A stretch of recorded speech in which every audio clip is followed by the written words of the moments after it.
said 90 deals were possible in 90 days. We're almost up. And I just wonder, was you thinking at the time that it really was an aspirational number, or are you kind of disappointed in two for now?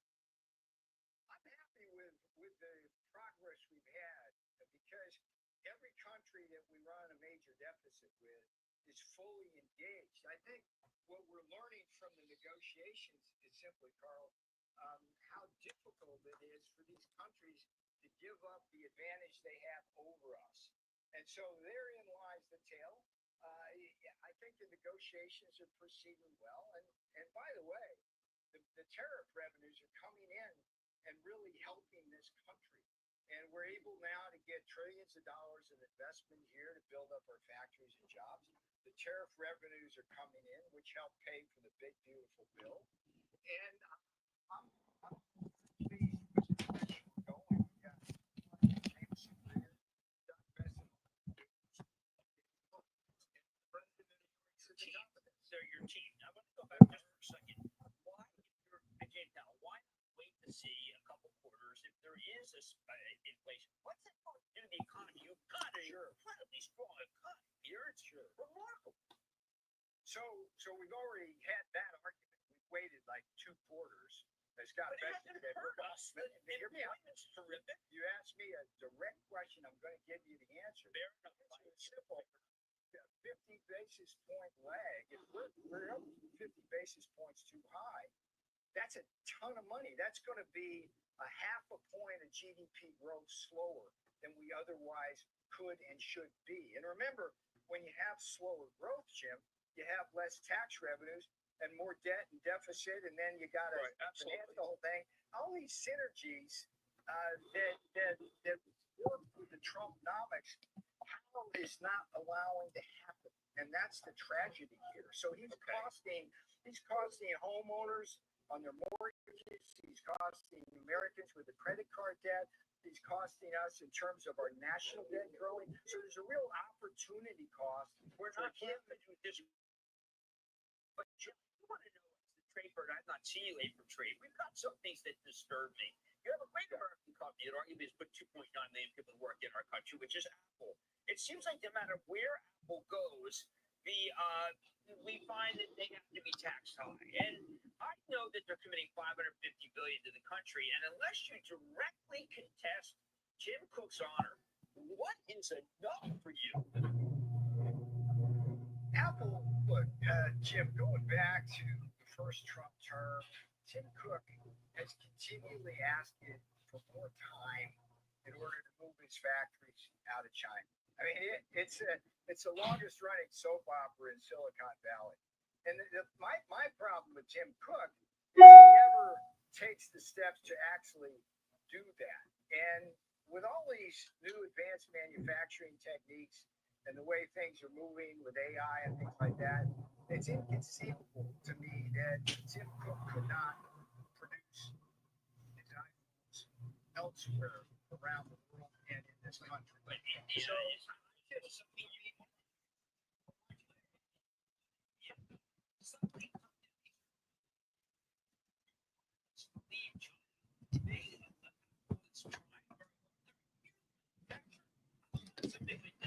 Good morning.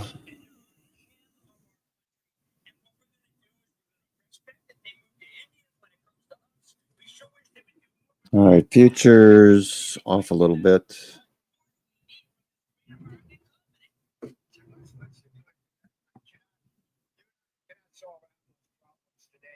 $25 handles. Morning, everyone. I'm your host, Cousin Vinny, coming to you from theclosingprint.com. It's Monday the 7th. Back from DC. Had a really good time with the sun.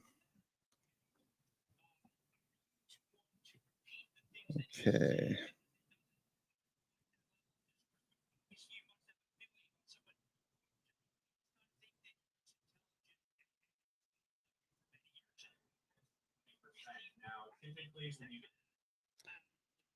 All right, let's get ready for the opening bell. First 15 minutes, I'm not doing much of anything except taking profits off the table, reassessing the markets after about 9:45, 10 o'clock, give or take. Looking for a trend. We've been up for 2 weeks straight. Very important to analyze. S&P up for 2 weeks. Okay, we have managed since the April 7th low, we'd managed 1 week up before a pause, and then a couple of times we managed 2 weeks and a pause. So I'm not surprised to see a little bit of weakness this morning. Not looking for a big pullback, just a little pause.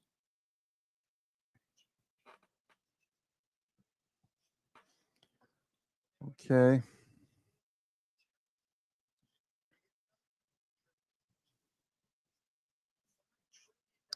Okay, reading through what Brett had to say this morning. Yeah, pretty much the same thing. 20 down on futures. Data is light. Okay. Fed minutes on the 9th, jobless claims on the 10th. Okay.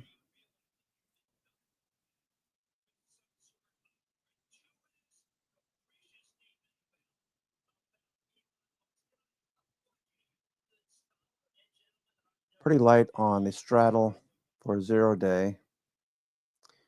Let's see what we're looking at right now.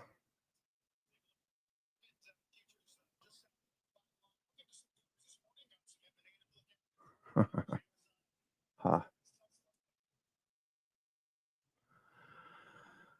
All right. All right. So that's taking a few minutes to load up for whatever reason. Let's see. Back to founders notes.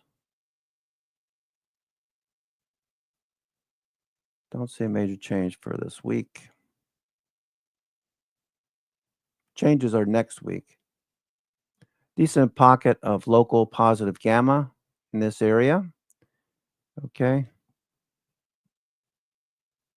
Between 6160, 6150, and 6300. All this positive gamma should help support price action. And volatility should be a bit lower with, let's see if this is loaded up yet. Let's see if it loaded yet. Not yet. Okay. All right. Let's get ready for the opening bell. We're 2 minutes away, 2 minutes away. Okay. Looking for a little dip buying. You can see where we are here on the right on the daily relative to Thursday, Friday. We're back a bit.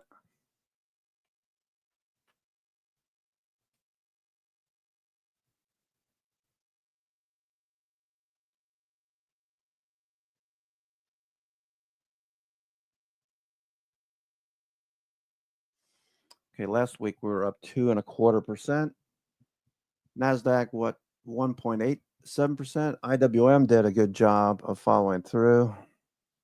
That was up, 3.56%. We got less than a minute to go. Okay. Broadcom starting to pop. There goes Netflix. Google starting to pop.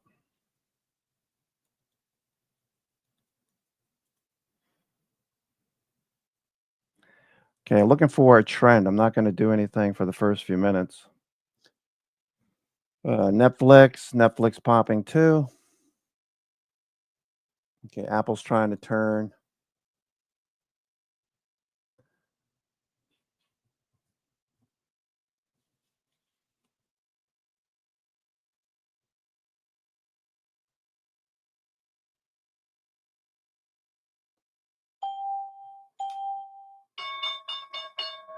And we're open. All right, SPY's turning the corner a bit. Okay, looks like a buy off the low.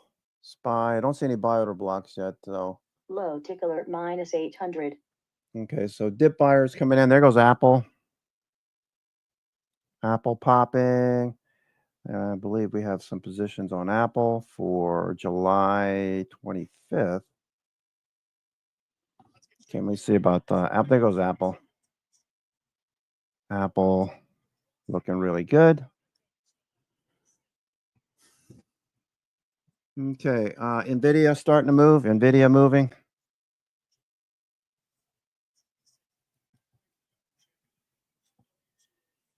NVIDIA pop in there as well. Apple going. Okay, SPY looking pretty good. Off the low, 20 handles. Can we manage to move a bit higher towards the end of the week? Maybe I'll buy some calls. It's early. You run the risk of getting stopped out very quickly. SPY. So I'm going to look at Friday calls and see what we got going here. That's the 11th, July. All right, so Apple, big move on Apple. You know what? I'm going to pass on SPY. It's probably going to shake people out there. 6:30. It's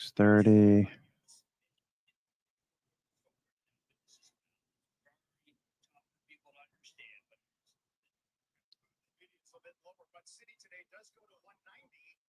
Expected to That was some selling. I had a limit order on Broadcom. 276. Broadcom, Apple's still going.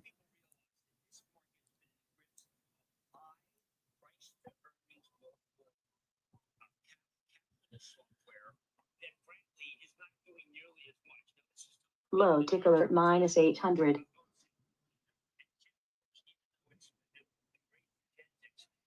Those low ticks are just from that gap down.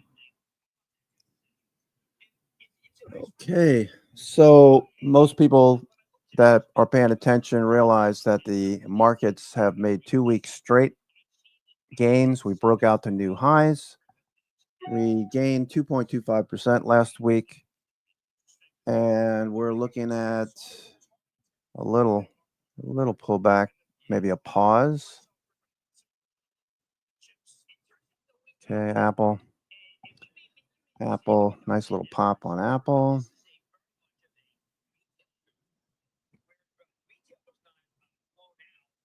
Okay, I have July 25th, 210 calls. I also have some 220s. The 210s are in the money, so I'm going to take some of those off. Apple, of course, broke the downtrend last week. It broke a downtrend, and we were looking for a follow-through. With Bollinger Bands opening up, volume showing institutions were buying down here. Where would you buy if you have bonuses at the end of the year? Would you buy a company like Apple that had already pulled back quite a bit? Higher lows. Okay, Apple on the weekly showing higher lows. So just buy dips. Okay, Apple, pretty obvious, respecting the trend. Volume looks good here. Volume looks good. We've got rate of change. The reversal, the rate of change is also crossing. The short-term signal versus the intermediate and long-term signal. Short-term is turning faster. So you can see what happened over here when this signal turned. It was a little bit late. Same as here, a little bit late. But once it did, and again here, once it did, the rate of change was pretty massive. It's based on price. So as price moves higher, these signals are going to turn as well. So Apple looks good. Buy dips only. Okay, Microsoft pulling back. NVIDIA is fading a bit. So is Apple. Everything's fading a bit. So we got a little pop, shorts covering. Okay, the SPY coming back in. Futures coming back in a little bit. So waiting. Waiting is a good idea at the moment.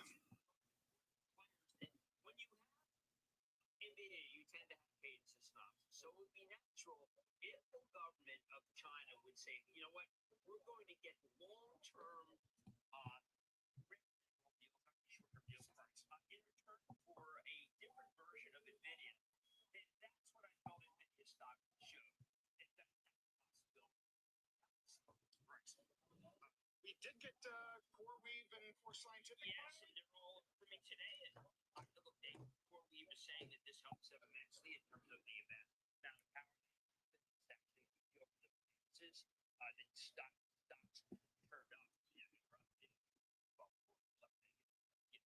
It's the kind of deal that if I were to be in a con at the FTC, I would say, wait a second.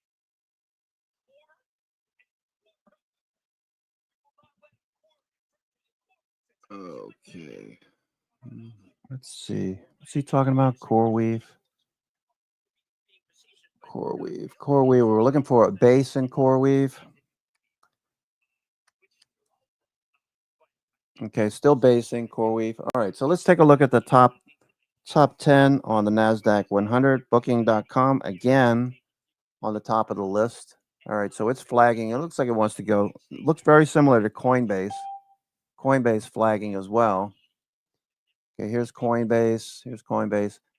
Booking.com #1 on the NASDAQ 100. Looks like we could see its follow through with a stop underneath 5,700. If you're into that, I know Russell likes to trade and trade Booking.com. Intuit coming out of a squeeze. Axon on the watch list. Axon on the watch list again this week. A little bounce. Not looking that great. It's still squeezing. Needs to break out of the squeeze. Axon. Body cams. Police body cams. And security equipment provider. Autodesk. Autodesk is up. Autodesk. Okay. Still following that Bollinger Band breakout. Cup and handle on Autodesk. Adobe. Photoshop, Illustrator, Creative Suite. Adobe, looks like it's trying to bounce here, Adobe. Airbnb. Okay, Apple's trying to push a bit more. Airbnb. Okay, Airbnb looks okay. Not bad. Okay, Datadog. Okay, higher.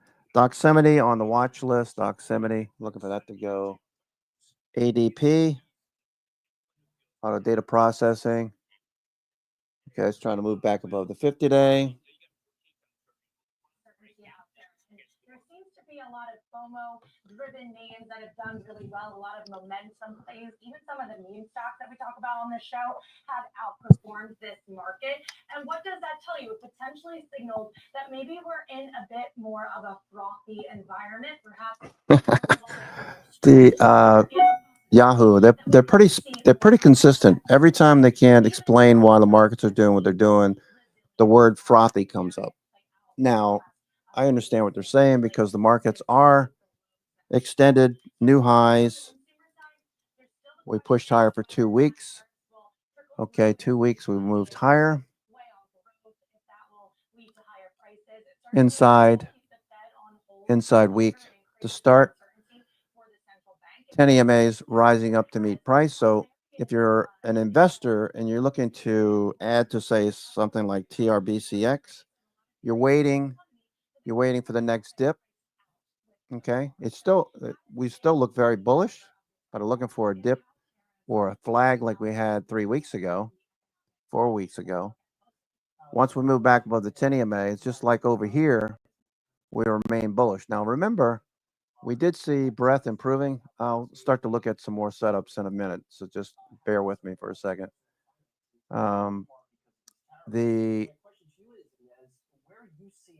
breadth, okay, that's turning back in on the short term, but the longer term gave us a signal, the Marty Zweig breadth thrust indicator. This triggered back in the last week of April on a Thursday, and we just continue to motor higher. Okay, so the previous time that happened,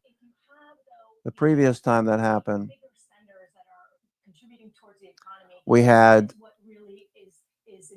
nearly a 2,000 point run, just shy of 2,000 points. Now, I'm not saying this is going to give us another 2,000, but the signal is valid. So you're taking the number of advancing stocks, comparing it to the total New York Stock Exchange, and when this moves from 0.4 to 0.61%, during 10 weeks, 10-day period is telling you that institutions are buying hand over fist. Okay. And we see this kind of move higher. So currently we're pulling back a little bit. Let's take a look at NIMO. I just want to show you this from the weekend video. I don't know if I talked about this, but the breadth is moving higher. NYSE is moving higher. We got the New York Stock Exchange. So I apologize for reiterating everything I talked about in the weekend video. I just want to look at these real quick. Advanced decline, we're on 11th green elder stick. Okay, we've got advanced decline percent, the number of new highs beating out new lows right now. We're 2-1 down or greater. So let's see if these stocks can find a footing and push higher. Positives for the consumer, at least on the consumer side, excuse me. I think there's enough there to get excited. Maybe some offsetting factors for potential headwinds from tariffs and inflation that are included in the bill. I had a new episode, Adam, dropped this morning on the Opening Bid Unfiltered podcast with Norway's Sovereign Wealth Fund CEO. Okay, so there goes NVIDIA starting to push a bit higher. Do I have any NVIDIA? I think I sold NVDX at highs on Friday. Let's see, on Thursday. Sorry, I keep saying Friday. It was a shortened week. Fireworks were awesome in DC. First time for me. Okay, I have no NVIDIA position. Okay. All right, so let's take a look at NVIDIA. NVIDIA. And then we'll look at the Dow Industrials for Farmer Jim. Okay, NVIDIA is just trending. Okay, so it's kind of in between where I would like to buy it and a bit high. We could see this follow through though, NVIDIA. NVIDIA, it's trending. All right, let's take a look at SMH and SOXL. SOXL. Okay, SOXL, I took that off too. Okay, so SOXL, little dip here, looking for chips to continue. Okay, Broadcom has been trending. Okay, that's following through. All right, let's go take a look at the S&P, excuse me, the Dow Industrials. Dow Industrials, where are you? Dow Components. Okay.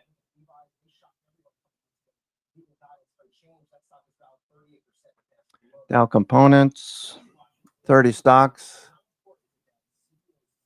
Okay, Amgen. Very quickly with the candle glance, you can see what's working and what's just kind of taking a break. What's Caterpillar doing? Caterpillar flagging. CRM looking pretty interesting. Okay, CRM. Nike had a nice follow through last week on the gap up.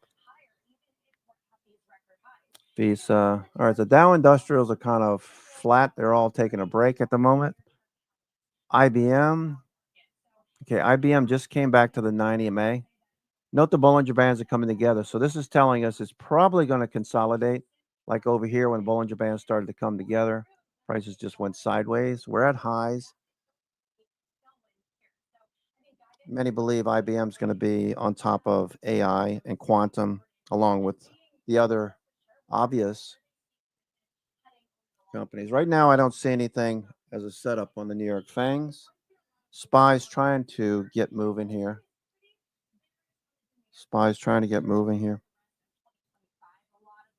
Okay, turning back up, SPY. Okay, we got a couple of wicks. No buy order blocks yet. Let's go take a look at the Qs. Qs, a little bit better bounce there. Okay, so we got some liquidity down below. You can see this band of green. That was from pre-market. Right around 5 o'clock in the morning, we had some buying. Okay, so it came right back down, touched that, looking like we're going to follow through.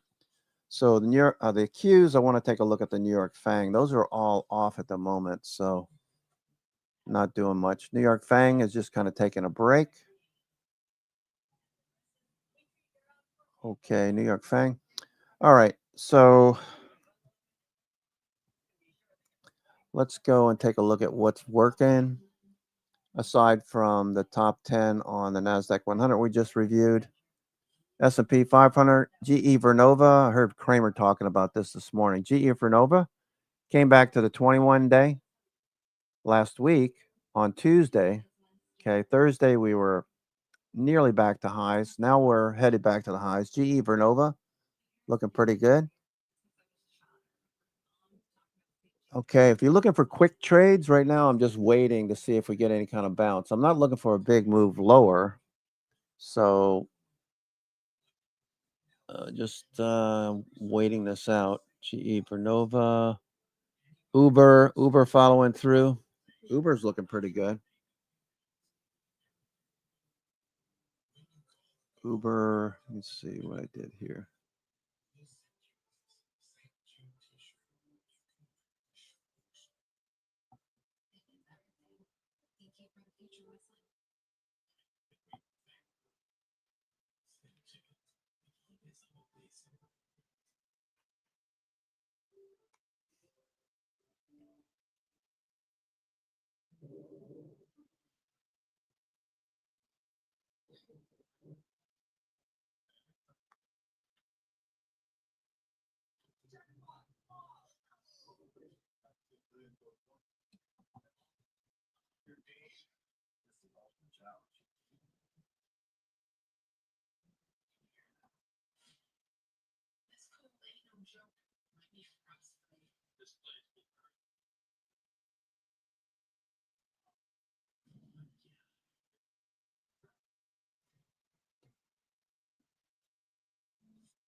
Okay, Uber.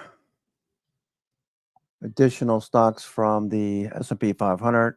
Tractor Supply following through. Tractor Supply looking good. TSO.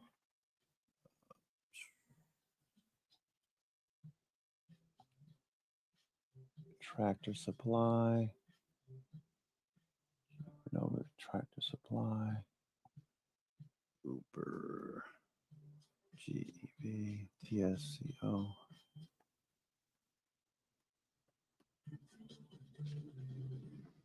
Carnival Cruise Lines. CCL. Okay, AMCR. Colgate. Bank of New York Mellon. The banks. Okay, let's take a look at the banks.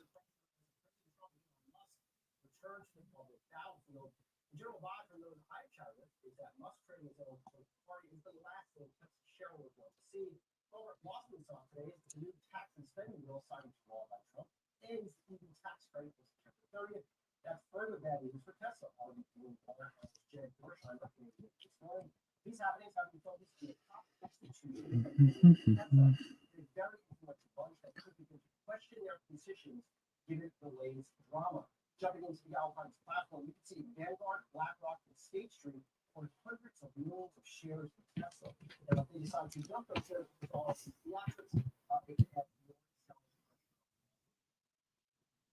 is my roundtable pro LPL's purpose. Alongside our very own finance students, Ray. It is, I want me and the team make up this board this morning of Tesla's board of directors. And I want to publicly show their faces. You have Robin Denholm, a long time, I think, the chair of Tesla's board. You have James Moore, a Fox executive. You have Kim Russell on this board, recent member, Jack Hartung, former CMO of Chipotle.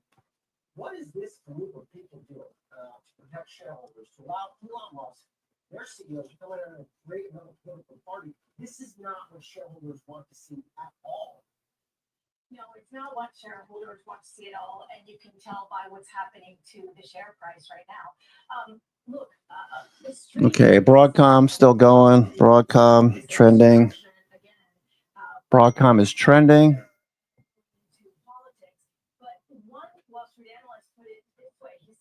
This may be his only path to protect what he has built.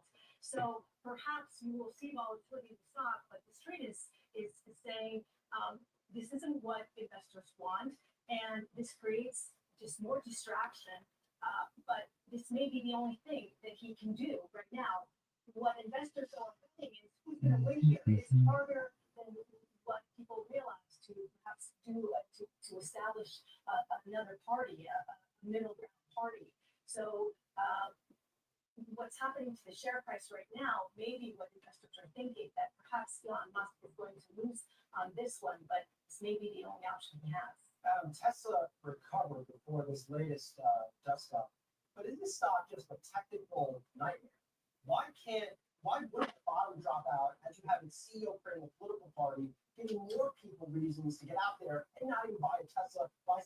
What is your hope? Right, I'd say the technicals here, a nice recovery. Broadcom cues, continuation on the bounce, SPY. All right, starting to look a little bit better, SPY. Little pre-market liquidity over here, little buy order block pre-market. About the same time, around 5 o'clock, we saw the cues and the SPY with some buying action. We got more volume coming in now. Let's see if we can follow through now. Still a little early. We got about 9 minutes to go for the 10 o'clock hour. So now here we are talking about a stock below its longer term trend or moving average, taking out some additional support around 295 this morning. When you look at the technicals, at least on a short term basis, it would not be surprising to see the stock move lower. We'll see how it finishes the rest of the week, but certainly the selling pressure pretty critical on the technical chart, breaking that again longer term moving average and some other important levels for Tesla here. Ali, Elon will always have his supporters, and you could go hop on X that he owns and see the retail supporters, retail investor supporters. But he is running the risk of losing other retail investors that have supported the company. Okay. S&P trying to push a bit higher. Let's take a look at the S&P. Okay, NVIDIA on the move. NVIDIA. All right, let's take a look at NVIDIA. Okay, NVIDIA. Nice push. Buy order block just before the opening bell. We got supply just overhead at 159. Get through 159, we could see this start to follow through and attempt a break above Thursday's high. Okay, there goes Meta. Meta's on the move.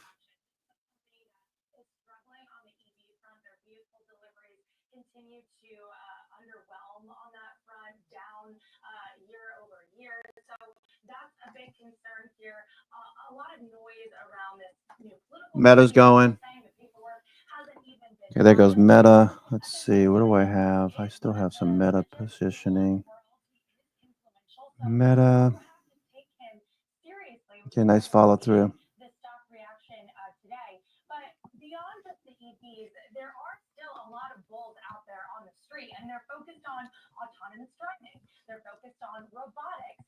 Maybe that is the bullish silver lining here, even if we have this removal of the EV tax credit. Broadcom, Meta, NVIDIA, all looking very strong at the moment. Okay, 3 out of 10. 3 out of 10 are moving higher. Starting to get a little bounce in Netflix. Tesla is lower. Let's try to find something else to preoccupy your mind. Let's start a new party. Tesla shareholders apparently are not happy with this new venture idea. Ross Perot of our era. Remember how that went? Ross Perot. It certainly is. In fact, one of my sources told me this is absolutely awful for them. They will not drill new wells unless oil is around $70 a barrel. You've got the rig count down that's now for 10 weeks in a row. You have the price of steel that's higher. You have the price of labor that's higher. So for shale, he's saying they are in a recessionary environment already. For the rest of the country or the rest of the world, I mean, OPEC Plus cited low global inventories. You've got Goldman Sachs. Okay, Amazon starting to bounce. Amazon, shorts covering. Okay, I'm not doing anything until I see a trend. Right now, we're just sitting here. SPY, Doji. We could come back. We could pop. Looking for low volatility.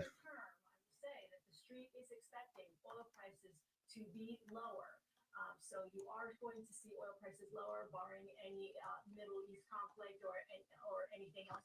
Okay, S&P 500. We got support.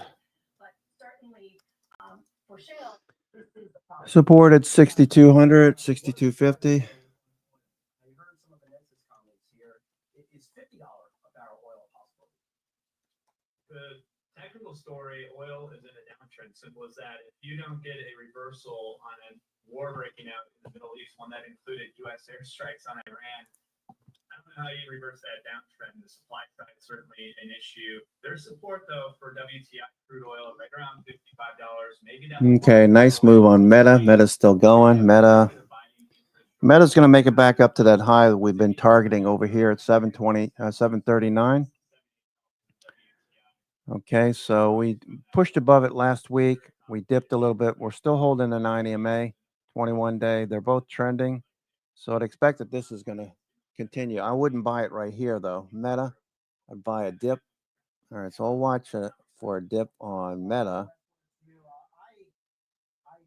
would have thought oil at 65 would mean Okay, Meta. economic slowdown. And we have seen signs of economic slowing. We even saw in the last Okay, don't chase it here. Wait for a little dip. Meta looks good. Anything of concern for you in this latest report? Netflix. Well, I think it just points to how sensitive investors are to the macro picture. I mean, it wasn't that long ago that we were talking about potentially oil going to 120, 130 bucks a barrel, and now we have oil firmly below 70 bucks. Now, I do think you could look at it as a potential catalyst when it comes to inflation. Over the past few months, lower energy prices, particularly lower gas prices, has led to the declines that we've seen on the inflation side, and that's been a big thing for the consumer at the pump, and being able to offset some of those price increases that we could continue to see on the tariff side here. But we've been getting a lot of mid-year outlooks, Brian, and most Wall Street analysts say that the U.S. will be able to avoid a recession in the back half of the year because the fundamental story largely is still in place. Yes, we're seeing signs of a slowdown, but no firm deterioration at this point. So I don't think we are going to see a recession this year. No fun. I was hoping somebody called a recession so I go right back to my desk and write that story up and drive big news. All right, big thank you to all my contributors. You guys are the best. Coming up, Dow finds his market catalyst. We bring you the news behind the market news, the trading day. You stick around.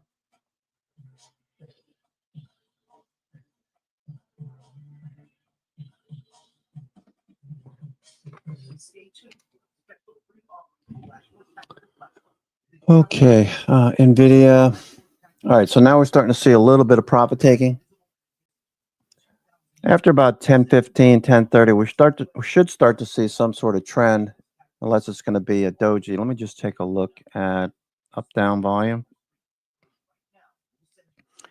All right, up-down volume right now is clearly more bearish than bullish. We had breadth pulling back. So right now, if you're looking for longs, you have a headwind. 1.4 down volume on the NASDAQ Composite, 2-to-1 down volume on the SPY, 4-to-1 down on the Qs. Looks like profit taking for now. 4-to-1 on the Qs, 3-to-1 on the Dow Industrials, 1-to-1 down on IWM, and 1.7 down on NYSE. Let's take a look at NYSE. All right, so it looks like what we're anticipating is going to be the case. Looks like we're going to flag for now, take a break. A lot of people are still coming back from vacation over the weekend, a long weekend. Circle is on the move. Okay, so it looks like momentum traders are playing around with Circle. Okay. Circle, turn the corner. All right, it's basing. Okay. Let's see what the volume looks like. Volume tapered off on the pullback, which is good. You want to see that the volume taper off on the pullback. Starting to turn up if you're thinking about Circle. Circle looks good. SoFi I like too. Susie, I like SoFi. Nice setup. It's flagging at the high.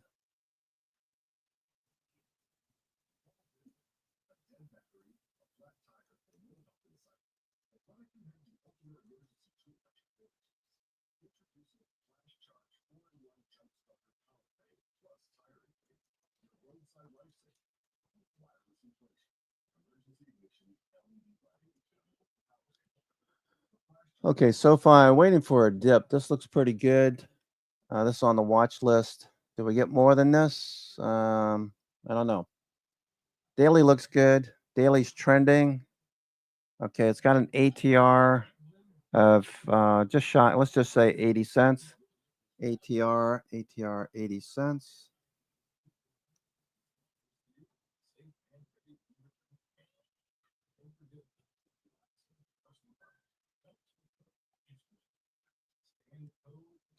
Coinbase flagging out. Coinbase, what's Bitcoin? Bitcoin pulled back a little bit. Coinbase is holding up. Thank you, Frano.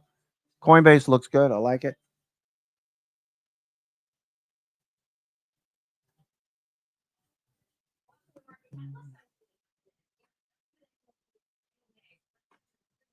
Okay, IWM turning. Mondo playing IWM on the dip. Okay, nice little pop off the low.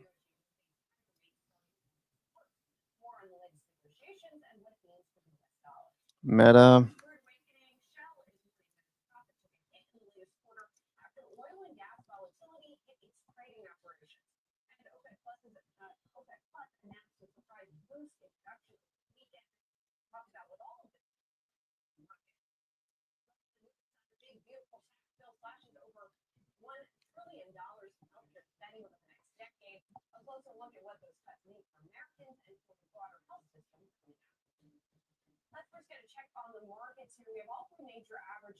Okay, S&P pulling back now. S&P pulling back.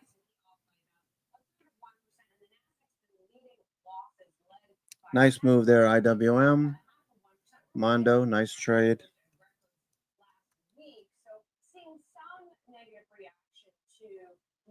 IWM is pretty heavily shorted compared to the previous few years. Analyst was on Schwab Network a weekend earlier, not this past weekend, the end of June. He's talking about how shorted IWM is compared to the last few years. This looks good. Weekly trend on IWM. Okay, so you got an inside bar trying to follow through for a third week.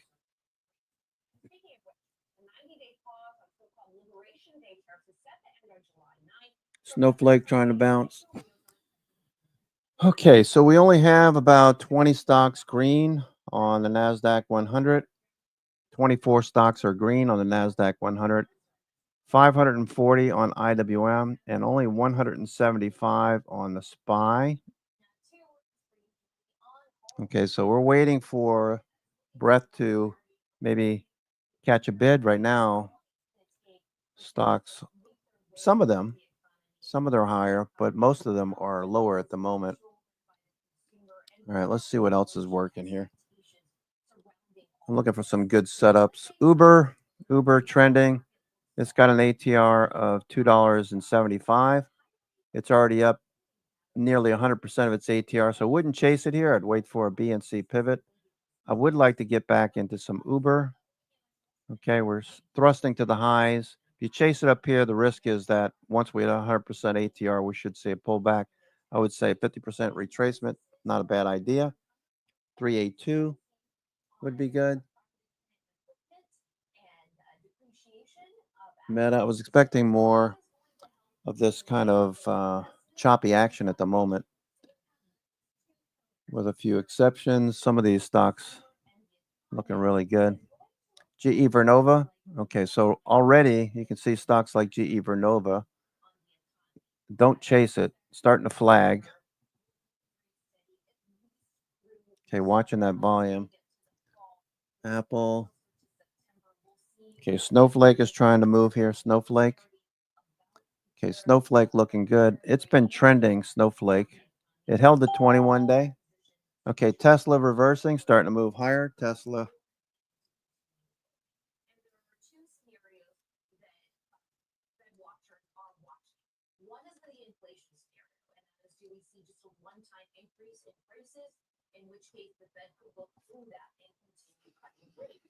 Okay, Tesla looks like it's going to trap some bears here. Tesla. Okay. Back down to the low that we saw a few weeks ago. Lower Bollinger Band. 9 and 21 day have crossed lower. 50 days up. 50 day. Got a lot of spaghetti overhead to get through. So we tried to get through it on Thursday. Got stuck there.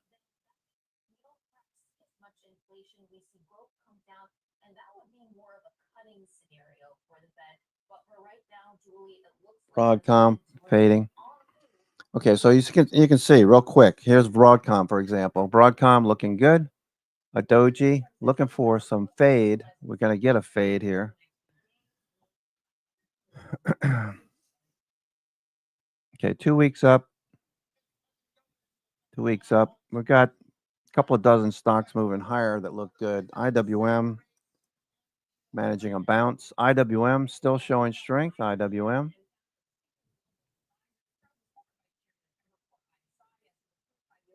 All right, now we have 200 stocks, 205 stocks on the S&P Spiders. Got 33 on the Q, so breadth is starting to improve. All right, this is what I'm looking for. I'm looking for breadth to improve and see if we can catch a bid. Shopify from the, did I put it on the watch list? I think I did, right? Shopify. I know I looked at it. Let's see, Shopify. No, I didn't put it on the list. It's on the extended list. Shopify is on the extended list at the bottom of the watch list. Okay, Shopify looked pretty good. All right, that looks pretty nice. Shopify. Trending. Shopify. Okay, it has a nice ATR as well. $4. It's up 29 cents. So if it can expand, you know what? I might join you there, Frank. What time is it? 10:10. Let's take a look at Shopify. Let's see if we have a setup here. Shopify. Okay, Shopify. Let me go to the 15-minute. No buy order blocks. We've got supply right overhead from Thursday's high. Okay. Looking for a buy order blocks. There's none here. I'll give it a little bit more time. Might miss the train here. Shopify looking good. And you could see some tariffs going into effect on some of those counterparties even before August 1st. So it's still very much up in the air. Let's take a look at Starbucks. Starbucks. My wife just went to Starbucks. I saw it show up on a credit card. She loves Starbucks. Okay. Tesla ripping here. Tesla on the move. Tesla coming back up. Tesla on the move. Okay, Tesla. Shorts covering Tesla.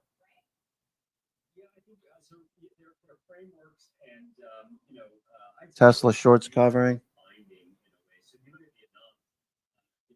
We have come to an agreement, right? And so, it is, the markets are viewing them as essentially deals. So I'd say there's two features though so far, although we've only got two, UK and Vietnam. But the features are, first, it is a resolution, right? There is some clarity, at least with those counterparties. Secondly, though, just because there's a deal, it doesn't necessarily mean it's a good outcome for our counterparty. Vietnam, by the way, the deal was the tariffs went from 10% to 20% on Vietnamese goods into the U.S. So actually more punitive, and our goods, U.S. into Vietnam, are now going to be zero. So just to say that of those two features, there's clarity, but they're not all good outcomes necessarily for that counterparty. Or for the companies that manufacture in those counterparty countries, for example. So the companies that you're advising, how are they making decisions around this, considering that things do keep shifting? It's been really challenging for multinationals, whether it's U.S. based or companies headquartered around the world. Okay, Tesla, a little short covering right there. Let's see if this follows through with a higher low. The New York Fangs are still mixed. Whenever the New York Fangs are mixed like this, we got like 5 down, 5 up. The 5 that are up are trying to continue trending. Whenever it's like this, I sit tight because it's telling me that the leading Fang stocks are a no-go for now. Okay, Meta hit the highs and it's starting to fade. Meta. Okay, Shopify. Shopify.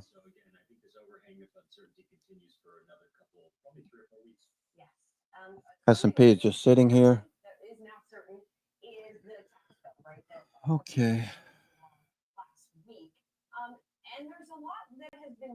Coinbase. Let's see what Coinbase looks like. Coinbase.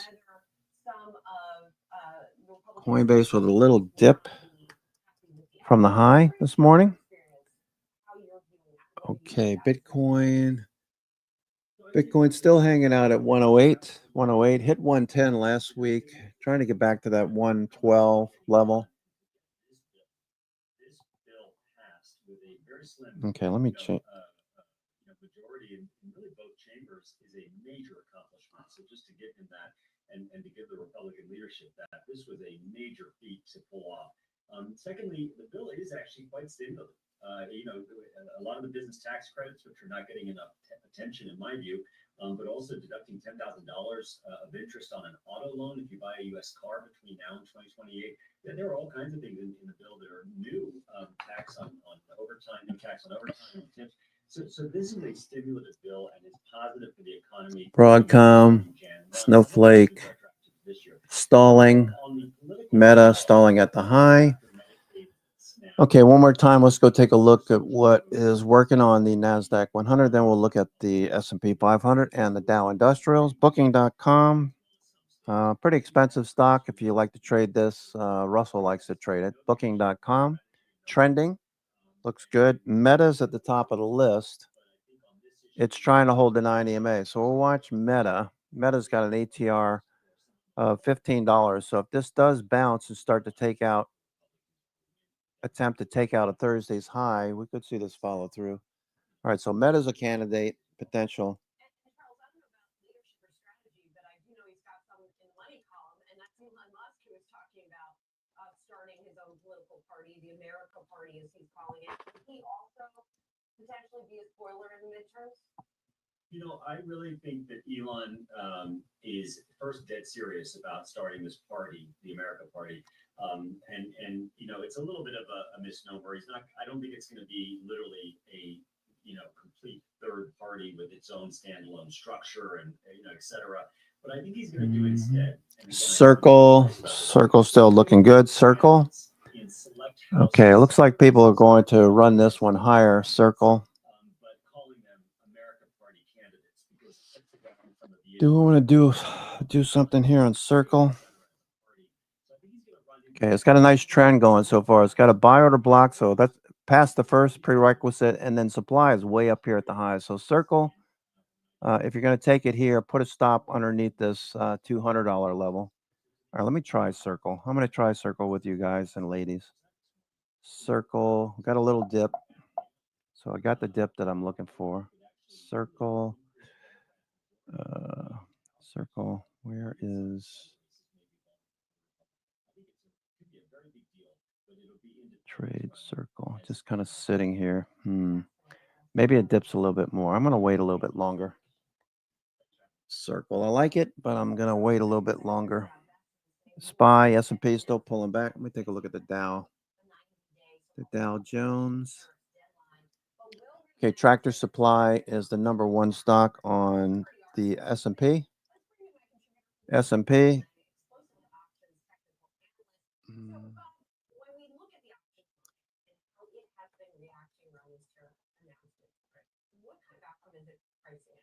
Well, it's pricing in the fact that these tariffs are going to be behind us much sooner rather than later. You go back Tractor Supply. Part of March, right before April 2nd, Liberation Day, we saw volatility ticking in at about 16 to 17%.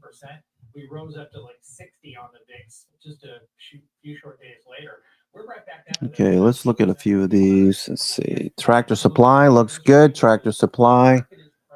Uber starting to come up the list. Uber looking good. The tariffs are going to be hitting this week, or they said August 1st. They keep moving the goalposts for time, right? Uber number 2. It could be later on this year. Uber number 2.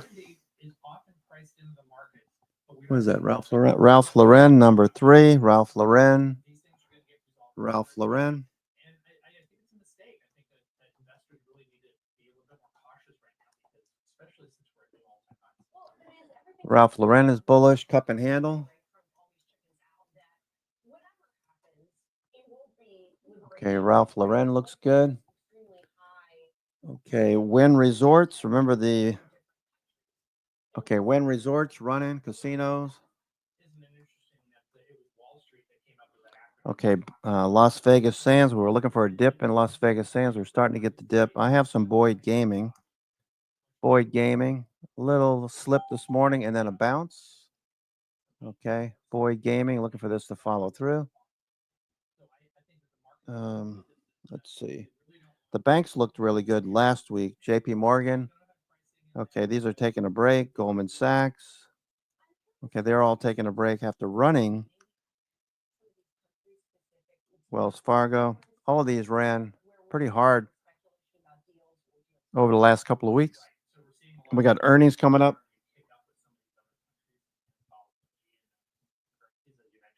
The dollar is certainly volatile as well too. It's been down quite a bit the past 2.5-3 months, and the worry there is that. Okay, let's go through the list. Caesars is good. Caesars. Backing off a little bit from there. Silver is also making a good run too. So they're looking at hard currencies rather than the dollar. Summer is sort of known as a sort of low liquidity, calm time. But you and I know, we've been doing this a little while. It's not always so calm. We do sometimes in the summer because we're unexpected. I always think about Brexit. I know there are, we're saying when Caesar's looking good. Let's look at MGM. MGM. Let's see. Penn Gaming. Okay, that's on top of the 200-day. Okay, these casinos look good. Let's take a look at the whole group. Casinos. And let's rank these by performance. Wynn's probably going to win. Okay. Wynn Resorts, yeah. Caesars. Melco Crown. What do they own? Melco Crown Resorts. Anybody know? I'm not a gambler, so.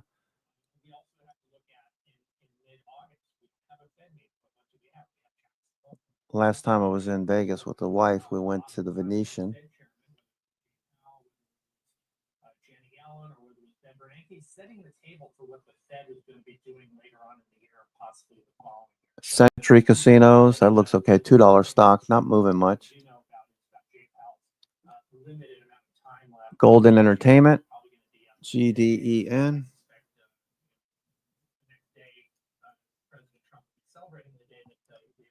Okay, these looking good. Trending.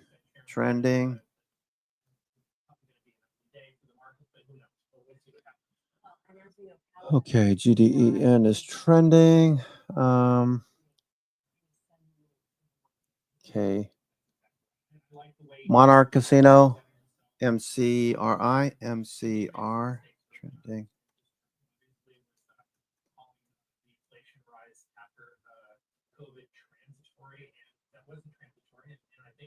He's learned from his mistakes and taking a much more gradual approach, guiding this committee to let's find out really where inflation is going to be headed over the next several months. And then when we're comfortable with it, we'll start cutting rates. I think one thing you also have to look at, Julie, is inflation expectations. 1-year inflation expectations coming in 3.2%, 3 years about 3%, 5-year.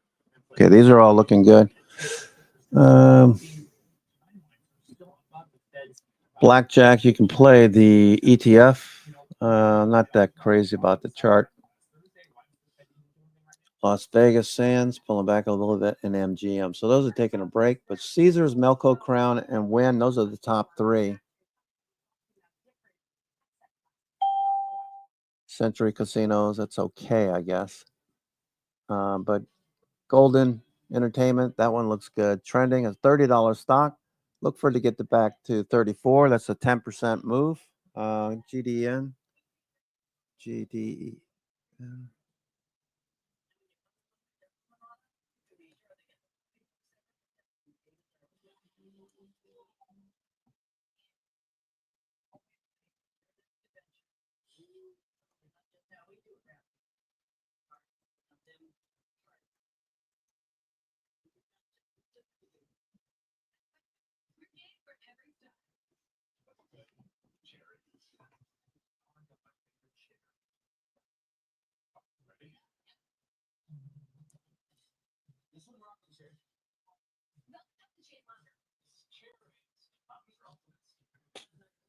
Okay. Uber.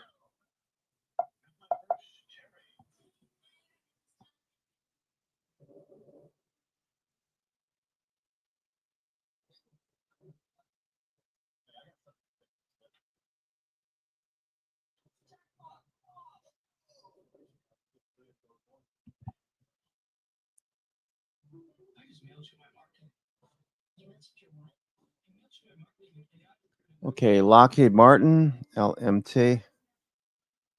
We went to the Aerospace Museum in Chantilly, Udvar. Stephen Udvar. My God, that place, that's one of the best aerospace museums. If your kids are into aerospace and history, place is so clean, very consistent the way it's laid out. All of the support for all of these motors through parts that you wouldn't imagine you'd find from the space shuttle, Discovery, just so much. It's like it must have been like 5,000 objects, and including planes from World War II, Focke-Wulf. They didn't have a Stuka. I was really disappointed. Those all got shot down, from what my son was saying. They were all destroyed, but lots of really nice aircraft and rocketry. He was mostly interested in the rocketry. Goddard, a lot of things that Goddard put together. Really nice. That was in Chantilly, Virginia. It's about 25 minutes from DC, due west. Really nice place. All right, Uber's on the move. Uber's still going here. Uber's still going.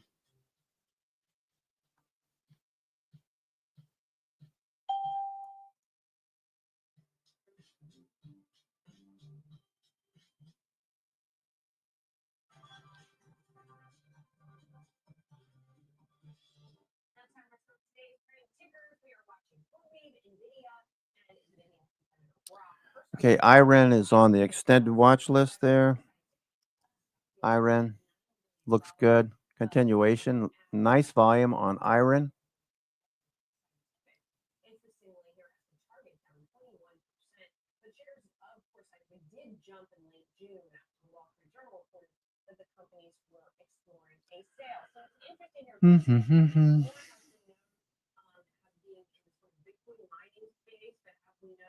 A lot of the data center needs, Bob, have meant that some of those Bitcoin miners have leased out space in order to feed the data center demand. CoreWeave, though, has been such an interesting story since the It exploded after the last earnings report came out. The stock. The company relies a lot on their revenues from Microsoft and also NVIDIA. So that if you're not worried about the diversification of the revenue, that's the problem. But I think that with the growth of AI potential here, Okay, IREN looking good. mind-boggling. Some of these companies, CoreWeave came out with what we call a sliver of an IPO. They came out back in March. And what does that mean? Basically, a sliver is a small amount of shares that came out. The bankers like it and they don't like it. The bankers don't like it because they don't make enough money. When they come out with more shares, they're making more money. But they do like it with the fact that at least the stock is not going to explode on the downside.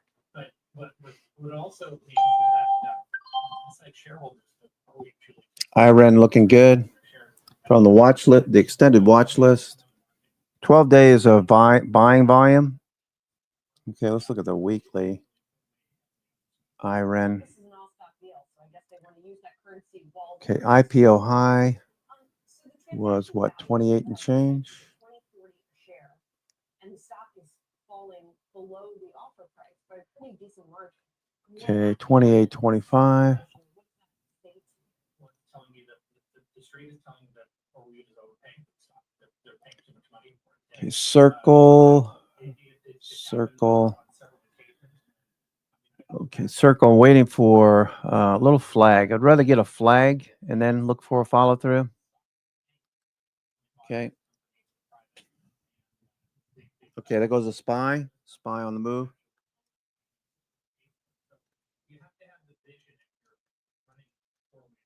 Okay, I'm buying some Friday calls, SPY.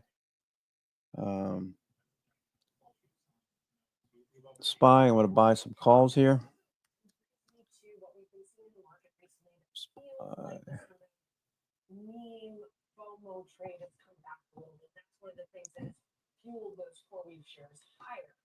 Then making a transaction like this. Okay, so let's go with SPY. A little stutter in that momentum, do you think, or do you think we're still going to see that kind of trade be popular?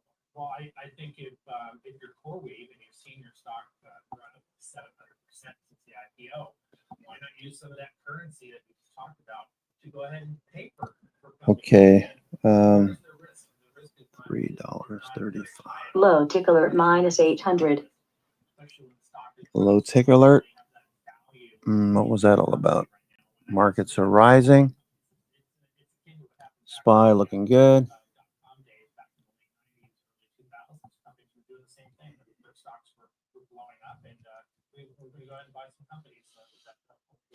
Shopify. SPY looks good. Shopify. Just sitting here. Okay, SPY looking okay. Okay.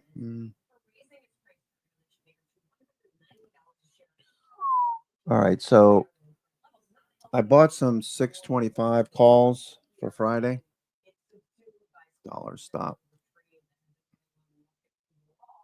But nonetheless, NVIDIA just remains incredibly popular with investors. We saw it, by the way, also rise to a record last week when we were talking about the S&P Nasdaq price. So did NVIDIA. It's inching closer to $4 trillion in market cap. You know, and it feels like that. Okay, so I'm not expecting a whole lot of movement, but the bounce, I'm expecting the bounce to get bought. Okay, let's see if we can get a higher low. Every company has some sort of relationship with NVIDIA as it relates to AI. So as NVIDIA turns, so does the rest of the market when it relates to technology and the AI space. So I do think that there are a lot of fundamentals. Okay, Broadcom's trying to hold a little bounce here. The New York Fangs are still mixed, so that's telling you to chill. Just wait. Admittedly, so it's a very high growth rate. It's a high hurdle to get over for NVIDIA. But I think with earnings coming out for that company in the middle towards the end of August, we're going to see a lot of other companies coming out that are AI related, like Amazon, like Microsoft, so forth. We're going to see what they have to say. And so forth, we have to hear what NVIDIA has to say. We're about a month after that. Okay, SPY coming back down a little bit. That NVIDIA is still strong, and it's the end of the year. It looks like it's pretty good. All right, I just want to talk about NVIDIA competitor. Meta pushing higher. Announcing its first European data center. Equinix, Rock, which is backed by Cisco and Samsung, creates chips called LPUs, which help with inferencing, generating responses from AI models rather than training them. CEO Jonathan Ross told Brian Sozzi on the Opening Bid podcast that the company will continue partnering with companies like Equinix as it builds a global footprint. Inference is a global problem. You can't do it locally. Training you can do locally. Inference has to be around the world because you build an app service, everyone has to be able to access it in low latency. Okay, SPY. We work with them, and now we're building out. Could be a bear flag, so be careful. And they each bring a part of it. We run it. We bring the software. We bring the models onto it, and then we share that revenue. And so, Rock is not public, obviously, but I don't know where it would be on that planet, on that AI planet if NVIDIA is the core here. But, you know, do you think that there's a lot of investor appetite for these companies to eventually come public? And I mean, like, before we Circle still flagging. Absolutely, I think I've seen a lot of interest from investors in what's called the secondary market, and see some of these companies like Rock trading on that secondary market. We saw CoreWeave trading at a very high valuation there, so people are still have an appetite for these names even before they come. Okay. I think that this is just another name that's on the edge of what's Just sitting tight, waiting for. Mondays are usually slow for me. Tuesday, Wednesday, Thursday, better. You can see what the trend of the week is starting to look like by midday, Monday, Tuesday morning. Tuesday midday. Just waiting. Being patient.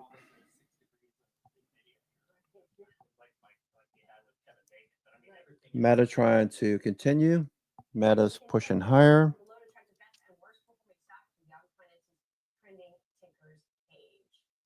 President Trump's newly signed tax legislation will bring changes to healthcare in the United States. Yahoo Finance senior health reporter Angelique Milani here now with more on the implications of that.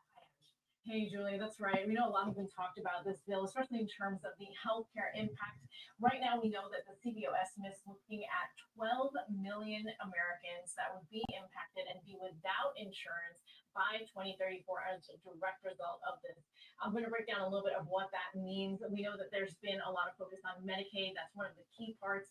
There's been expansion in Medicaid over the years, in part to do with funding during the pandemic, as well as states taking up more expansion on their own to different services. Those are going away. So that moves a lot of people off of Medicaid, and that there's also going to be increased work or community requirements, things like volunteering, making sure that those who are on Tesla looking for a higher low. Need it.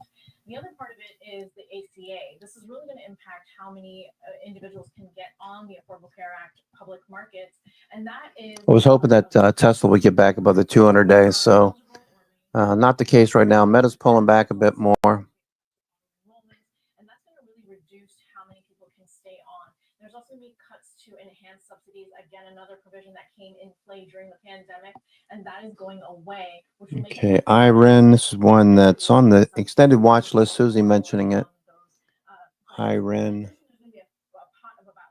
Looking like this is going to pull back a bit. Low tick alert minus 800. All right, another low tick alert. Okay, I'm going to take a 2-minute break. I'll be right back. There really is going to be some sort of impact on those markets, and so we're gonna just keep an eye on what that ends up being. This is going to possibly impact some of the insurers because we know that they play in those ACA markets. They do jump around a lot, and so we'll see how they handle some of these changes. We will. Anjali, thank you so much. Appreciate it. Got more action coming up. Stay tuned. You're watching Market Catalysts.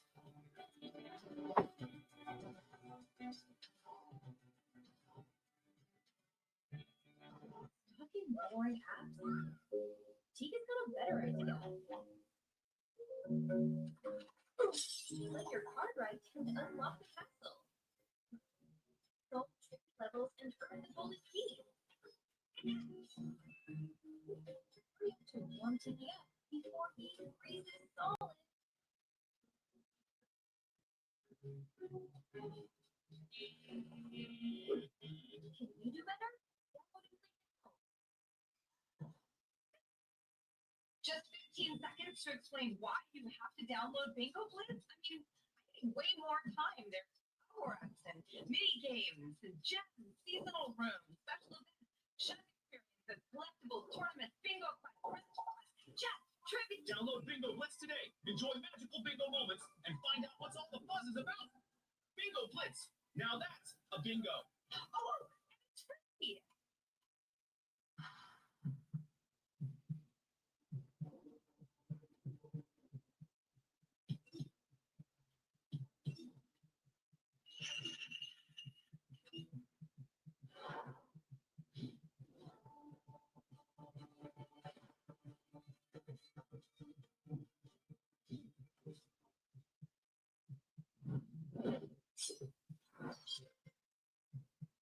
Powerful, majestic, recreational, progressive. We treat your outdoor vehicles like the noble creatures they are. And when you bundle them with your home and auto, you can be sure they get the 24/7 protection they deserve. They're always ready for your next adventure. So that's just how we do it around here. Around these parts, on them parts. That's just how we do it. This box is immediate flips. You know, you don't have to put off fixing plumbing problems at your home anymore. I mean, you could just ignore that clogged drain or visit allofthesnowman.com to take care of your plumbing problems. Swift Services. One call, one call.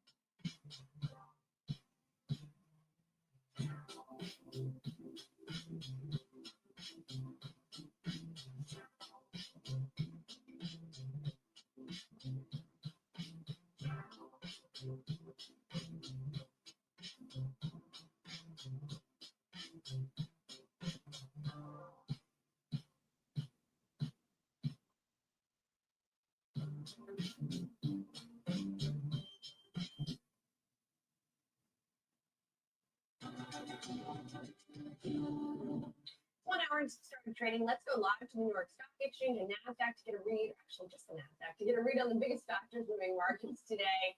Ali Canal is with us. Ali, what are you seeing? Hi, Julie. Well, we're seeing stocks pull back from some of those record highs, in particular the S&P 500 and the NASDAQ. NASDAQ. We're seeing S&P down around 0.5%. The Dow is off around 200 points in the NASDAQ.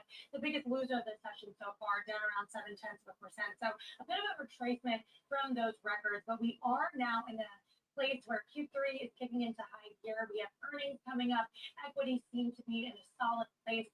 A lot of momentum to come here, and Wall Street analysts are pretty bullish on this upcoming earnings season, considering we have a low bar. So we'll see if we can get back to those record highs. Now, in individual movers, shares of Tesla are down over 6%. That's been a big drag on the NASDAQ this morning. I believe this is the biggest intraday drop that we've seen since that feud exploded between CEO Elon Musk and President Trump. So just a bumpy, volatile ride for Tesla shareholders. And this comes after Musk said he was, quote, dead serious about starting a new political party, the America First Party. Many on Wall Street have called this a distraction at a time when Tesla has struggled to deliver its EV sales. We had William Blair out with a note out this morning downgrading shares to market reform.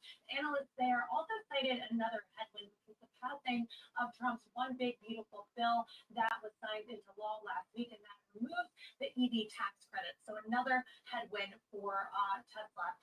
And in the face of most volatility, new data shows that short sellers have locked in around 1.4 billion in profits for Tesla. So one name to keep an eye on, and no surprise, it's the #1 trending ticker on the Yahoo Finance homepage. And then real quickly, let's take a look at NVIDIA.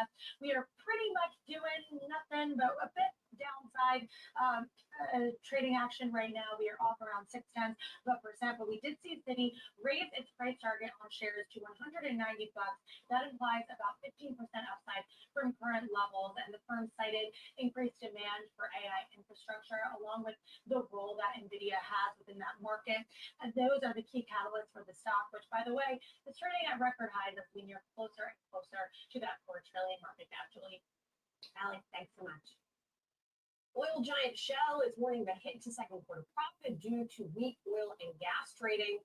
This is OPEC Plus, but it's high OPEC output more than expected in August. Yahoo Finance's Nespresso has a closer look at the volatility that we have seen in oil and natural gas prices has been challenging, it sounds like, for Shell to navigate. Yeah, most certainly. Part of the reason is because Shell has an in-house commodity trading unit. So that unit has had to deal with all of the oil volatility and natural gas volatility that we've seen this year. Also, their margins, when it comes to their downstream operations, refining and chemicals, that has been pressured as well. Part of this has to do with their chemical processing that has had some unplanned maintenance there. And then Wall Street is also pointing out their output has decreased quarter over quarter. Part of this has to do with the sale of their Nigeria subsidiary and also some planned maintenance as well. So what this spells for the rest of the industry, it's unclear right now, but of course the larger concern is how other producers will be faring with respect to the volatility that we've seen with oil. We've got OPEC Plus have just announced more output hikes. More output hikes are expected to be announced in September. At least that's what the street is expecting. And you've got rig counts that are down. You have analysts that are saying that the shale industry doesn't want to increase its well production unless the oil is up above 70. So what Shell is warning about ahead of its July 31st results. Wall Street is watching for what producers here in the U.S. will be announcing later on. But I do want to point out also, XLE has pretty much lost its year-to-date gains. If you take a look at that year-to-date for XLE, you are looking at year-to-date gains of just up 1%. That was substantially higher before that April 2nd Liberation Day tariff announcement. You can see where XLE was at the highs of this year. And then you had a downturn and then partial recovery there.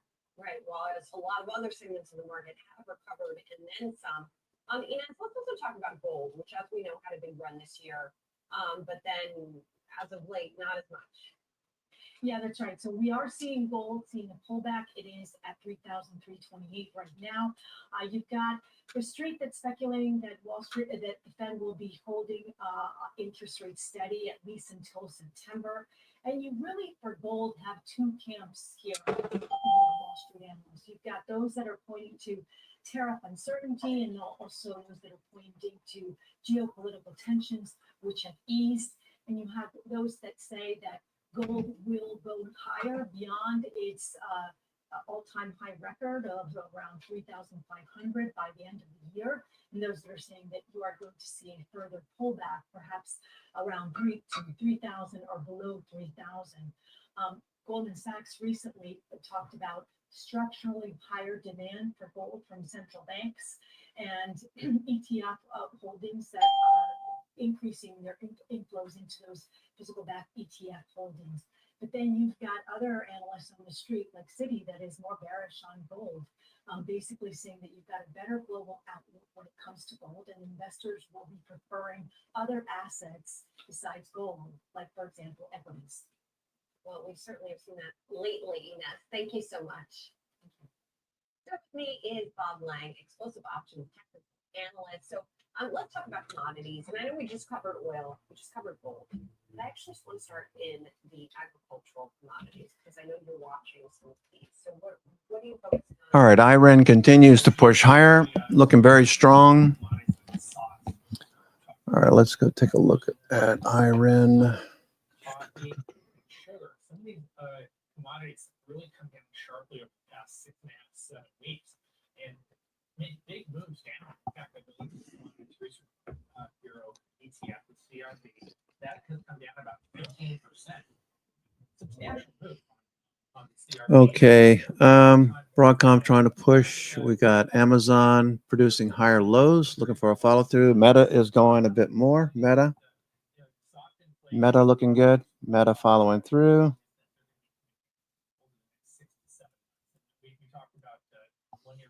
Meta having a good day. All right, Microsoft coming off the low. Apple's just kind of faded. Had a nice little pop. Meta, Apple. Okay, Nvidia looks like it wants to do something. Tesla's trying to put in a higher low. IREN continues to move higher. Let's go take a look at something here. IREN. Not necessarily related to inflation, but more related to the fact that they're not trusting or believing that the U.S. is going to be paying off their debts over a long period of time. So gold tends to be a great hedge against inflation, and also tends to be a great hedge against war and against uncertainty, but also as a good diversifier for the countries that want to get away from the dollar. We've been seeing a lot of Bob, you're going to be with us all morning. And coming up, the latest trade uncertainty in the conversation.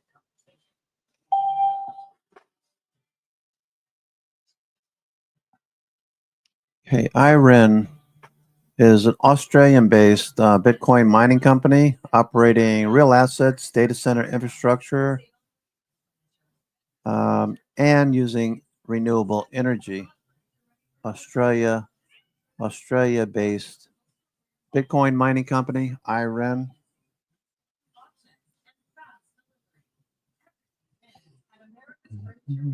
Okay, IREN. Let me just check IREN's ATR. Mondays are slower than usual. Okay, $1.20. $1.20 on the ATR. IREN.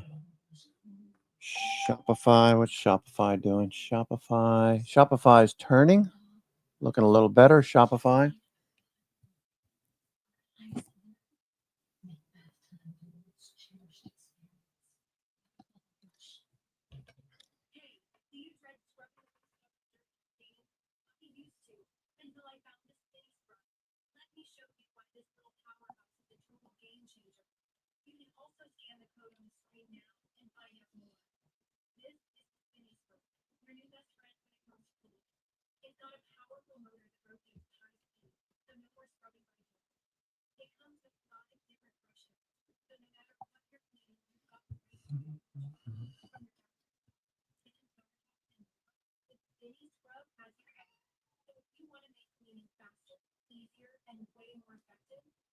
Okay, Snowflake continuation, Broadcom pushing higher.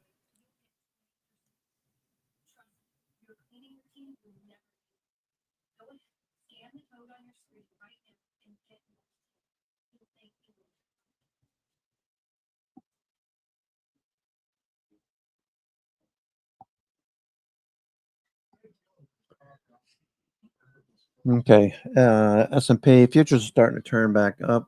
Broadcom looks like it could run. Broadcom consolidation. Broadcom, SPY, trying to turn here, SPY, Broadcom.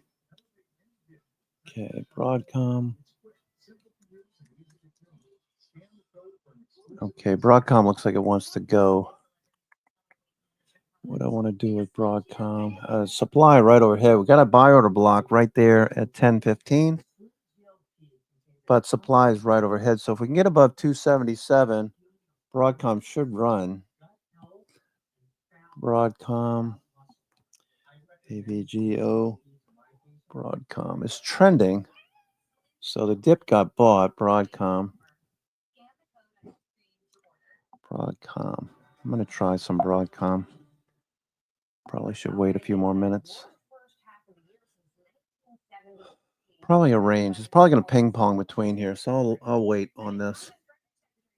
Better opportunity down here. This buy order block at 275 and change.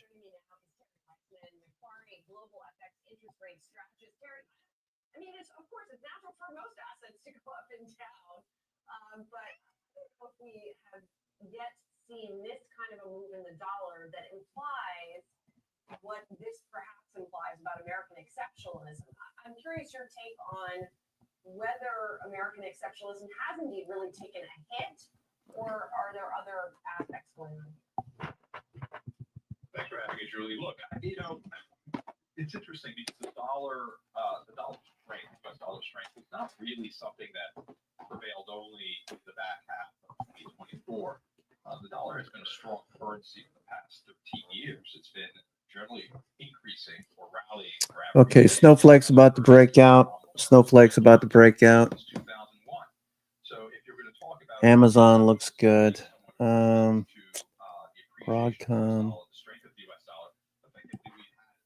Amazon's fine.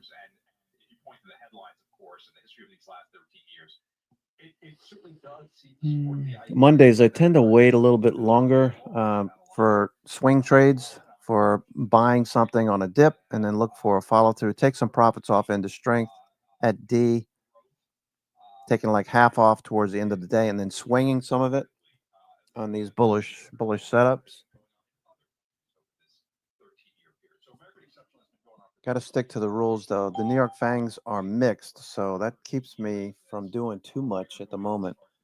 Futures, got a SPY trade on for Friday. Got plenty of time. Broadcom looks like it wants to go. Broadcom. Okay, Broadcom. Let me take another look at Broadcom. Broadcom has an ATR of $8. It's trending $8. I'm going to go ahead and try some Broadcom. Probably should wait until it comes. No, we just talked about that. Looking for a ping pong inside of here. All right, so I'll wait. Excuse the wishy-washy. My brain is still in Washington, D.C. Really enjoyed that trip. Had a great time with the son. He wants to move to D.C. Very clean city. There's cops everywhere. There was a few protests, but not. I mean, it was pretty well contained, I thought.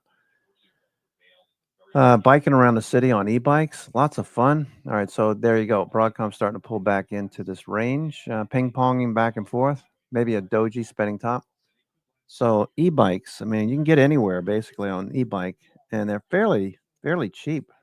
You know, we rode for about an hour and a half all around the Potomac, went across the big bridge with the I want to call them gargoyles, but they're horses at the end of the Potomac Bridge leading up to the Lincoln, that ends at the Lincoln Memorial, goes around there.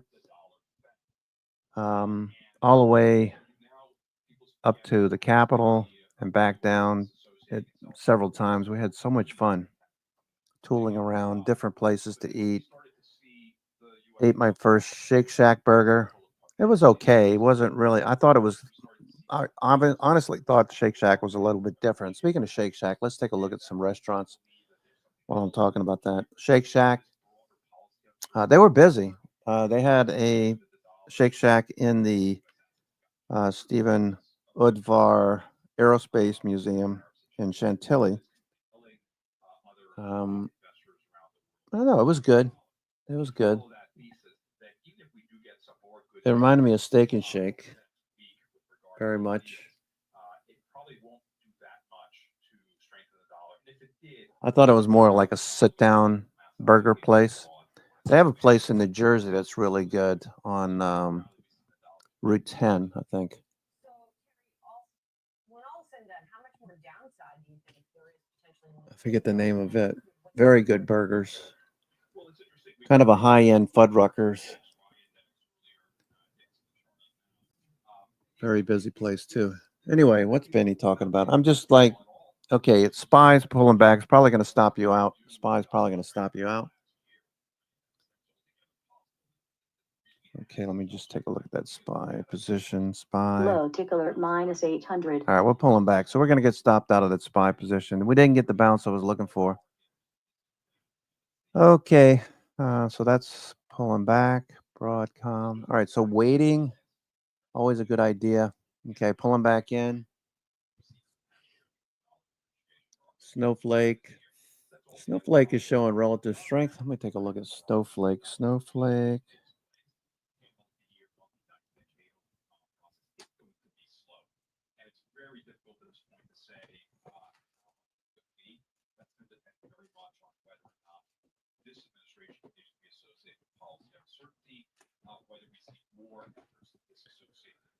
Snowflake. S&P pulling back.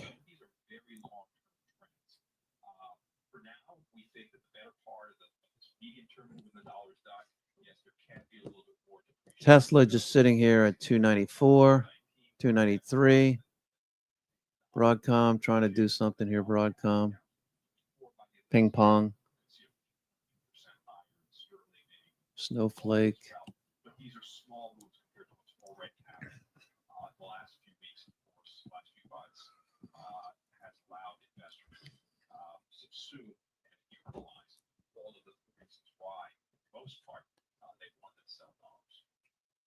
Really interesting discussion. Thank you. Appreciate it. Coming up, we'll tell you which metropolitan markets are affordable for home buyers. You're watching Market Times.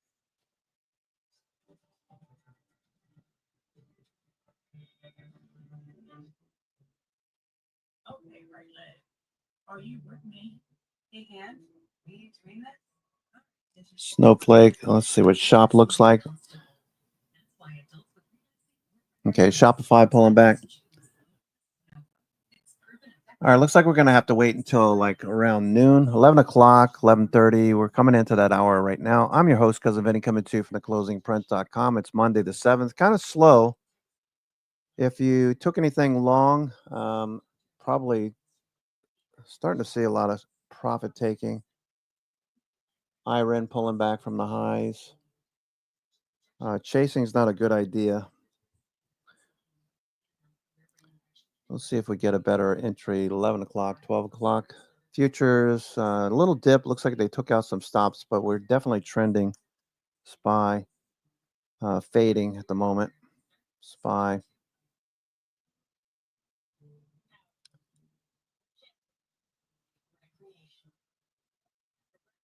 Okay, let's see what junk bonds are telling us. Junk bonds.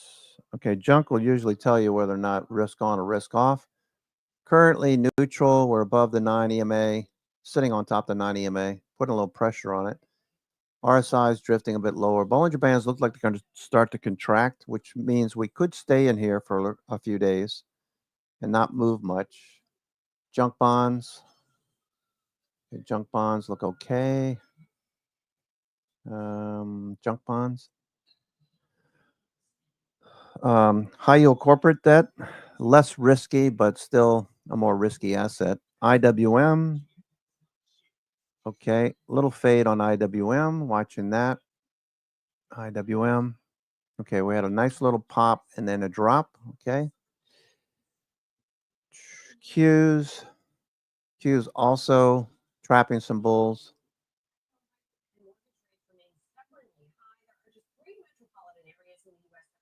Nvidia pullback, also trapping some bulls today. Nvidia fading. Had a nice run up in the morning, fading. People took profits, shorts covered first thing. Okay, Nvidia dropping off a little bit more now.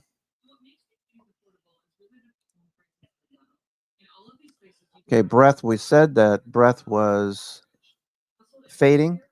Okay, so S&P, big caps, mid caps, small caps, and Nasdaq all pointing lower. That's telling you if you're taking a long, you're going to have headwinds. Okay, so watching Bitcoin here. Watching Bitcoin. What's Bitcoin about to do here? Looks like it's trying to turn. Bitcoin. Like the way Coinbase looked this morning. Bitcoin's still in this range. Coinbase, nice flag, Coinbase, but this the high of the day getting sold. Okay, Bitcoin. It's in a bullish trend, above the 90 EMA. Bollinger Bands are paralleling price, so that's telling me to look for these dips to buy. I don't feel it right now. I don't feel the markets are a good risk at the moment. Sorry, I'd like to take more setups, but already got very close to a stop here on SPY. Let me just check this real quick. SPY at Friday calls.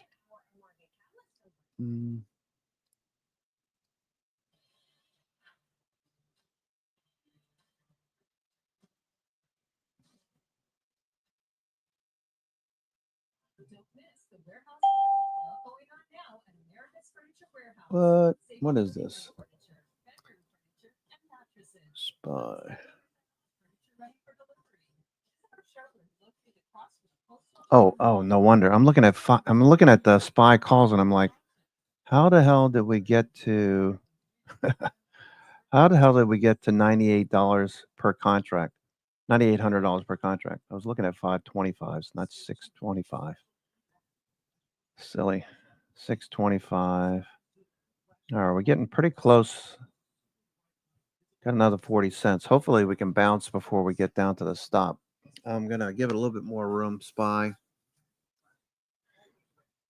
Okay, let's take a look at the S&P equal weight. So that's going to remove the weight of the NASDAQ, the New York FANG components, +5.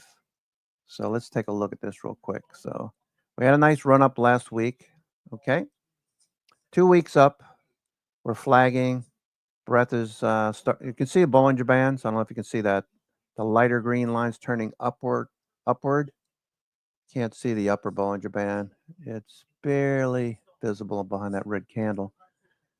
But we're in the red zone. Okay, whenever we get in the red zone, last week we were taking some profits off into strength. That's why I took off Nvidia, Meta, and a couple of other things. SOXL, took all of those off into strength. So what we're looking for now is just a little dip into price action.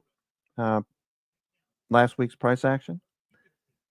Okay, so removing the weight of these stocks on the left. Okay, that's 33%, 32% of the weight of the S&P 500 in these 10 stocks +5. There's a couple of additional ones. They may have changed out. I have to update this list. Johnson & Johnson. Exxon was down. I heard ExxonMobil was down. It's an inside day, ExxonMobil. Okay. Berkshire Hathaway, that's one that Scott was looking at last week. Scott was looking at Berkshire Hathaway, watching that 200-day moving average. Nothing there yet. Berkshire, JP Morgan, that's taking a break. United Health, UNH, that tried to break out last week. All right, it's making a move back into this range. So looked pretty good last week. And then we came into Wednesday, we pulled back in sympathy to, what was it? Centene.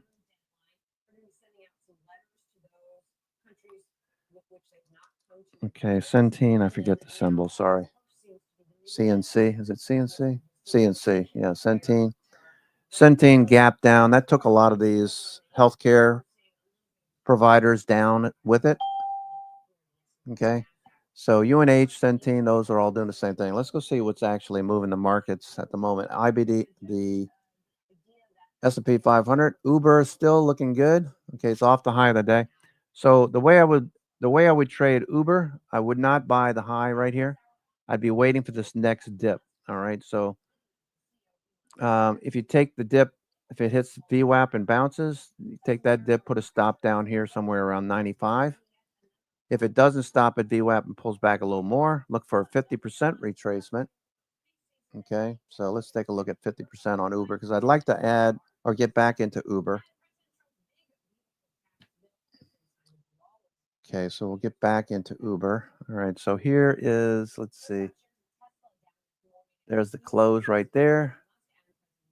Okay, 382 would be right at VWAP. Okay, Uber. Okay, if you're thinking about Uber, I'm looking at Uber for a position. Right now, the stock, the market's pulled back a little bit. Okay, so just watching Uber. Oh, geez. I wish they would just stick with finance. It's Yahoo Finance, not Yahoo Politics. All right, I'm back. I'm back to being myself. Back bitching about the talking heads on these financial media outlets. All they want to talk about is politics. Come on. Let's talk about stocks. Well, in the short term, probably the downgrade, and the longer or medium. Schwab is less. They talk less about politics. They do as well, but this guy Alex Kofi, he's pretty good. He comes up with some good setups from time to time. Netflix downgraded to neutral at Seaport. Seaport Research is like a third tier research firm. JP Morgan, Goldman Sachs, those are top tier. Those are tier one firms. Seaport is at least a tier 3 or tier 4. Tier 2 would be Raymond James and those guys. Stifel.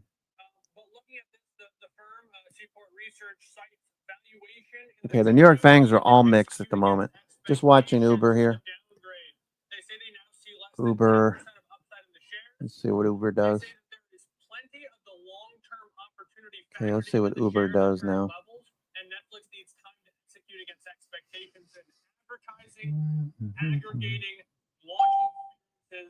Uber.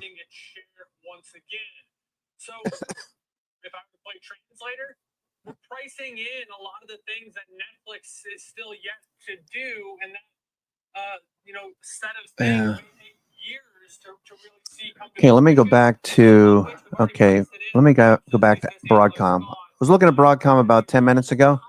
Let's see if it did what I thought it was going to do. Broadcom, AVGO. Yeah, it did. See that? So we're just ping-ponging between these levels. I looked at Broadcom right here. Looked like it was going to continue, but we had supply right overhead. Now we got a sell order block. We're right back down to these buy order blocks. Looks like we're just going to ping-pong between these two levels, okay? So good that we didn't do anything. Just waiting patiently. All right, so this level, okay, and this level. Okay, these bands of green and red being supply, green being liquidity. Okay, just ping-ponging. So we're going to have a doji over here, spinning top doji. I don't want to trade that. That's chop. That's chop. All right, SPY. Let's see. Okay, we're still 40 cents above our stop.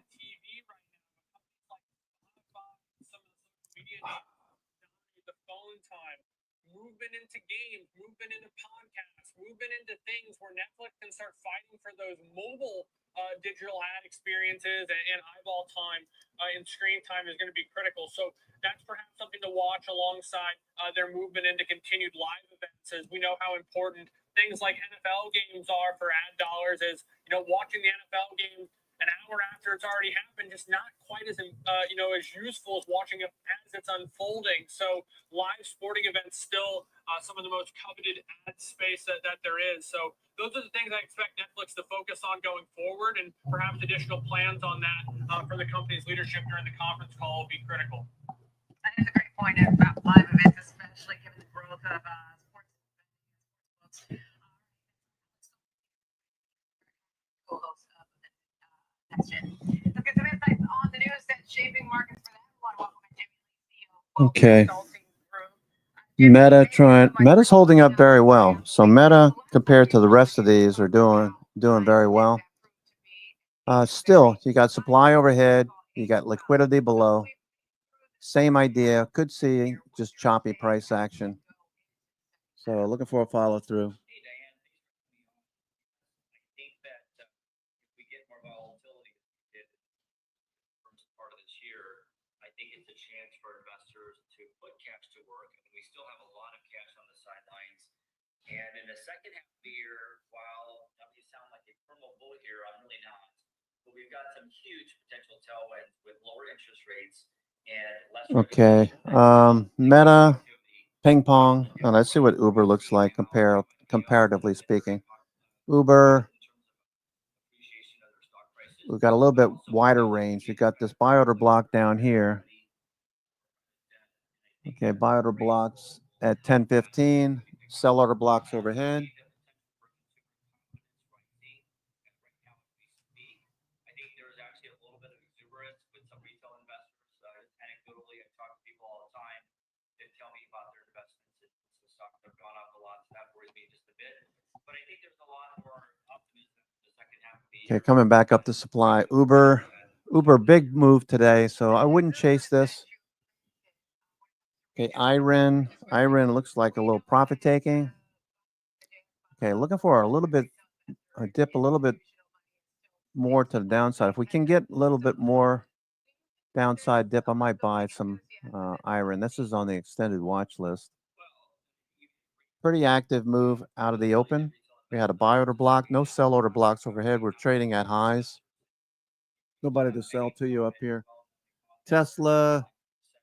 All right, maybe it trapped some bulls there. A little bounce in Tesla. To a number that a lot of people would have thought would have been impossible a few months ago.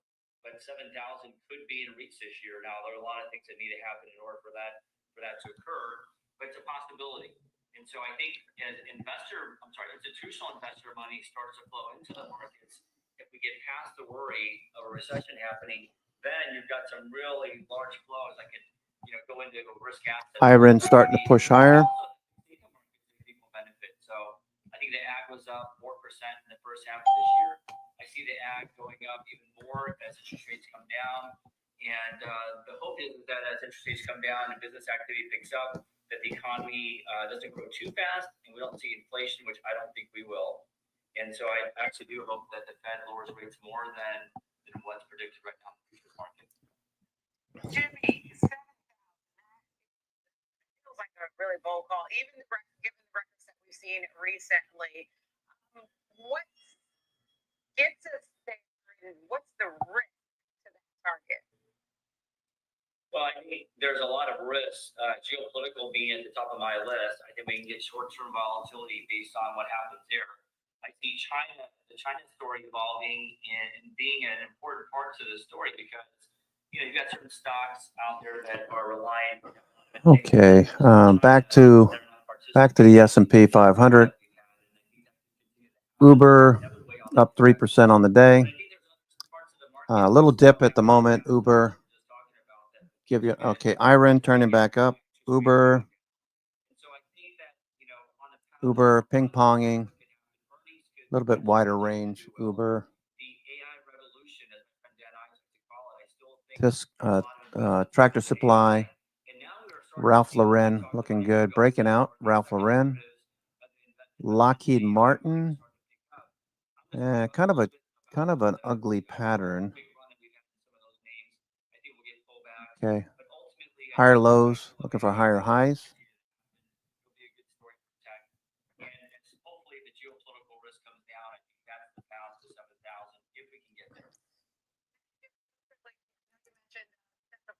The small and mid caps, mid caps essentially catching up. But what about sectors that you like? I know we're talking about AI, but what sectors? Okay, Lockheed Martin looking a little better here. Lockheed Martin.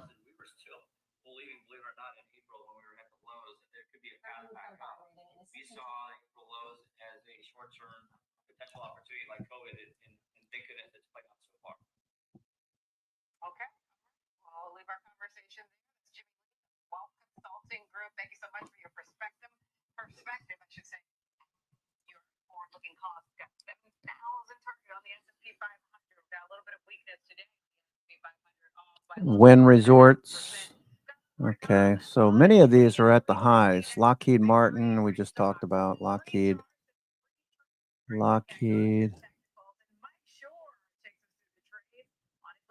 DoorDash is coming up. Oh, DoorDash looking interesting. That's trending. DoorDash is trending. Okay, DoorDash is trending. DoorDash trending. The dip got bought this morning.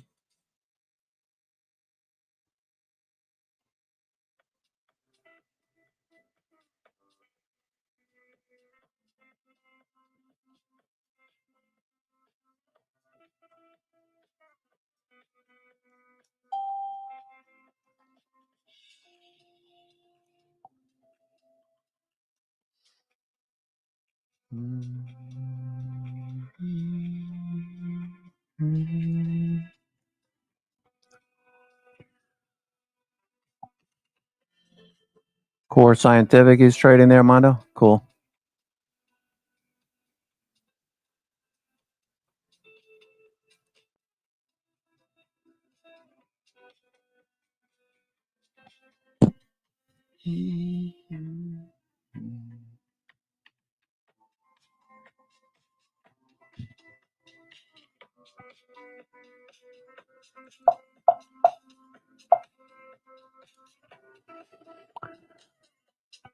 Core Scientific. Nice follow through on the bounce. Why did it pull back? Was there a particular reason? Was there news? Let's take a look at Core Scientific. Mondo mentioning earlier this morning and last couple of weeks, you've been mentioning your son, right? Cores, CORZ, looking good.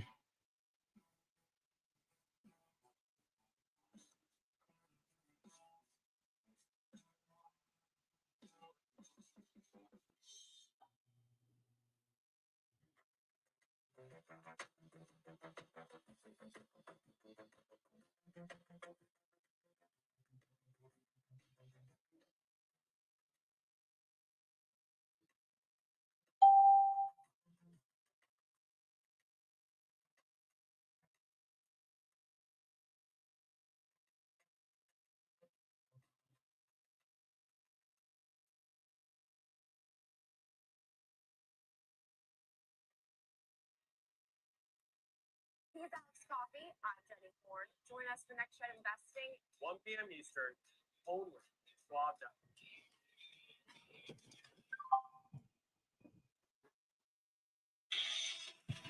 Schwab.com. LEU, that symbol seems familiar. LEU looking good.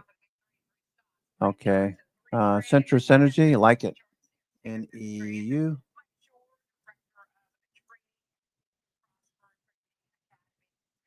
Both of you. Michael, I want to start with a big picture take from you on the market. We had those records to close out last week. We've got to pull back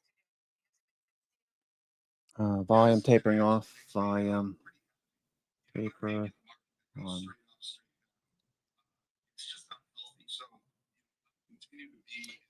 Yeah, so this is one that Susie just mentioned. Centrus Energy. Okay, you got a nice tight squeeze. Okay, volume tapering off, which is exactly what you want to see on the consolidation. Okay, so you got trend. Low tick alert minus 800. Okay, so looks like we're going to move lower. S&P. I'll get stopped out. All right, so you got a trend up, and you got consolidation. Okay, so what's the next trend? Trend's probably going to follow the 50-day, the 21-day, and the 90 MA. So while we're consolidating right now, looking for continuation. LEU looks really good. I like it. I like it. Okay, let's go see what kind of earnings they got. LEU, Centrus Energy. Okay, they report again August 5th. Okay, Centrus Energy. Okay, this is good. All four metrics are green. After this decline now, we can see that price seems to have found a floor near the 106 level, our green line here. But notice at the same time, though, that even during this period as well, price was making lower closes. From here, it sort of stabilized. We saw bullish divergence on the RSI, a very steady uptrend in this momentum indicator. Now we are seeing price break above this repeated ceiling here near 123, also a floor previously as well. Old support becomes new resistance.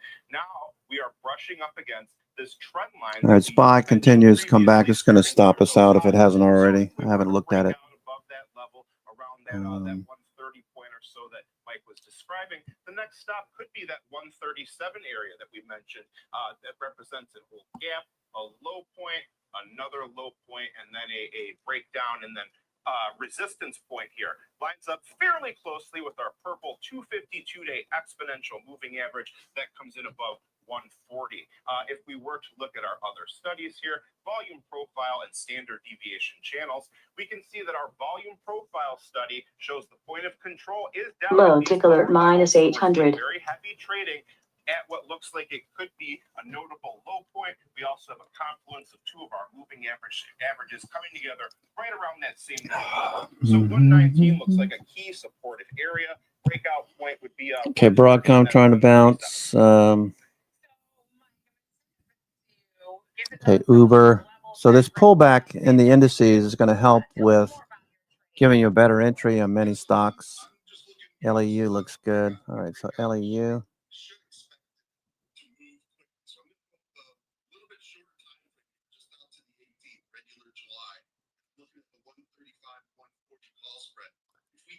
LEU looks good.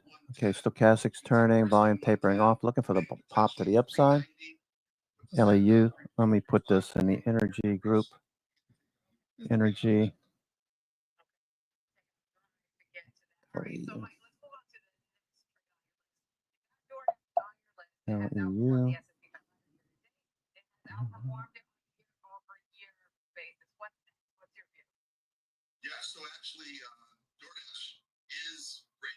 When do they report again, LEU? They report again August the 5th. Okay, so August. LEU. Looking for a squeeze and a breakout.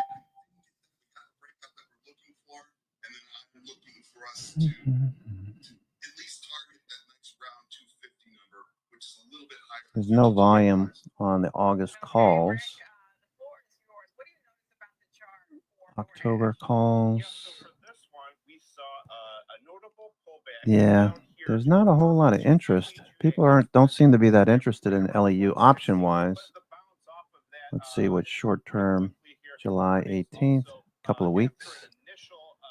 July 18th, 11 days. Okay. There's really no volume in the options. I'd like to do some options, but all right. Core Scientific continues to move higher. Mondo mentioning his son's in this one. All of which are continuing for now to diverge farther apart from each other, which suggests the trend is still continuing to the upside. Look for that slope to start to change, or for the trajectory of those lines to start to flatten out a little bit for signs of slowdown. You can see that RSI is... Okay, so what's the deal with Core Scientific? Why did it drop like that? Core CoreWeave down. Okay. This is Core Scientific, not CoreWeave. Why is this showing up? Core. Okay, so let's see what they got here. And for price to pretty much do the same thing. So we could draw a channel here. We could start with this low point here, go across these CoreWeave. put it across these highs. That is about where we topped out recently. Okay, so they're buying That would be Core Scientific. to potentially watch going forward. $20 per share. To consider volume and standard deviation. $20 per share. Okay. Here at these levels, traders may be establishing a foothold near that 240 level. To the downside further, volume starts to pick up once again near 220. 215 was that old high that we mentioned previously that we held on to. So 215 to 220 looks like it could be another support $20. Profile point of control all the way down. $20. Okay, so if we did keep moving higher, 258 plus one standard deviation channel, one standard deviation above our blue linear regression line, our fair value line, could be further resistance there, just below 259. Okay. So, Mike, tell us a little bit more about your trade, especially given levels you were originally looking for. Yeah, so like I said, we already broke out over my level of 236.22. But I was looking at it a little bit more time. July 25th, 245, 250 call spread. We got to that 36.22 level again. We trade about $1.60. So we can make 340. We can lose $1.60. That's 2.13. The last one on your list is in the social media world. It's Reddit. It's a younger company here. So far this year, it has performed the S&P 500. But if you look at it on a longer term basis, it has outperformed on a year-over-year basis. CoreWeave. What's your view on where it goes from here? Yeah, so this is another one on the breakout. You know, a little bit undervalued when you look Nice at follow through on CoreWeave. But we are above all of the major moving averages. Let's move up here. The problem is, pullback lines is, for me, it's all the way down to 136. So either it's a no trade or I'm looking at a breakout here. The breakout would be at 165.55. Obviously, we're about $13, $14 below that right now, so we need to see that.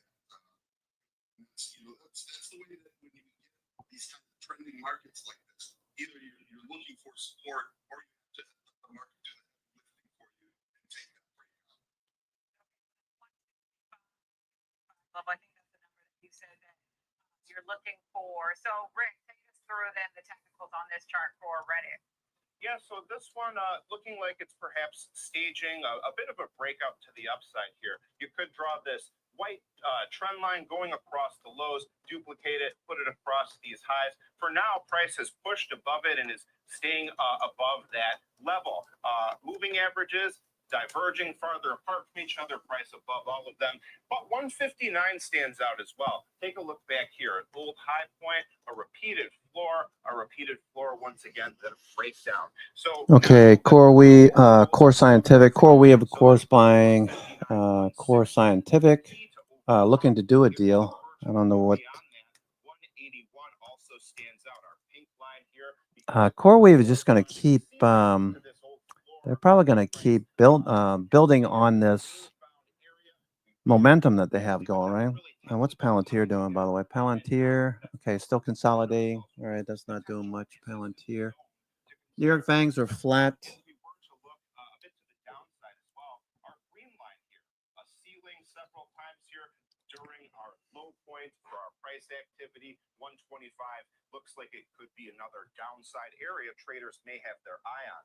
RSI giving up a bit of its ground here, falling below not only the overbought area, but also this shorter term green trend line here after only just recently breaking this very long term downward sloping red trend line. So a bit of an interruption here, not necessarily an impending collapse, but something to take note of. So we can see though that Tesla looking for a higher low. All right, so we got a mixed bag on the New York Fangs. Let's looking at the number of stocks advancing. We got 111. We had made it all the way up to 200 out of 500 advancing. We're back down to 100. So that's telling you, painting a picture of just take it easy. You know, don't take too much risk on. Let's wait for the bounce that, you know, we see breadth improve. All right, so that we should see breadth improve. Tick cumulative. We came into the week with all tick cumulative time frames pretty much bullish except for the 4-hour chart. The 4-hour chart was giving us reason to pause. Okay, that's still trending lower. The 4-hour continues to show lower highs and lower lows on tick cumulative. Let's look at the short term. Look at 15-minute. You don't see what I'm talking about. 15-minute. Okay, the trend, the cycle is off. Okay, 30-minute.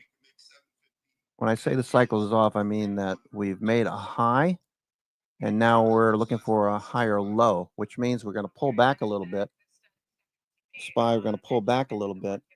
Okay, probably in this area, 620 is a area of support. Let me see if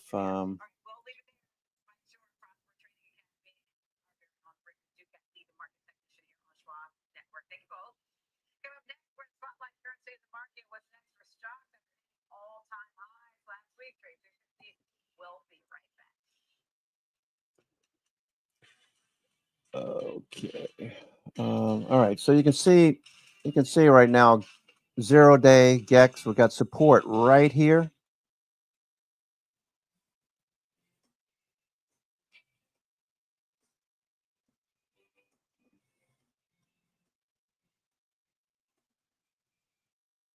Morning Movers brings traders the biggest headlines to start the day, from volatile overnight swings to the earliest analyst calls. Get your watch list ready. 8 a.m. Eastern.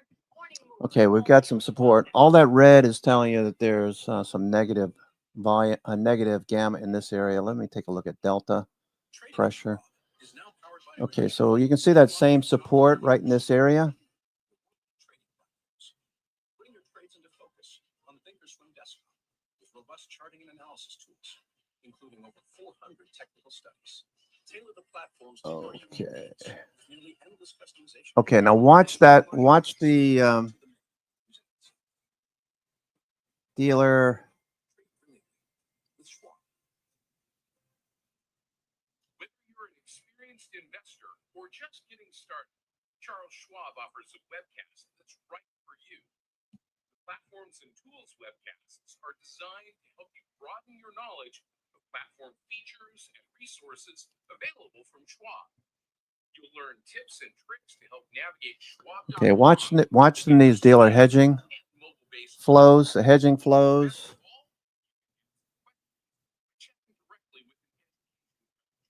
It's interactive learning at its finest. Tune in live or watch on demand. Head over to schwab.com/coaching and start learning today.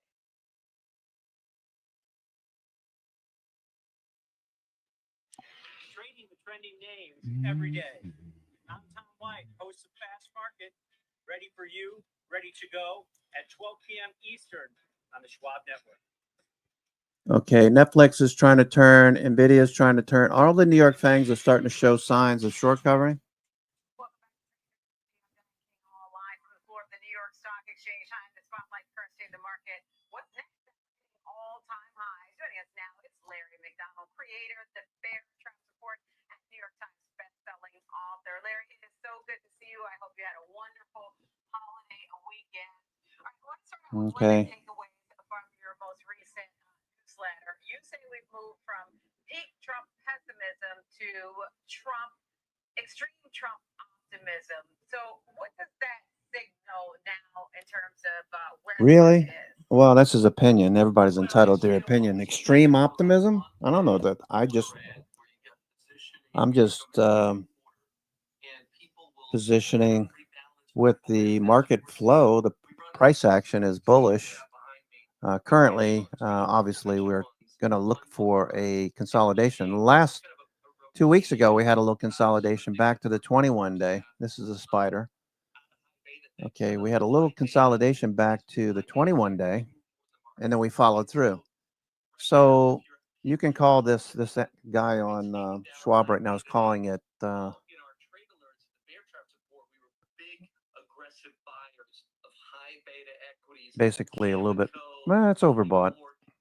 We'll see how this goes. In our trade alerts that go out by WhatsApp, and on But looking at this and looking at the 620 level, that's like where the 5 EMA is not shown, but 620 level is right around that level. And if we look at Trace, we can see that the hedging line is starting to turn up. Earlier, when I tried that those SPY calls for Friday, those 625s, this line had not turned up enough yet. Now it's starting to turn up. Okay, here we go.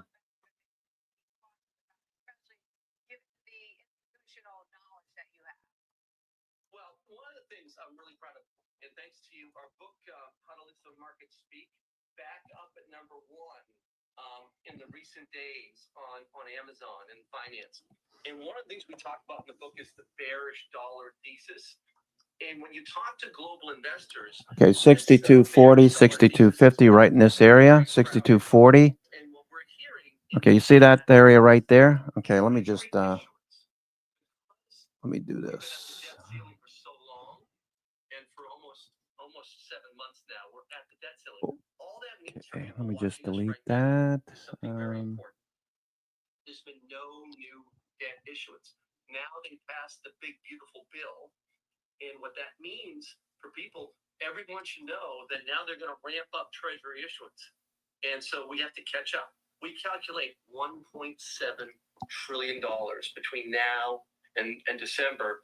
It's 600 billion more than last year of Treasury issuance, and what that's going to do is going to drive up T-bill rates, 1-year T-bills, 2-year bonds, 2-year notes. And so the front end of the curve is going to suck dollars suck cash back into dollars, and that's probably going to get you a counter trend rally in the dollar here. So if you have dollar trades on or if you're exposed to commodities or some of these high beta commodity names, we expect a counter trend rally in the dollar over the next couple of months. So once again, a lot of things that we're working in the first half, gold miners, uranium equities, copper, they could have a rough couple of weeks if we get a nice counter trend rally in the dollar. Okay, all right. Let's talk about the thing that we're watching. Earnings season coming up. Big banks obviously going to be in focus because they're early in the earnings season. When you think about all the noise around regulatory landscape, loan growth, et cetera, I know you talk about this in your bear traps report. What's the single biggest thing that you're going to be watching for in the earnings from the bank? Well, think of Jamie Dimon. He's taken down his personal JP Morgan shares by 25% over the last year, and a lot this year. It's trading at 2.4. DoorDash trending. Watching the support here. Watching support. The bullish case for bank now in a Trump regime with the chief regulator being a Trump. Okay, so watching the live flow. Watching the live flow. Between JP Morgan and the regional banks is the widest it's ever been. Again, 2.4 times book. JP Morgan has never traded there, and their CFO, their CEO, is dumping shares at the fastest pace he's ever dumped them, right? So you have to be selling your big banks here, buying some of the smaller ones, and as you come into earnings, the bar is very, very high for these banks. But everyone always, points out we see kind of Let's see if we can't get some more flow.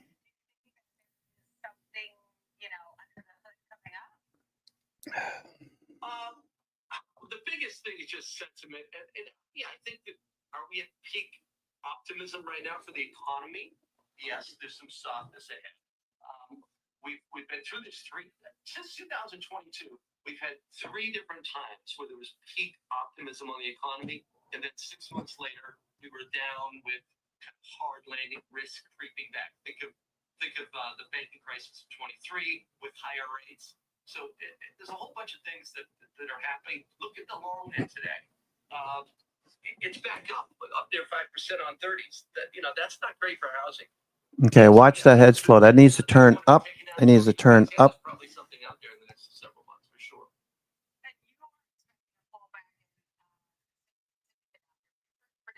20% pullback over the next few weeks. What's behind it? Well, just sentiment again. The SOX S is something we like which is triple lever. You have to be careful, and this is not for everyone, but for speculative investors that need an edge here, the SOX S, we think is going to have a nice 3-4 weeks.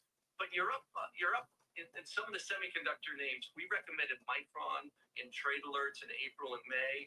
Micron's up 110% in 64 trading days.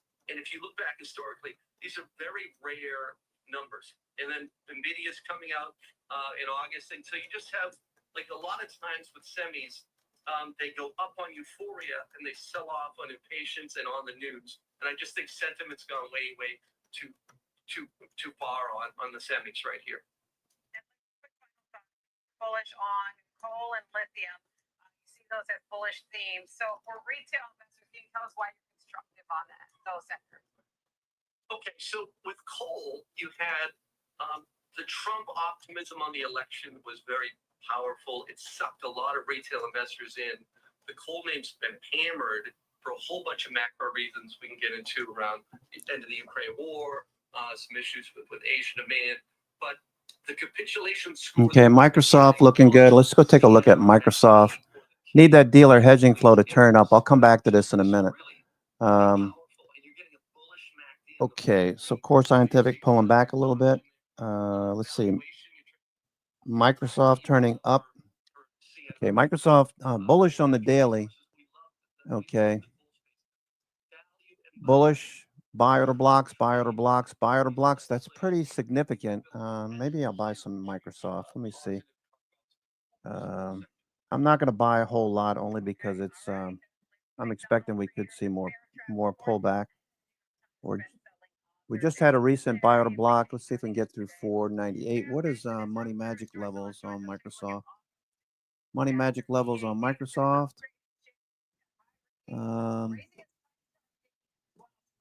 Microsoft, where are you? There we are. 500 and 510. Okay, 500 is going to be a pretty formidable level. Okay, so we got another 2 points to go. So 50 delta should make us $100 per contract. Microsoft probably could wait for another dip. Probably going to be a doji. We're building up against a squeeze, basically. When you got buy order blocks, buy order blocks, buy order blocks coming up against supply overhead, that creates a squeeze in itself because prices are squeezing up against supply overhead. We know that 500 is a major call gamma overhead. So could this pop through here? Possibly. I just don't like that the whole group, New York Fangs, are mixed. That usually gives us a neutral signal. Look for a doji or a spinning top.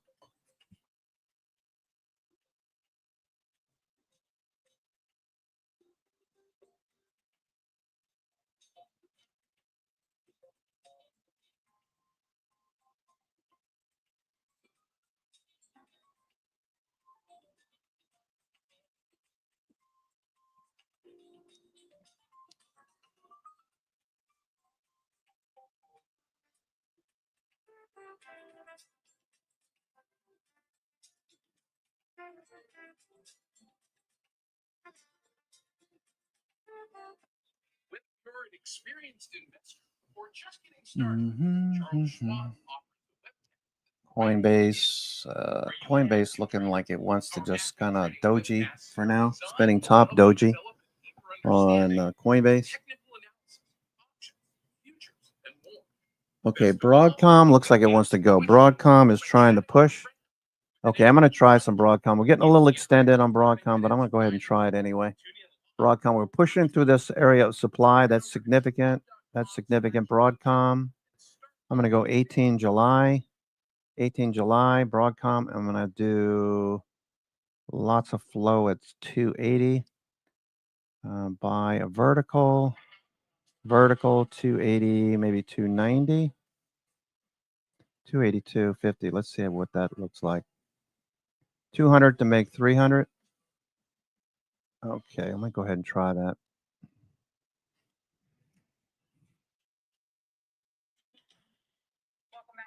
Okay. Broadcom.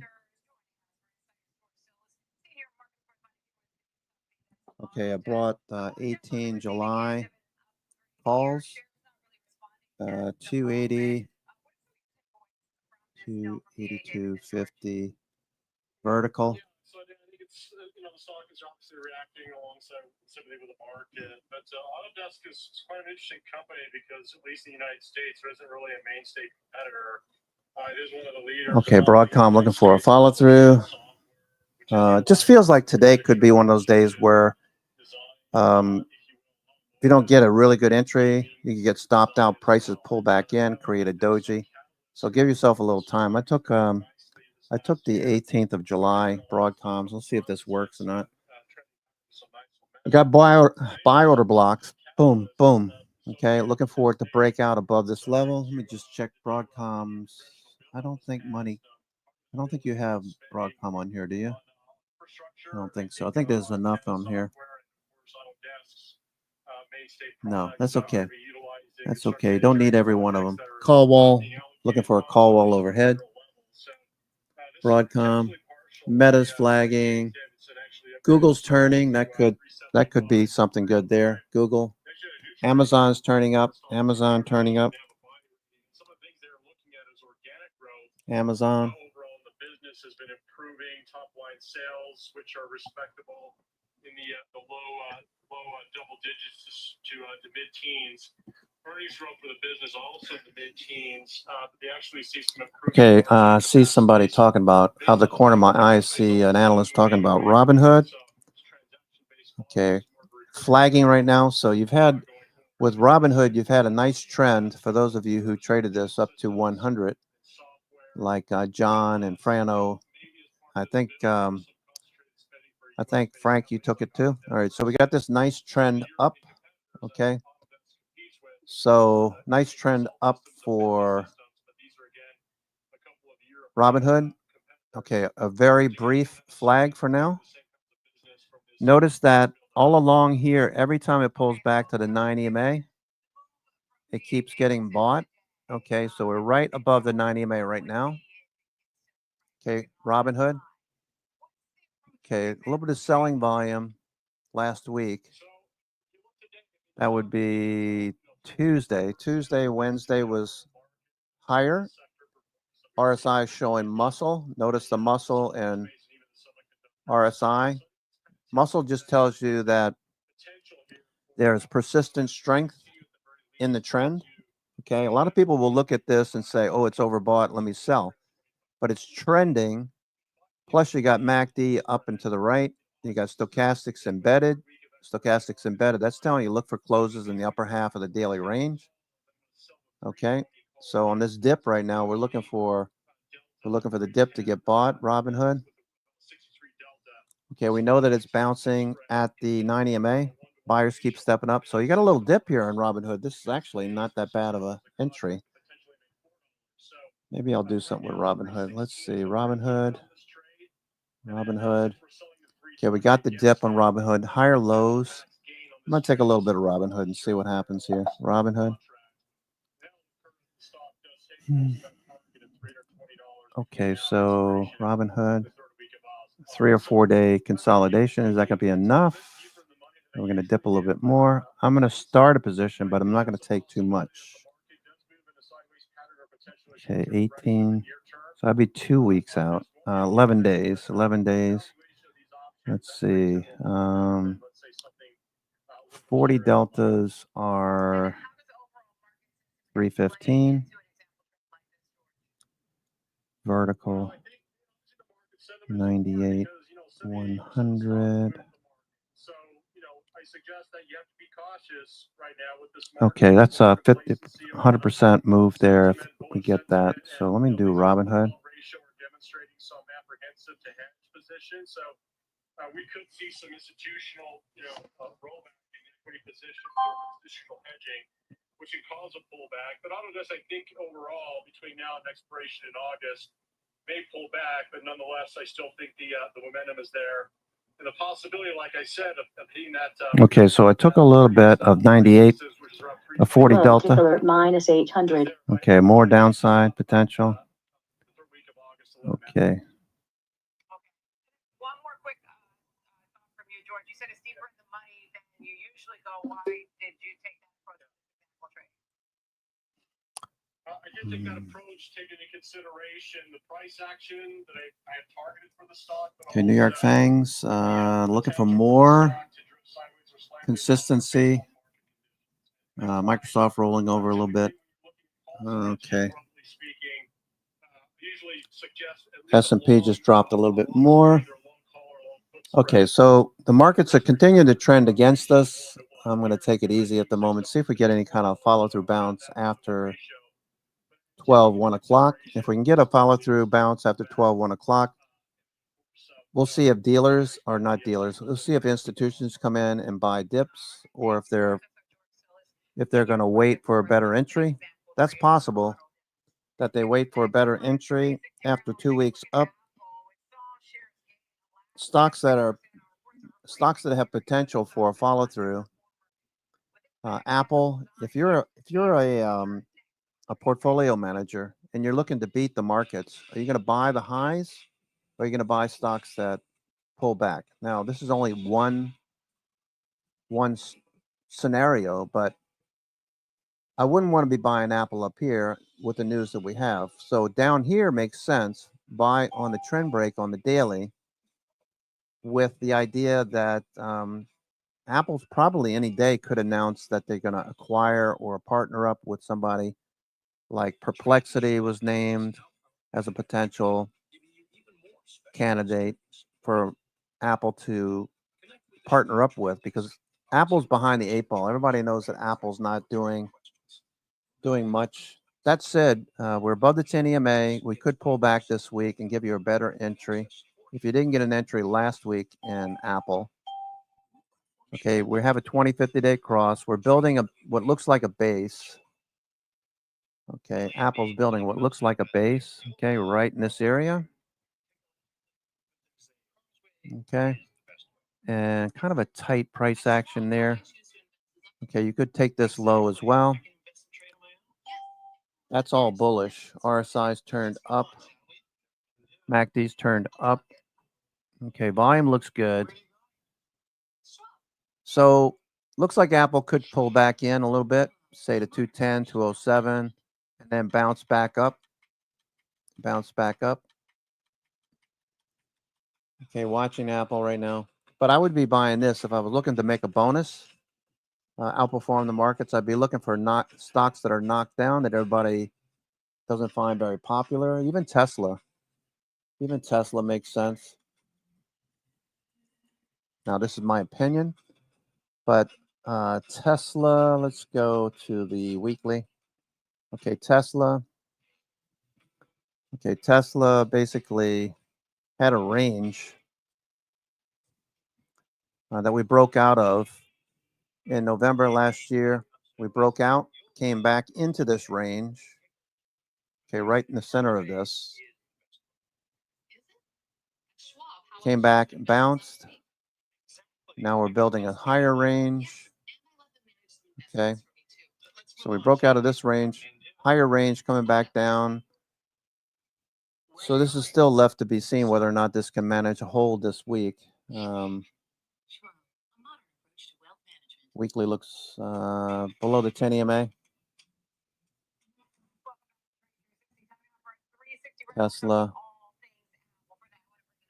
A lot of people hate on Tesla for good reason. Elon needs to focus on the business at hand. Okay, Tesla.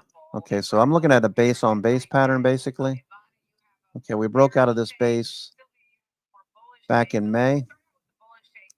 Okay, so we're right at this level right now.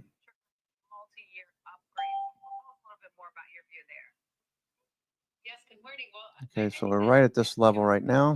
We hit this level right there. Big base right here. Secondary base above this one. Do we bounce here? Watching RSI. Not the best setup right now. we do have some nice setups like Uber trending. You got Wynn Resorts trending. Okay, Wynn Resorts is following through. Looking for Las Vegas Sands to find a dip buyers. Okay, they're starting to buy a little bit. Dip buyers on Las Vegas Sands. I did buy some Boyd Gaming last week. Boyd Gaming. Looking for that to keep trending. Okay, Meta. We're looking for Meta to retest the highs over here, 739. We got above it last week. On Monday, we got above it. Pulled back Tuesday, Wednesday, bounced Thursday. Today, we're trying to hold on to the 9 EMA. That's significant. 921.50 are all pointing up and to the right. Okay, 921.50 are pointing up and to the right. Meta is going to be in the middle of all of this AI build out. They're going to make money in the future. Pretty certain of that. So dips, looking for dips to get bought. This is the second time they're introducing a better series. We haven't really seen much of an improvement since last. Okay, so we saw the casinos were looking good. Wynn Resorts, we just talked about Wynn Resorts. Some of the smaller banks were moving. Some of the smaller banks were moving. What is KBE and KRE doing? KBE and KRE.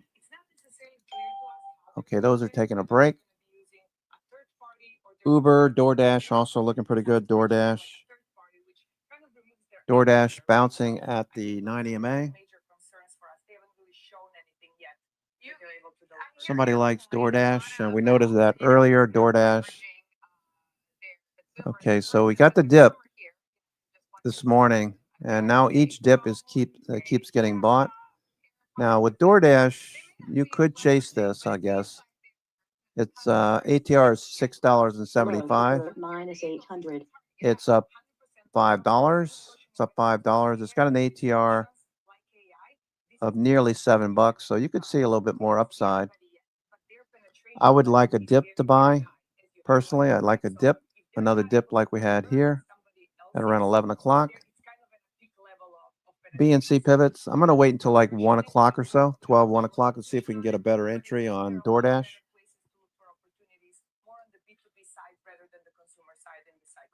Sylvia, I want to go back to you, to hear more of your perspective. You highlight that privacy first approach, which has been a differentiator for Apple in the past. It's been something that they've been known for, especially protective of data there. What do you think about that? Is it really something that could be a needle mover for Apple, or is it just something that's nice to have? I think that could be a needle mover for Apple. One of our biggest Rocket Labs looking good, Mr. Turcini. broad-based in terms of Thank you. I know you posted that last week. these companies will gather as AI becomes more sophisticated and we use it more for different things. We will get targeted more for different things, and our information will be used for different things. So I think having that promise of privacy it is something that will be. Okay, back to Trace. Okay, so we're trying, the hedging flows are trying to turn. We're right at support. So if we lose this support, the next level is 62.20. In this space, and we've seen it before when they couldn't figure out the chip game, they partner with different chip companies, and then in the background they're running their own chips, and lo and behold, Watching the hedging flows here. I don't expect anything differently here. I think that they realized that they had to work with ChatGPT and had to look to third parties, but I think that in the background they're going to run their own thing to figure it out in the end. I just think that Apple can't afford not to. Okay, Apple can't afford not to. Look, a couple years ago, Tim Cook made the point that we've already been in AI. All right, Amazon. Nice little bounce here, Amazon. But let me ask you, put AI aside, tariff risk. Do you think there's still any tariff risk, Ivana, that Apple needs to think about? I do still think there is tariff risk, and I think Okay, watching that hedging flow. I'll be back to this in a minute. I'll be back to that in a minute. All right, watching Amazon, these higher lows. Okay, higher lows continue. Thursday, we saw the same thing, higher lows. A little bit more consolidated price action today. But it looks like it wants to break out. Amazon, I do have positioning at Amazon. Amazon, yep. I got Amazon. That's up today. I got July 25th. July 25th, 225 calls, Amazon. Stay with us. You've got Fast Market with Kevin Higgs and Tom White.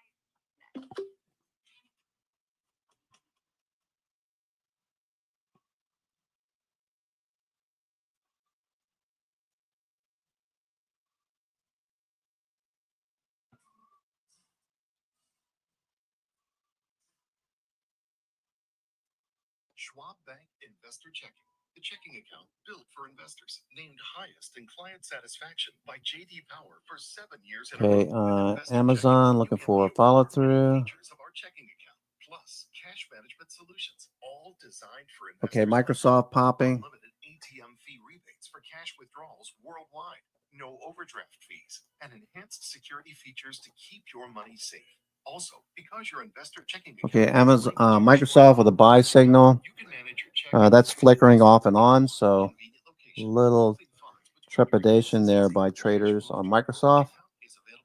Okay, Microsoft looks pretty good. You got a nice ABCD pattern, Microsoft. bonds, money market funds, and more. Get more with Schwab Bank Investor Checking, the checking account built for investors. B is 495.96. I have a question for you. 496, sorry, 496. Brandon had an account with Schwab before there were branches in the area. He really started with nothing. He worked hard, and after he passed away, Okay, Microsoft. my advisor Jennifer, she was with me with the journey, helping with the estate distribution. Okay, let's go take a look at hedging flows now. Hedging flows starting to turn up. Opportunities don't stop when the market day ends, so neither do we. Schwab gives you round-the-clock access to over 800 of the most popular stocks and ETFs, plus a wide variety of futures markets. All with 24-hour support from trading specialists who understand the ins and outs of 24-hour trading. No matter the hour, you can trade brilliantly with Schwab. Okay, Netflix is going. Okay, Netflix is looking good. There goes Broadcom. Broadcom. Okay, stocks are starting to show signs institutions are buying. Okay, we need to see this hedging flow turn up. Okay, let's turn off 0 day. Pretty much the same thing. 62.30, 62.35 is support. Okay, got some levels of resistance overhead. Some negative gamma there. Let's go back to gamma. Gamma, a lot of red overhead. Okay, let's see what Charm is doing at the moment. Charm. Yeah. This big level right here is offering support. That big level is offering support. So if you think about long,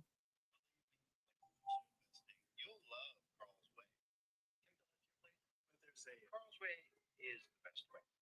Is it? Schwab, how I choose to invest is up to me. Exactly. I can invest and trade on my own. Yes. Some investments for me too. Let's move on, shall we? No, can do. Where are you going? Schwab. Schwab, a modern approach to wealth management. Opportunities don't stop when the market day ends, so neither do we. Broadcom's trying to go. Okay, Microsoft. Watching this hedge flow. Okay, watching this hedge flow. All with 24-hour support from trading specialists who understand the ins and outs of 24-hour trading. No matter the hour. You can trade brilliantly with Schwab.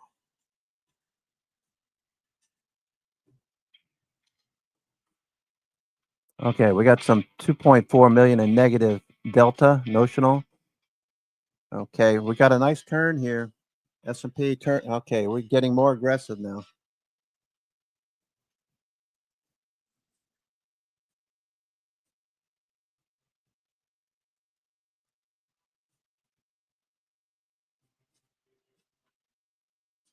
Get more aggressive. There goes the markets. Nvidia looking good. Okay, I wanted to buy a dip on Nvidia. I wanted to buy the dip. Microsoft looking pretty good here.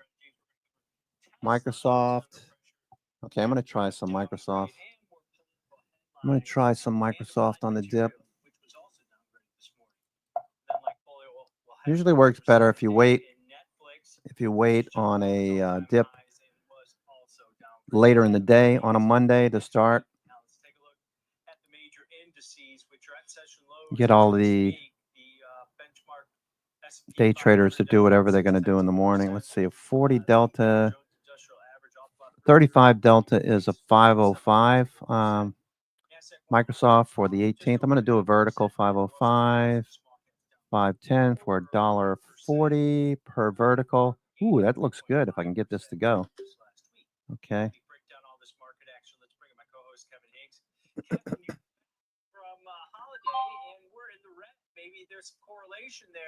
Okay, Microsoft, I just bought some 505s. It's basically going to be headline driven risks, but maybe we were due for a little bit of a pullback. 510 call vertical. Yeah, as we For the July holiday, we realized that we're in the chasm between the end of first quarter earnings and the beginning of second quarter earnings. Don't have a lot of economic data. Some Fed minutes don't have a lot of earnings. We do get Delta Airlines, but not much else besides that. So we're kind of in the summer doldrums here, but headlines Wednesday before that should keep the markets busy. Some Tesla news over the weekend. I think, the Tesla story continues to be, we're going to talk a lot about that, so I'll leave that discussion. But listen, I think this is the bottom chasm of the summer trade right here before earnings start. And when earnings end, don't have a lot of economic data, Tom. Not a lot to get excited about. Market's going to move. I don't know if it's going to be a big volume yet. I don't know if you should overestimate any of these moves, Tom. But, I see a VIX sitting around 17.5. That's not historically low for July. Actually, if you look at long-term chart of summer trading, that's relatively high historically, but it doesn't feel high. all right, that's about 2-to-1 risk reward on that trade. Microsoft, let's see. Microsoft, Amazon, trying to get through that supply. Microsoft. Okay, so right there. Okay. Put a stop underneath. Put a stop underneath that 497. If it gets to was full, so maybe some progress there, even though they did extend.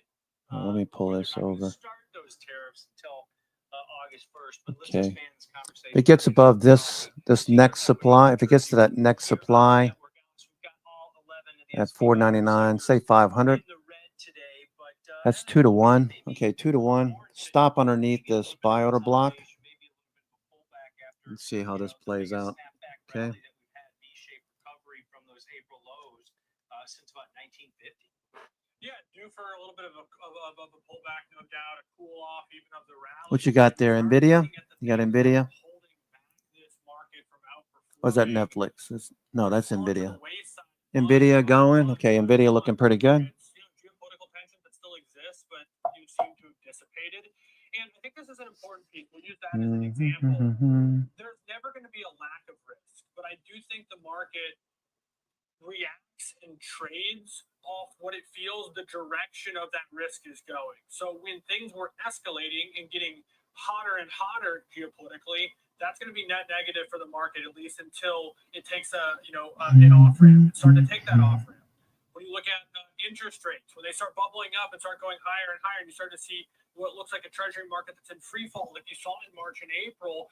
Nvidia looks good. Nvidia. Whether or not a bill is going to get passed, that's seen as important. The same goes for these tariff discussions. And so when it looks like the risk isn't accelerating, the market tends to drift. You combine that with what's one of the Snowflake turning back up. heavy vacation. Broadcom. Okay, so the S&P and the NASDAQ hasn't changed a whole lot. 100 stocks advancing on the S&P. Still consolidation mode. Only 26 of the 100 NASDAQ 100 stocks, only 26 are advancing, 75 are declining. About 275 stocks advancing on IWM. All right, so about 1,725 stocks declining on the New York, on the small cap Russell. Okay, let's see if they buy any more. And what's Coinbase doing? Coinbase. All right, still Coinbase still consolidating. Okay. Core Scientific. Okay, you're looking for a higher high now. Core Scientific. They're offering something like $20 per share. CoreWeave is offering like $20 per share. It's the deal is structured at $20 per share plus or minus. From what I was just reading, Core Scientific.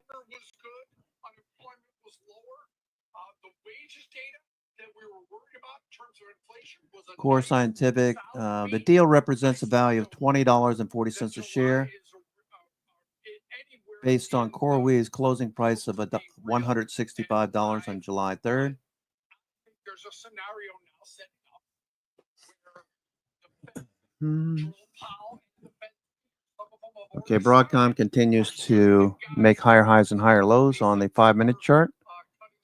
Broadcom, Snowflake trying to make a new high. Top of the NASDAQ 100, Booking still on the top of the list, Booking.com, Axon, body cams, and security components. And what was that? What was that? Oh, NVIDIA. Okay, NVIDIA long working.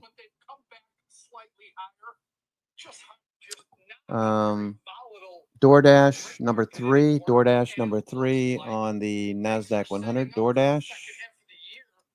Susie identifying some pretty big flow.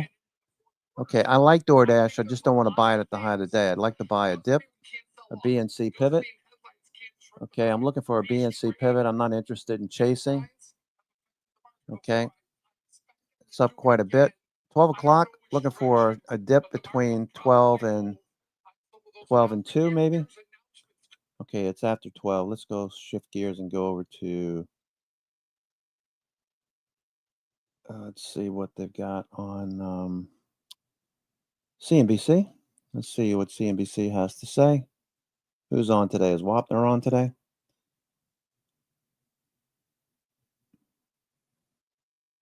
Ones before they couldn't really see through. Yeah, he's on. Okay. Well, now I feel like they've got a little more clarity. Heck, we got more. I think they feel like they got a lot more today than they did 3 months ago. They could barely give. Well, you're talking to, you're not talking to the biggest CEOs in America. Pretty big CEOs. We're not going to get in a match about the type of CEOs we're talking about. But I know for a fact that guidance last quarter was way better than people thought. Way better. Most people expected no guidance whatsoever. Now some gave 2 things of guidance just to Coinbase hanging in there. Coinbase is looking pretty good. How can it not be? You could argue that. Again, where tariffs? Well, I mean, You're a CEO, you can make $1 billion investment unless you're a semiconductor CEO and bringing it into the U.S. That's to be a long tail, right? Okay, Palantir is up 3.15%. Palantir having a pretty good day. Palantir bouncing. Okay, Palantir on the move. Palantir.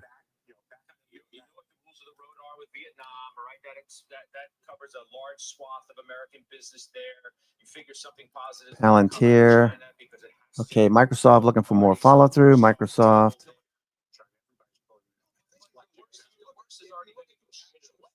Microsoft, okay. Looking good. Microsoft. Okay, I got the 505. Microsoft, it's a 40 delta. It was a 35 delta. It was a little bit shy of 40, but the trend is starting to move up. So that'll be a 40 delta soon if it isn't already. Tariffs for another 90 days, and they'll keep delaying Let's see, Palantir, having a good day, Palantir. I have put credit spreads on Palantir. They start putting some of these deals back. All I'm saying, I'm just highlighting risks. I'm not highlighting I totally get it, and there's an argument to be made that people are too complacent to the risks relative to where the price of the market is. I totally get that. I would only submit, for the record, that a lot of the risks that were put on the table before had not come to fruition, so maybe they don't. It's time. We'll have to see. I think one of the big questions as we make the turn, as I said, we hit the halfway house over the weekend. Now we're on the back Palantir. What happens to that Okay, trade Palantir. that had us doing pretty well? Lower quality, higher beta. You can call it, in some respects, momentum. Some had said, well, maybe the rally's on thinner ice because it's being held up by a lower quality cohort of stocks. You've had 9 consecutive days of gains from the high beta ETF. That's the longest streak since January of 2018. Wall Street Journal with a piece about meme stocks and the YOLO bets are back and fueling the market's rally. We kind of get that, right? Krinsky says there's some signs of froth. What do we think? I think that the vessel that is carrying the rose-colored glasses thesis is momentum. And that's giving comfort to those that are allocating towards lower quality and high beta. The minute you see a reversal in that vessel, the minute that momentum begins to correct, they're going to lose that comfort. And you're going to see a precipitous correction. I expect that to happen in this quarter. I actually think that's healthy for the overall bull market that we're in. And not unusual, by the way. Unusual says we're going to correct 12%. So not 5,500. Look, that's what barring they said the in the second half. Barring the geopolitical shock, I don't think we're going down 12%, but who knows? We could.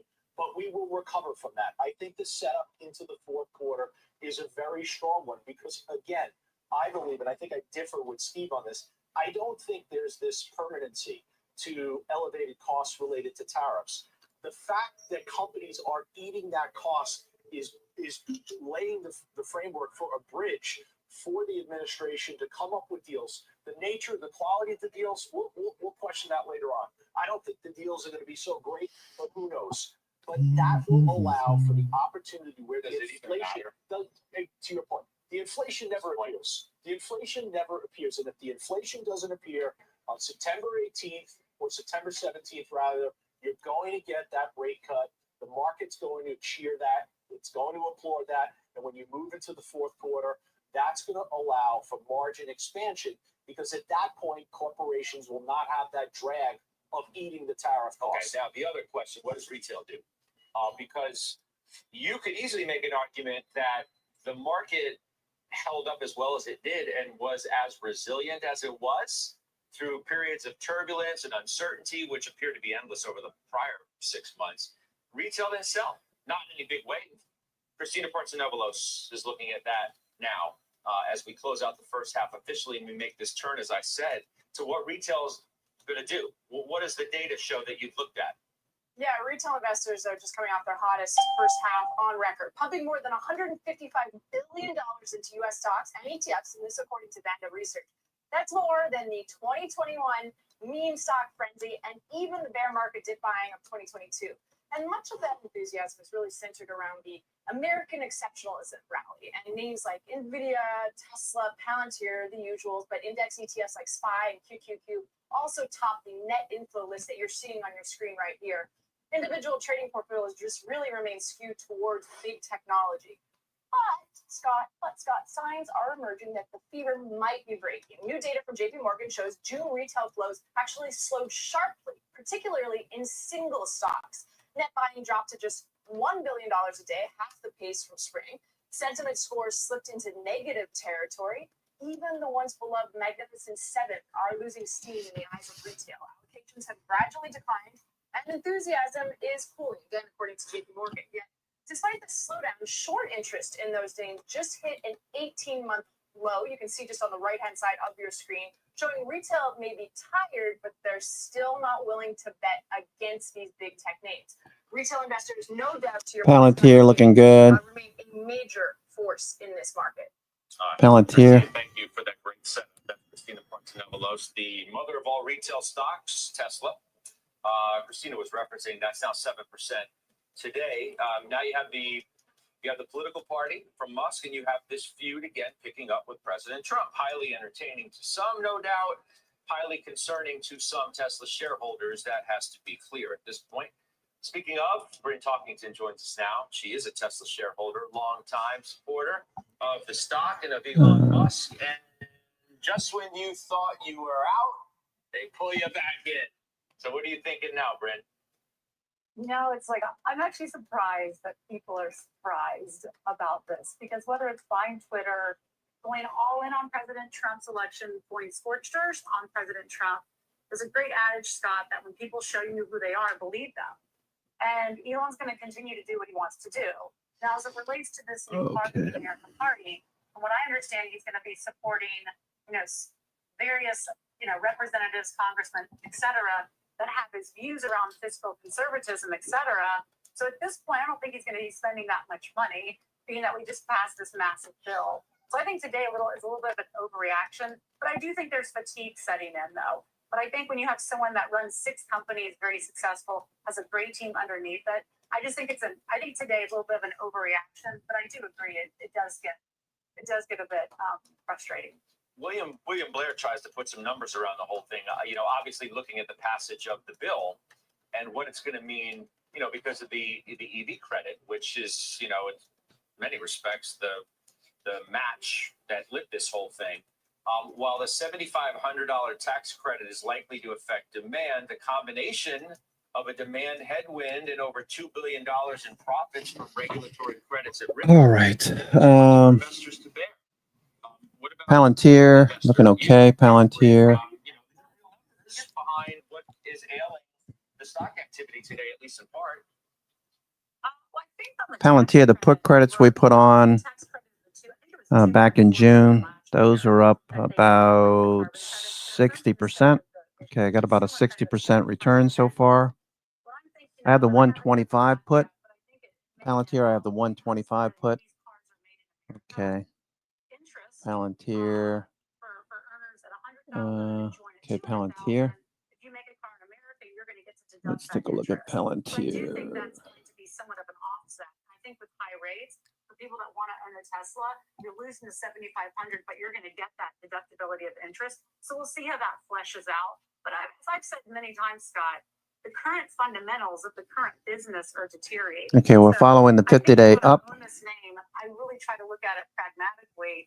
You want to own this name and sell calls against it. So, towards the end of the close, I'm going to be adding to the position, but I'm going to sell the September 3 Low tick alert minus 800. Okay, big drop there. Extreme low tick alert. All right, so somebody said something. Somebody just said something. All right, it's taking everything down with it. Okay, so I don't know what that was. What time is it? 12:19? So I think if I'm going to enter in a new position, I definitely want to sell calls on it right now since we're not down at that 250, 260 yet. All right, interesting to get your perspective and certainly hear about this. You could wait. You can wait. No hurry. On Tesla. Speaking of, and maybe it's no coincidence here, Joe, Uber hit a fresh all-time high today. The target goes to 120 from 100. Reiterated overweight at Wells. Let's take a look at that stock. There it is. Oh, we're just looking at it. Let's throw it back. Keep that We chart don't need up. to see that. Let's look at the chart. That's a good There you looking go. chart. Look at That that is a chart. good looking chart. And that chart is going to continue to move higher. This is a company that I think will have a market cap that can double, maybe triple over the next 5 years. Clearly, they've done such a remarkable job in just cleaning up the balance sheet, making them a profitable company, and the diversification of the business model has been one of the reasons why. 52-week high, all-time high today for sure. The stock, in my opinion, and its ability to reward the shareholders is also going to attract more of an investor class that previously was going to invest in names like Tesla. There's less volatility. There's less agita, as we say, than being involved in Tesla. So who's we? I think you. Yeah, for sure. I think this is a stock that is undervalued. I think it's a stock that's going to move significantly. Okay, I have a question on that, if I could. Please. We saw it. Proceed. Thank you. We saw Uber trade down, not significantly, but trade down as the market was trading up in advance of the robo-taxi announcement. Don't you still, you own Uber, don't you? Or you don't own Uber? I don't own Uber. I have very small position, it's not even worth talking about. It's like I'm out of it completely. I sold most of it, like 90% of it. But my question for you is this. Then we saw the stock have this huge move up, one after the robo-taxi. Now, Okay, S&P still pulling back, S&P. one of two things. It can be caused by that Uber shareholders now. and those Okay, everything's that pulled don't back a really bit. fear the robo-taxi, right? Because Uber's got a much Looking for more BNC pivots. or it could be that What do you want? Want something to eat? There you go, kitty cat. much larger market people have expanded. Kitty on, cat you know, came to visit. than they had anticipated. I think it's the former, not the latter, because the economics of having the drivers and everybody else, but Uber are much better. Tesla turning back down. Tesla, Broadcom, Snowflake, everything pulling back now. Okay, Apple, everything's getting sold right now. With the relationship they have with Waymo. Exactly. I think that people really don't understand how far the technological advantage is for Waymo. Waymo has been phenomenal. Okay, they're talking about Uber hitting a fresh high. Yeah, it did. It did hit a high, but now it's pulling back. So looking for BNC pivots. Okay, Uber coming back. So if you were looking for an entry into Uber, this is what you're looking for. You're looking for the pullback. Okay, DoorDash, same thing. Extremely crowded space already. We're there far behind as well.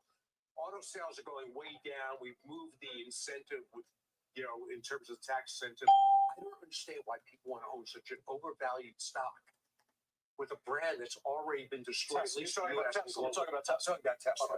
There's Ask some of these guys. You said you know how to do that. There's not. You said you worked in a direction. They're wild horses. They're wild dokies is what they are. That's what you call them, dokies. Go ahead. Google is, look, if we're in the back stretch of this horse race of who's going to win self-driving and driverless taxis and everything, Google is the one that's kind of in the middle of the pack, but I think it's going to do a secretariat on the way home. All right, this is a stock that's trading at 18. Okay, DoorDash pulling back from 244. $2 off the high. Waymo is going fabulously, and that discount that I just mentioned on competition is way too much. Google is the one that in the second half of this year is likely to pick up the pace. Let me hit up a couple stocks. Let's see what some of these other stocks like IREN. I'm looking for IREN. This is the dip I was looking for. What's your take on a stock that is certainly one of the best charts in this market year to date? Let's look at that, please. Yeah, look, they still think the long term looks good, and there's some uncertainty about. Okay, IREN looking for this dip. Okay, we're back to VWAP. Do we bounce here? I'm not in a position where I want to sell it because of what may be a bumpy short term. Okay. This is still a long term compounder. All right, S&P looks like a shakeout there. All right, everything's starting to bounce now. That was a little shakeout. Personally own that. Let's take a look at that stock on a year-to-date basis. There it is. Nice looking name there too. Okay, so you can include Netflix in the same conversation. That's what we just did. Surrounding CrowdStrike. What's interesting? You should be a producer. What's interesting about it? Really? I'm going to stay right this chair. I like this chair.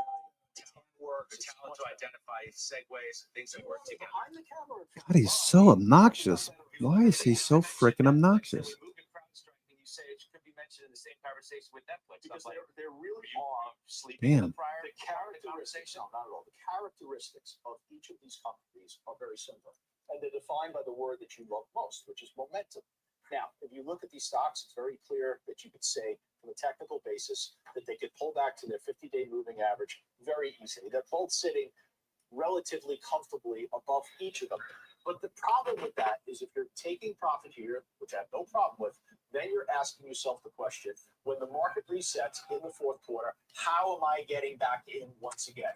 Because these companies continue to deliver. In the case of Netflix, the second half of the year, you're buying the content. The content is going to be phenomenal on Netflix. In the case of CrowdStrike, nothing is changing about the overall global environment and the need to spend on cybersecurity. Pull up a chart of Fortinet today. You can see the very same pattern.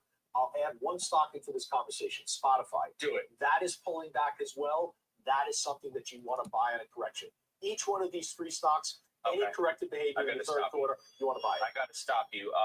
Let's throw up the S&P 500, please. And we're going to go to Megan Cassell at the White House because we do have some news regarding tariffs. Megan, you ready to go on this?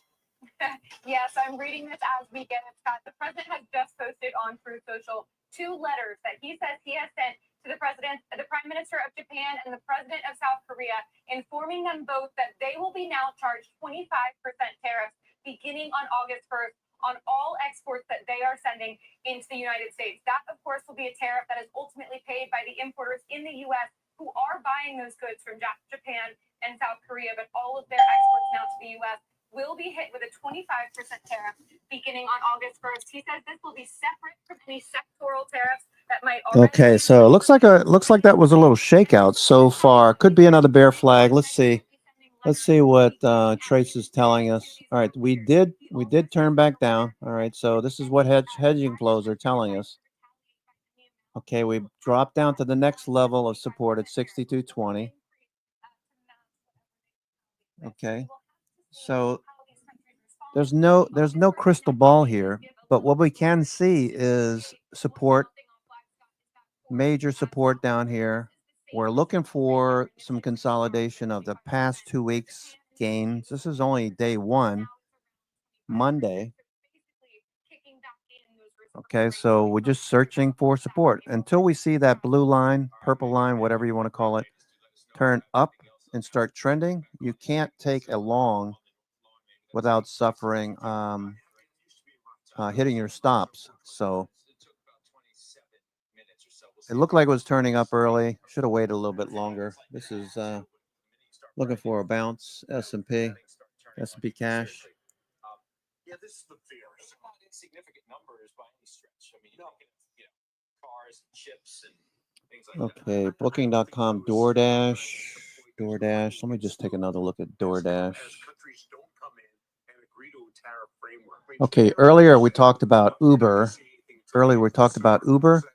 Okay, up here, you don't want to buy the high. Uber, we're just looking for a pullback to say 382 or 50%. The VWAP is the dotted purple line. Okay, so we're just watching price action to see what traders do.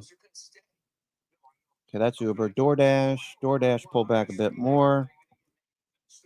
DoorDash pulling back a bit more. I'd like to get some DoorDash, if I can get down to say 241 or so. 50% retracement. Let's take a look at that real quick. DoorDash. Okay, so here's yesterday's open. I'm just going to take the low this morning. I'm going to take the morning low. I'm going to take the morning low up to the high.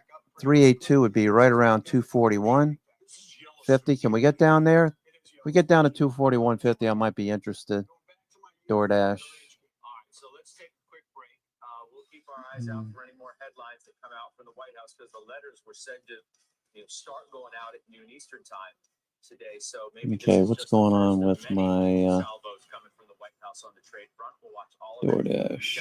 470 plus calls the day next. I don't know what happened there. I had a markup. Let me just go here. Oh, you know what it was? There we go. All right, so.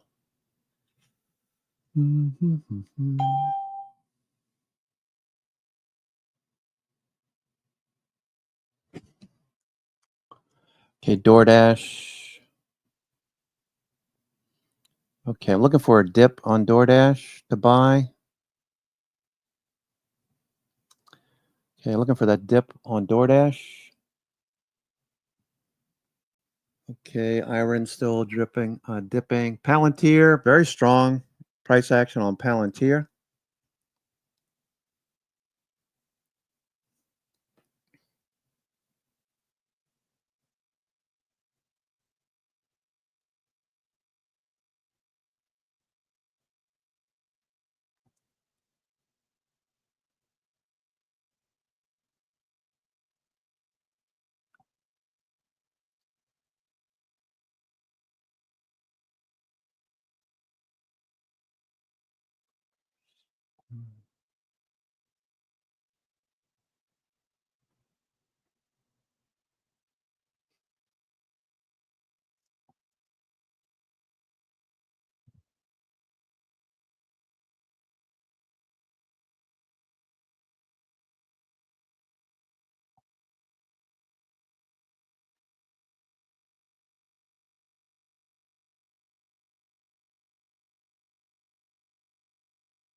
Okay, just looking for more bounces, see if we get anything else besides a bear flag. Okay, this is DoorDash. DoorDash is hanging tough for now. DoorDash. Okay, Palantir. Palantir looking better. Palantir. Okay, so we had this cup and handle pattern, and then we just started grinding. Palantir. We're on the right side of the cup. We're trending along the 9, 21, and 50-day. RSI is above 50. MACD and stochastics are now turning from oversold. We need volume to pick up. Palantir looking for the bounce and the follow through. Palantir is starting to bounce right now. Palantir back to the highs of the day.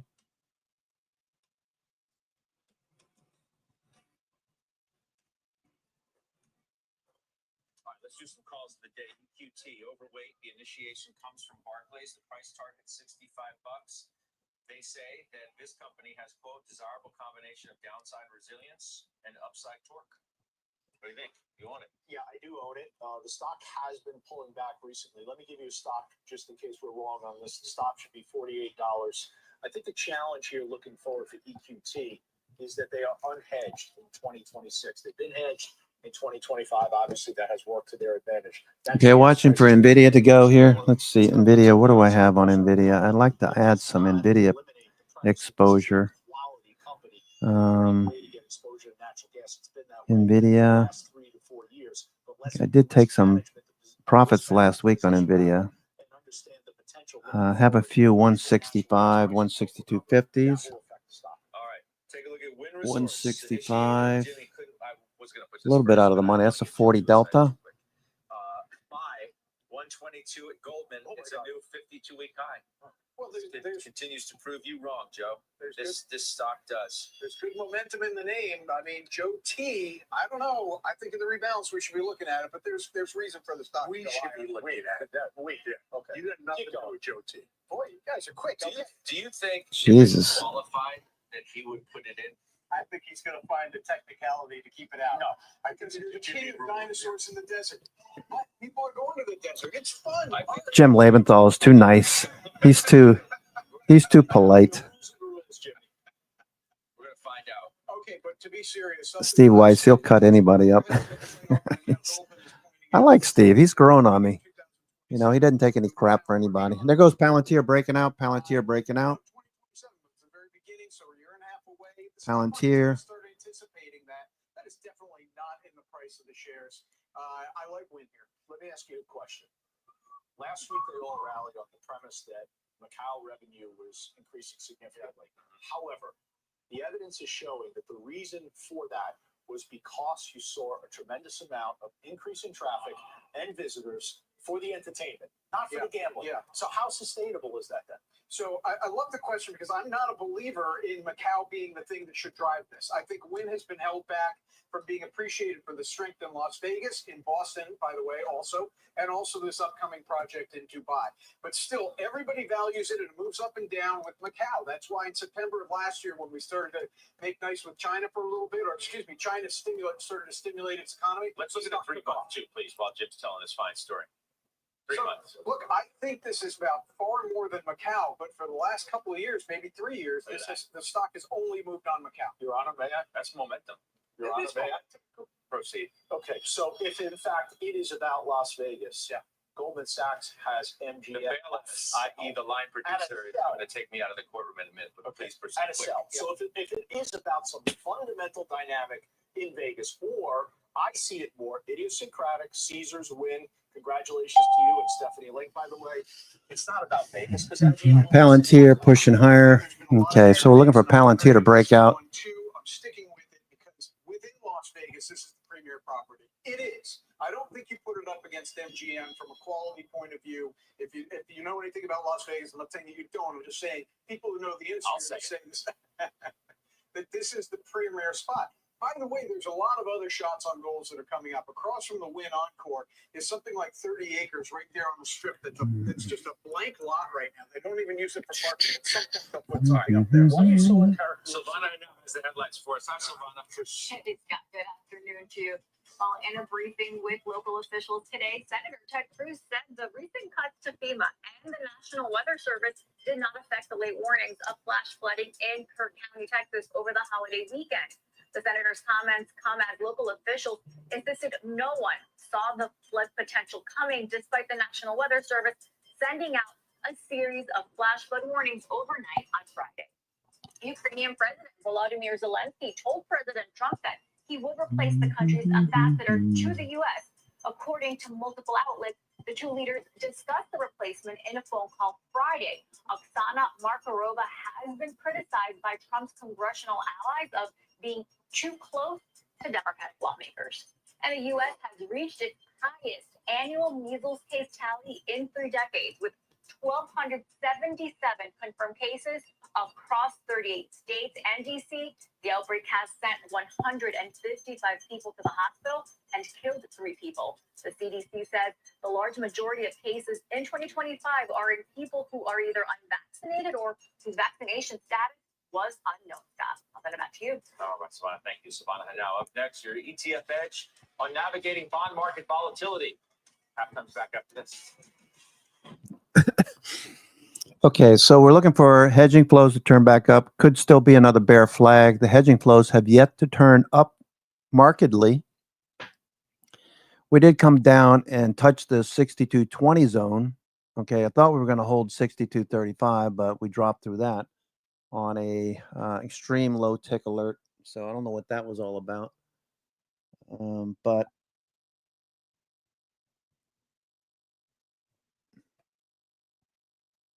yeah, looks good.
Okay, looking for that hedging flow to turn up. Still hasn't turned up. Watching Microsoft.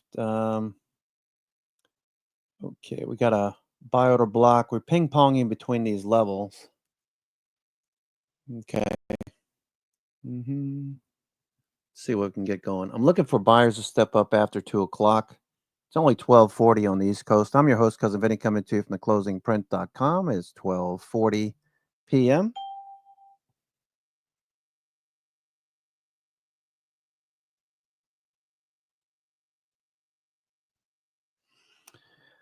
Oh boy, hope everyone had a good July 4th. I certainly did. It was sort of a mini vacation. My son and I just had so much fun riding e-bikes around Washington, D.C. I mean, everything is free basically in D.C. Now, the hotels are a little expensive. You do pay a lot of taxes.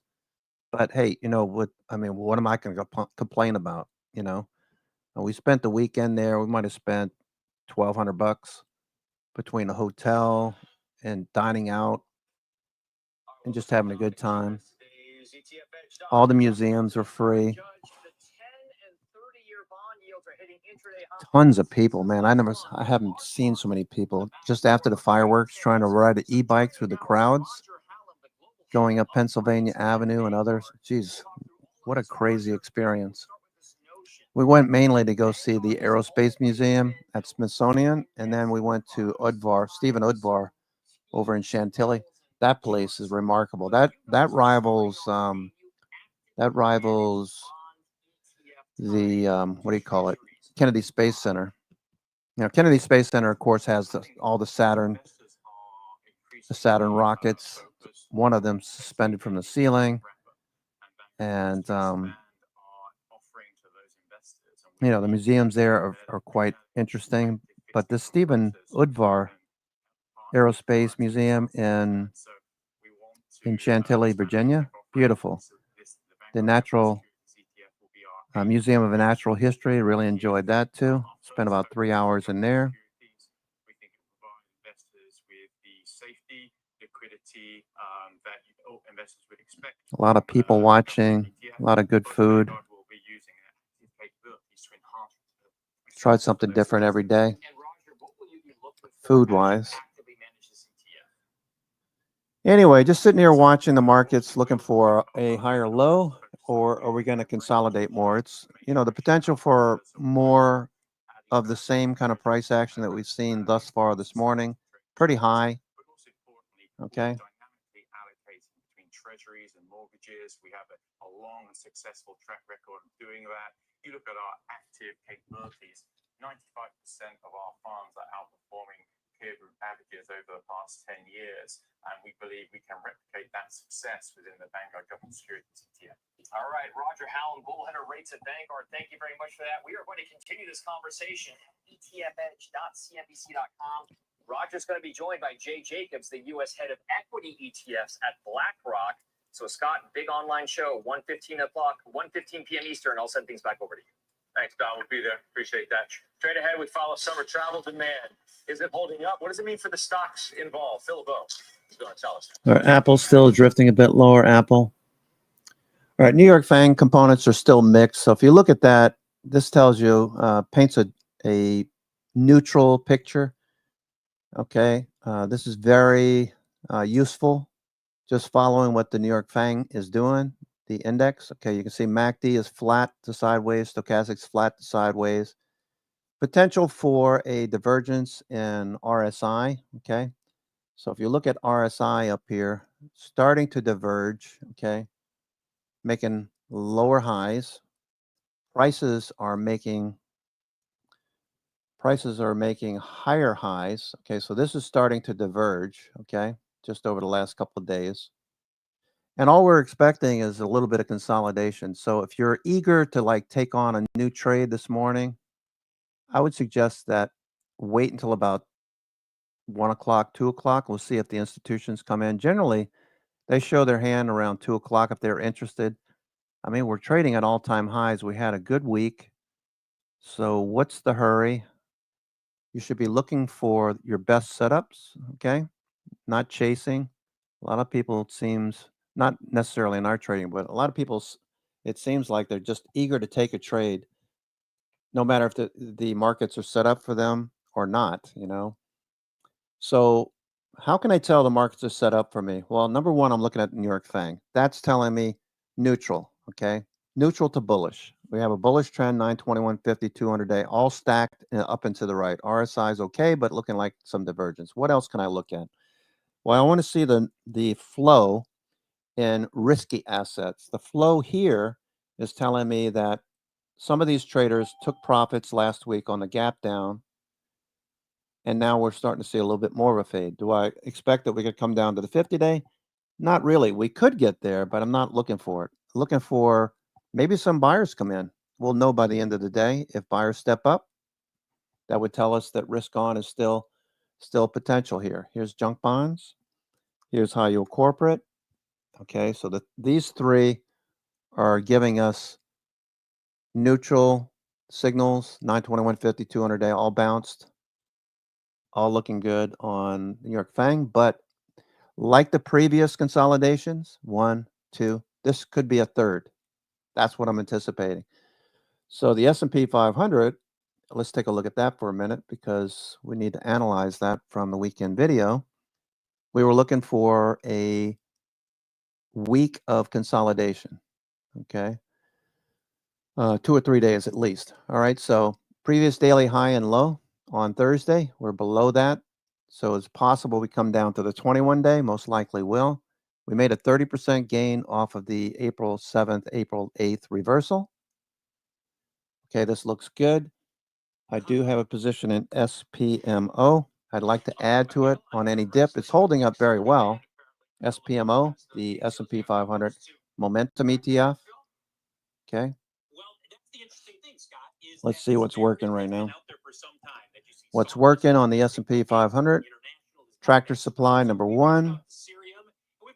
Palantir. Palantir turning back up.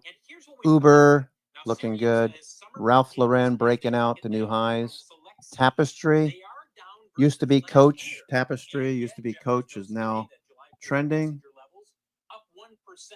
Summer storms are causing delays. That's always something of a concern for the airline. Seems to be a few more storms than normal. At least that's what it seems like at this point. We'll be checking on that in the days to come. Take a look at the airline index. You might be saying, well, then why is the airline index moving higher? All of the airlines, when you talk with them, they say, look, we're still seeing solid demand, despite this narrative that is out there. It could be, Scott, that we're noticing perhaps a bifurcation where the general bookings, the lower New highs, that new. might be a little bit soft, and the higher end, the premium cabin, that might be a little bit stronger. We'll get a chance to check on this. Is it all-time highs for Tapestry? What did we do back in the? Yeah, new all-time highs. But Scott, this narrative has been out there, especially here. Okay, breaking out. It's above the 10 EMA. Okay, above the 10 EMA tells you to look for bullish trades only. If we look at the daily, we're above the 20 and 50 day. Bullish trades only. We look at the 60 minute trending. It's a little extended, so I wouldn't be surprised to see a little pullback, but it's holding up very well. Tapestry. Let's check the same method. Let's use the same method to look at DoorDash. DoorDash. Okay. Flat 20 EMA consolidation for the last couple of days. The daily consolidation. Nice gain since the May pivot low. Above the 50-day, 921.50, 200-day, all stacked and bullish. We got RSI rising. If you're thinking about DoorDash, I'm bullish. I just would like a better entry. Okay, so I'm looking for a B and C pivot. Okay, so if you're a new member, I'm always looking for this B and C pivot. Okay, so we're up at A. I don't want to chase. I want to take a B pivot, so maybe we pull back a little bit more. So the other thing is, when you're looking at ABCD patterns, right? You run up during the day. Check your ATR. If you're near 100% ATR, you can pretty much be assured that you're going to get a B and C pivot. So it's up $4.28. It was up a little bit more earlier, about $5. Minus 800. Was up about $5. DoorDash. So not quite 100% of its ATR. Looks good. It's trending. 921.50, 200-day are rising. So I'd be looking for dips to buy, B and C pivots. I'd be looking for a B and C pivot. Okay, so you got A, pretty obvious. So DoorDash looks good. Okay, Apple fading. Apple.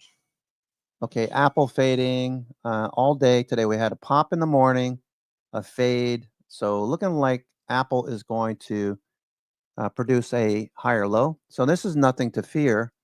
This is actually a good setup. All right. So long as you didn't chase, if you took profits into strength on Wednesday, Thursday, now you're looking for a B and C pivot. Why? Because the 50-day is probably going to turn, right? So if the 50-day turns, we're looking for this kind of pattern. Extreme low tick alert. Okay.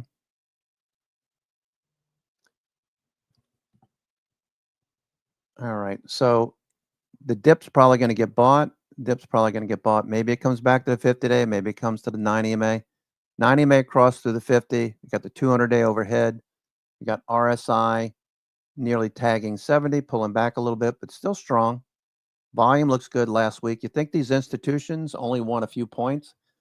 Look at this positioning. That's about 300 million shares trading hands over 4 to 5 days. Okay, it moved from 200 up to 215. You think they won only 10, 15 points? Me neither. I think this is turning the corner. Looking for the dip to get bought. So this is giving you an opportunity to buy on a dip. Okay, try to steer away from buying the high. Look more to buy dips. Okay, in the evening session, we should see institutions come in, I would think. Maybe we're a little bit too extended. What keeps buzzing? Something keeps buzzing.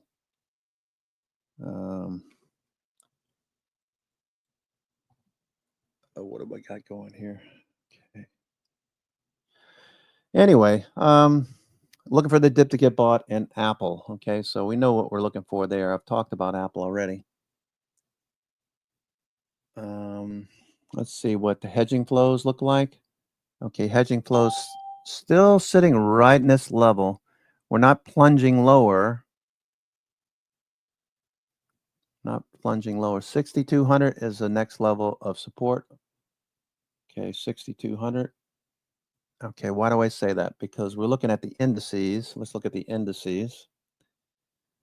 Okay, let's look at right here is 6,000. Here is 6,295. 6,200 is right there. 6,200. All right, so you got a lot of puts there. You see that? See that right there?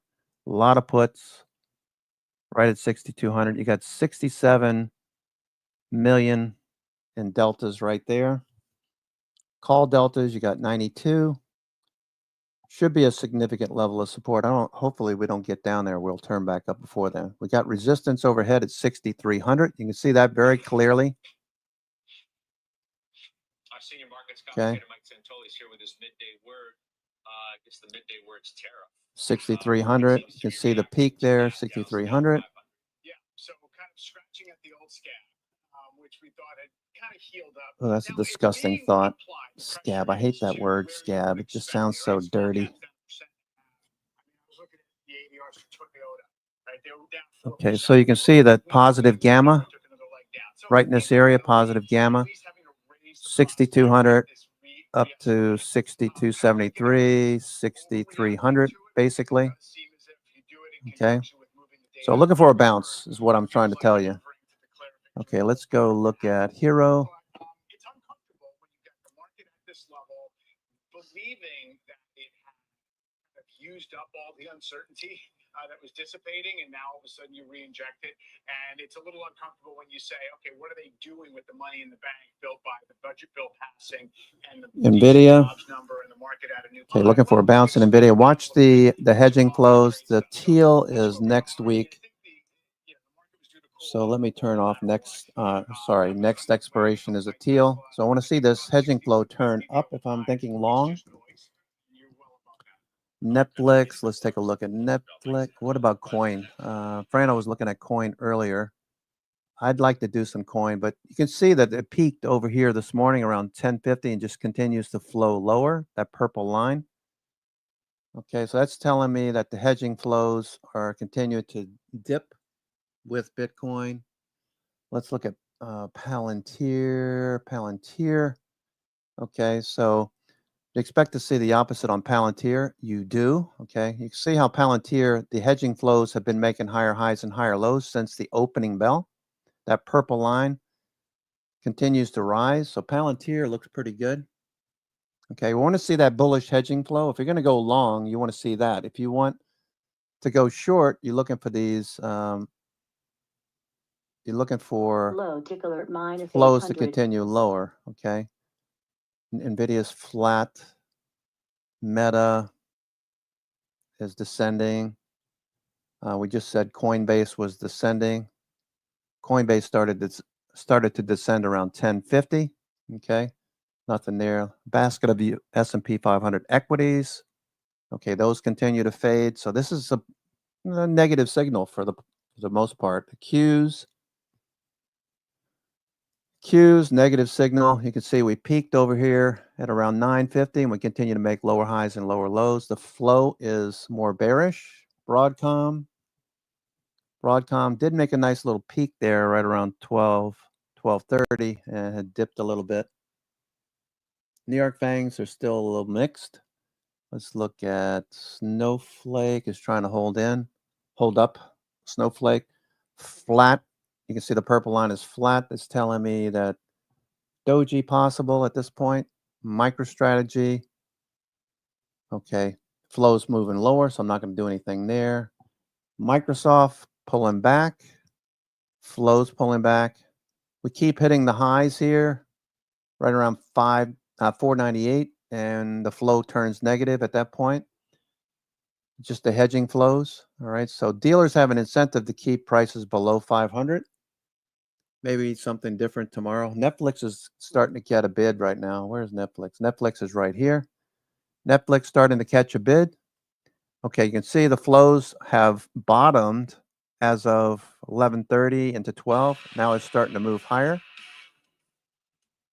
Okay, watch these hedging flows. Hedging flows on Netflix is starting to turn up.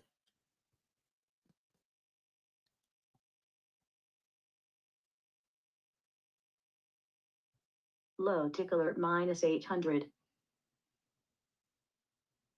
Okay.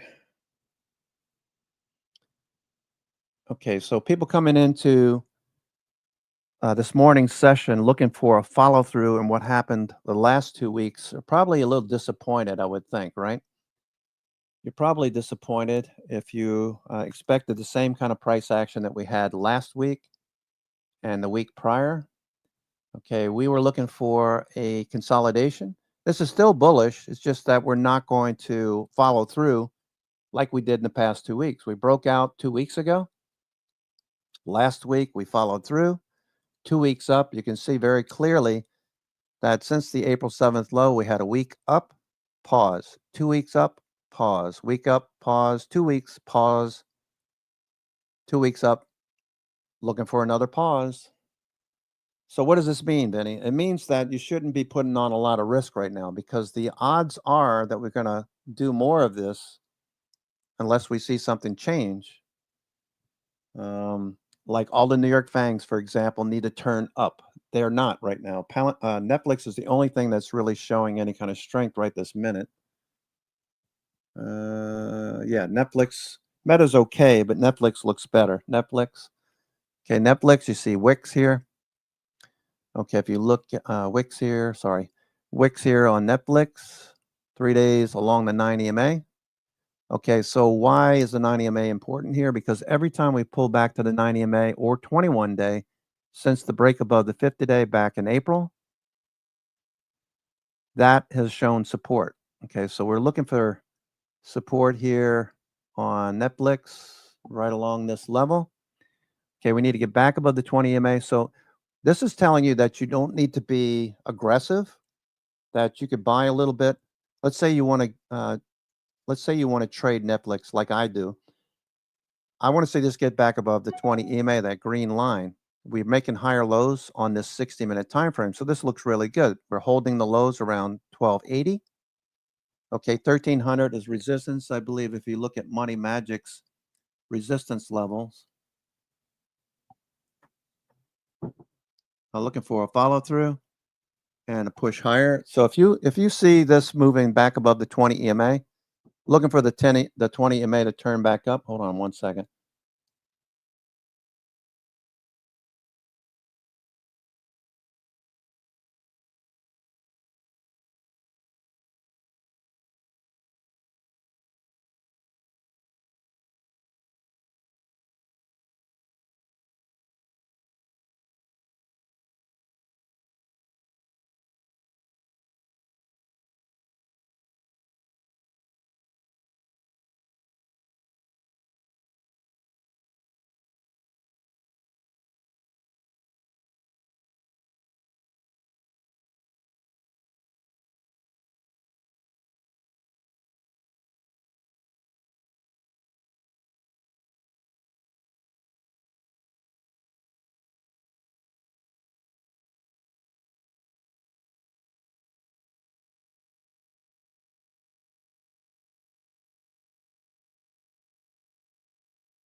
Okay.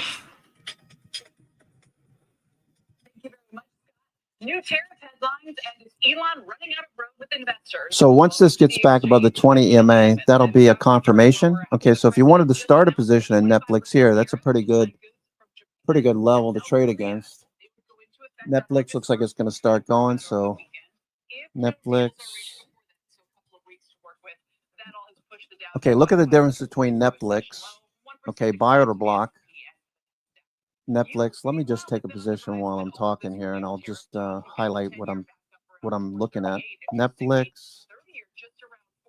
Netflix. Now you could sell premium. That's an idea too. Could sell some put premium. Let me do that. Netflix. Let me start with some put premium.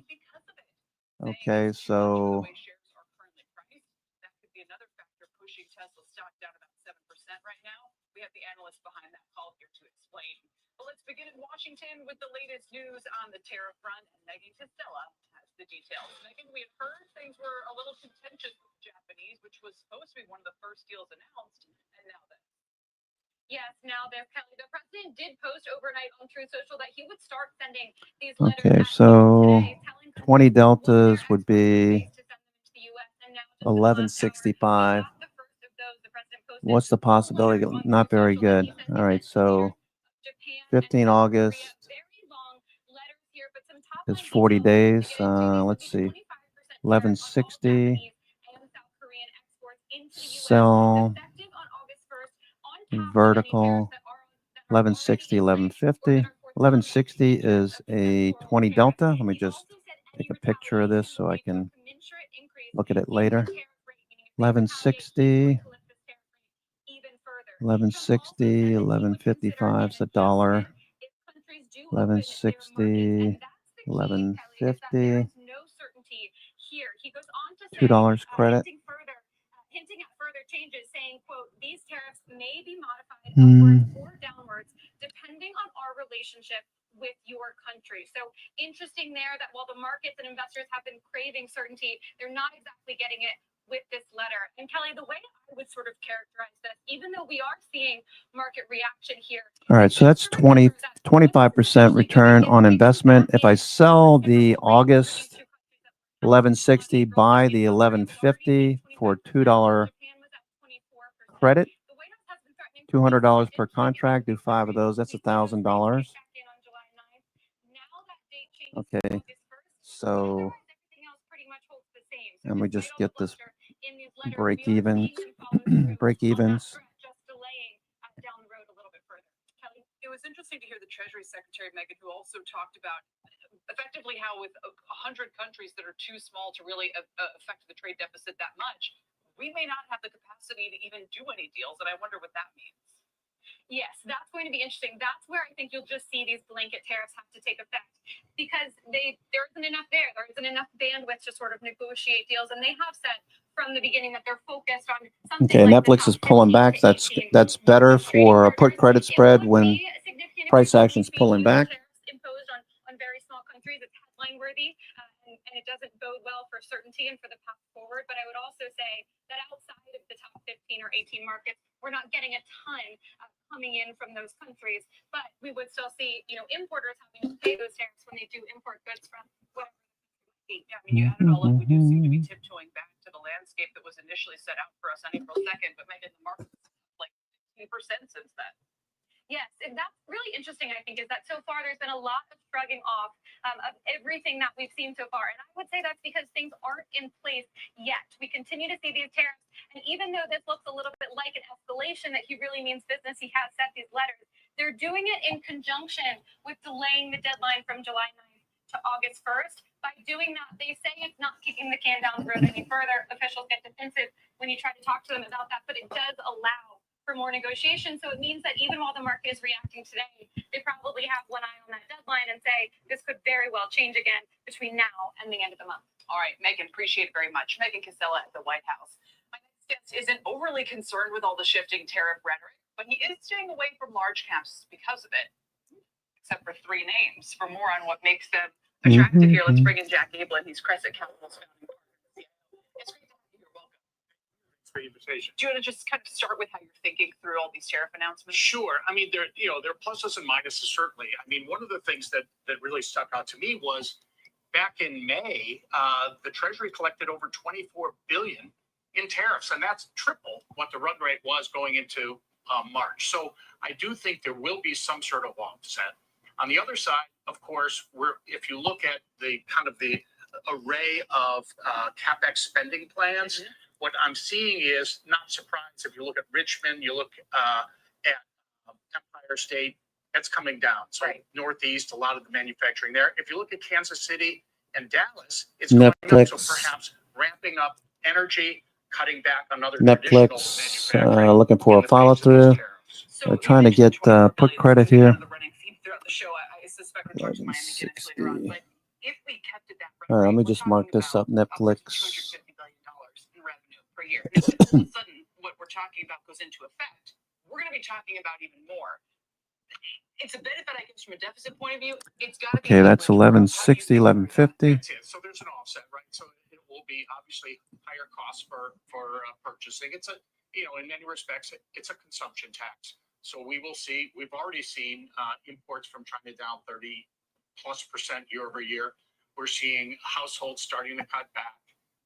And businesses, I know, are pretty confident they'll be able to pass a lot of these costs through as they did during the pandemic, but it's different. I think I think it's definitely different. I think that a lot of people call this a corporate tax. I think it was Peter Bookvar who said he likens this to about a 10-point corporate tax hike from 20 to 30%, really, because it's not clear they can pass it along. And if they don't, you know, we know what that means. Right. And so if you think about, you know, it all comes down to earnings and profit margins. Now, the good news is, you know, Mag 7 profit margins still continue to rise, but even large caps, small caps, and mid caps all rolling over. So that is a concern. So this says you're staying away from large caps. Is that right? Well, what we've done is, this was a shift that we made at the beginning of the year. What we looked out 10 years, this is before tariffs, before Trump, everything else, and we said, you know, the next 10 years in the S&P 500, we expect to earn about 5.2% per year, just based on valuations and how A little bit things. less than historically normal. Right. Yeah. At the same time, we look at 10-year BBB bonds yielding 5.3, and we said, okay, we can get 5.2 with a 20% volatility, or would we prefer to have 5.3 with a 5% volatility? So that was really a shift there. It wasn't necessarily, you know, we're not passing judgment, but we just thought, based on those outlooks, that made We're more sense. leaning into bonds and out of stocks at the very moment. A lot of people were doing. the Okay, opposite. Netflix looking for a follow through. That there's three names that you were excluded from that. Are there three names that you think are particularly well positioned right now? Well, we have a whole portfolio of names that share these characteristics. So what we want going into the back half of the year with, you know, liquidity tighter than usual, the Fed is going to continue to, you know, keep the reins on overnight rates until, of course, May next year, when who knows who comes in. And so you know, so we want cash flow generating companies. We want high quality companies, and we want companies that are paying and growing their dividends. And so the three I gave out of the portfolio of 60 we have is IBM. It's still a good, they were one of the earliest AI plays. And they're generating a lot of cash. They have a 2.3% dividend, not growing dramatically, but still pretty solid. Next is Nucor. Why? Well, they produce steel in this country. So they're going to be able to raise, and of course, they're going to raise their prices as their competitors are forced to. 1.6% dividend yield, growing at about 1.8% per year over the next few years. And then lastly, Chubb, you know, property and casualty, great cash flow generator, 1.4% dividend yield, growing at 8%. We expect to grow at 8% per year. Which is unfortunate for the premium holders. Right. At this point, it's been a very steady name. Who are your clients again? Sure. When you put these portfolios together, who are you thinking of? Our clients are CEO founders of private businesses that have either built a family office for themselves or are relying for us to be their family office. And so generally, you know, I would say 30% of our portfolios are lean into private investments. So direct investments in private equity, real estate development, private credit, secondaries. And then on the public side, you know, what we characterize that as sort of public market beta with private market alpha. We're really trying to generate that incremental return. Do you think there's still alpha in private markets? This has been a big topic of debate lately. I do, but here's the thing: as the private markets democratize, and you know the mega sponsors coupled with the wirehouses, that's a space where they're going to be price insensitive buyers. They need to get capital to work.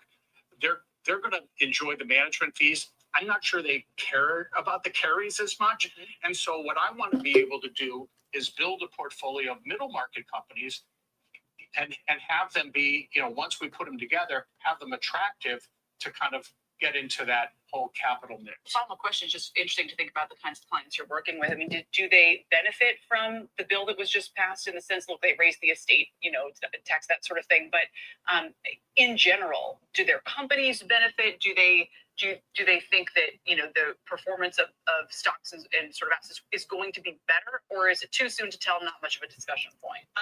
Just isolating the bill itself is probably, I would say, an incremental net positive, certainly for the short term. Where I lose sleep is balancing the long term and the short term. When the long term eventually meets the short term, The cost of it? what happens? So exactly. So, we've got, if you buy a 30-year treasury today, if we don't reconcile the budget, we're not going to make the maturity. And we estimate that interest will Okay, Meta turning back up. B and C pivot on Meta. in a little more than 20 years. And so that's why I think, for me, watching that 30-year treasury yield is an important barometer. Still buyers fixed income, though, maybe on the corporate side or what have you. Jack, appreciate it. Thanks for joining us. Thank you. Talk through all this. Jack Ablin with Crescent Capital. The president now also threatening to slap an additional 10% tariff on countries aligning with what he calls the anti-American policies of the BRICS emerging nations. Let's bring in Tim Seymour to talk a little bit more about this. He's the CIO of Seymour Asset Management and a CNBC contributor.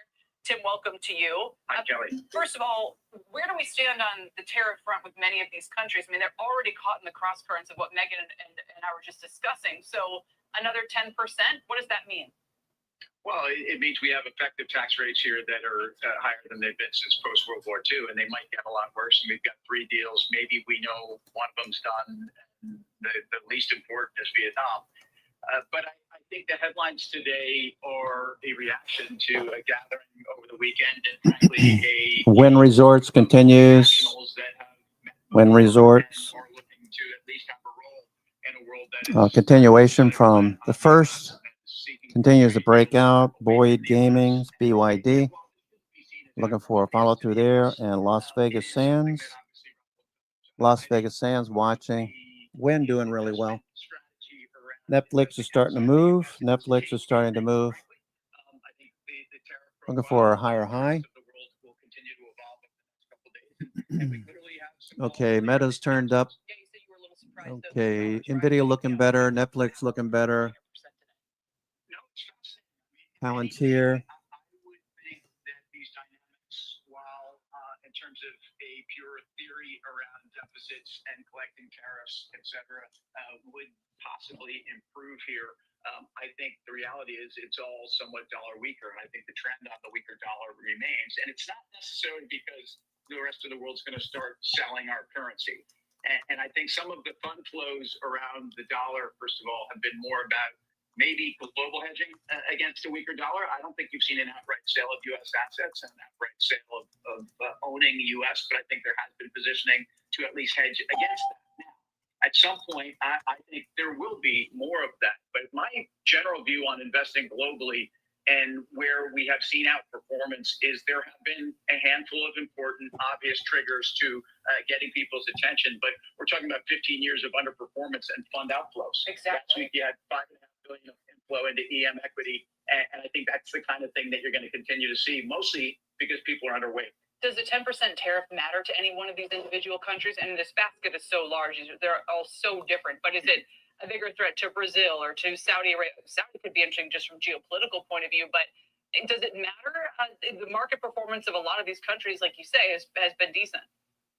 I think the Latin American countries that at least have exposure to commodities, copper, oil, and gas, are going to do what they do, which is be dollar exporters with a domestic cost base in local currency. And I think they're going to be okay. I think the regime that's being put out there is something that certainly will have an impact. But I think it's changing how Brazil and India and China and Russia. Netflix continuation. Netflix. Obviously, that's a totally different story in terms of sanctions we have around Russia and where they sit in global trade. I think it's really only about oil. Right. And going back to the big kahuna, the C of the BRICS, where are you on the, sort of trade and tariff issues with China and on the prospects for their market now?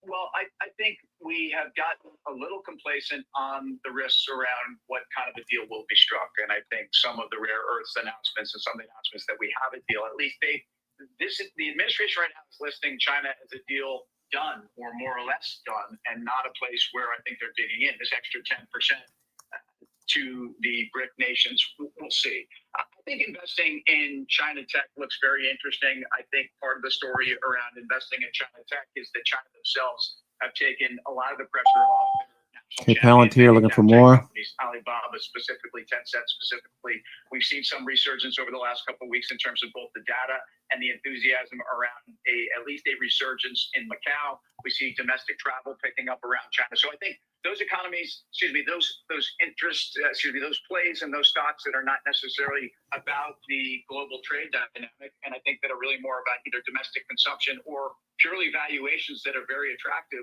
look that much more attractive and still are very much out of favor. China sentiment for investors remains very low. Yeah, no, agreed. All right, S&P 500 changing directions, looking for a follow through. Okay, let's take a look at hedging flows. Still looking for hedging flows to turn back up. Support at 62.20 for now. Netflix continuation. Details all ahead. This is the exchange on CNBC. Netflix. Okay. Netflix, let's see. Netflix.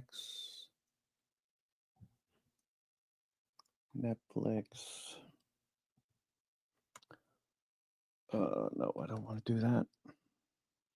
Netflix. Nope.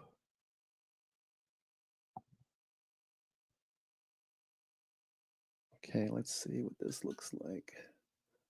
Netflix. Okay, let me pull this over here. Netflix.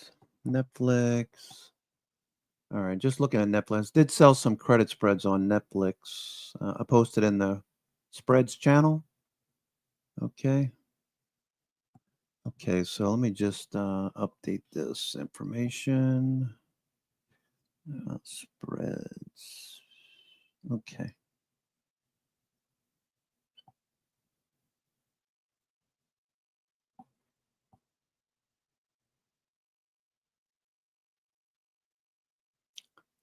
Edit the message. Okay, so let's see. Break even equals break even on those Netflix put credits I sold a few minutes ago. 25% return on investment. Okay, break even is 11.58. 11.58. And max profit 25% ROI. Max profit 204.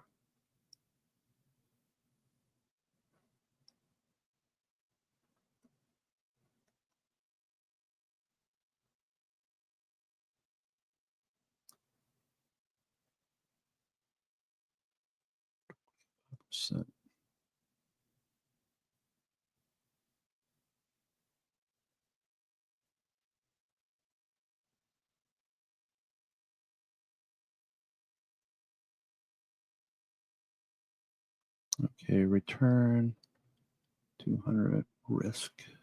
Welcome back to the exchange. Shares of Tesla weighing on the NASDAQ. Worst day in a month after a downgrade we'll get to in a moment. But first, Musk himself not staying out of the political spotlight. Saying over the weekend he does plan to form, I think, did technically form a new political. All right, I don't really want to listen to politics. CNBC doesn't help me. Capturing our trend line, which also coincides with our two moving averages right around 318 to 320 or so. That's probably the Okay, looks like Nvidia wants to go. Nvidia wants to go. So for the bullish crowd, again, as we zoom out and perhaps look at the bigger picture of Tesla, I mean, obviously each day brings a whole new wave of volatility, but What other trends are you seeing technically wise that, I mean, perhaps could give some encouragement or provide just with some more clarity for that definite scrutiny that is always on a name like Tesla? Yeah, so when we do look at our volume profile study, we can see that we had a fairly large node here that lines up with our blue Okay, so Meta, BNC pivots, right around 340. Meta, So, or excuse me, BC, 340. So that was a key area that the bulls would have wanted. NVIDIA trying to turn Netflix trending. We have slipped below it. Now we are in the situation of a relatively lighter volume area. Okay, Broadcom starting to see a little base bounce. We could see this volume profile point of control, our thick red line here near about 246 or so. That could come back into prominence here. That's our heaviest trading area. But for now, our purple 250 2-day EMA near 293. That's the kind of litmus test. Okay, watching. To see whether Got to see this hedging flow turn up. Got to see this hedging flow turn up on the S&P. Let's see what 0-day looks like. Same. Okay. Looking for prices to move back above 62.35.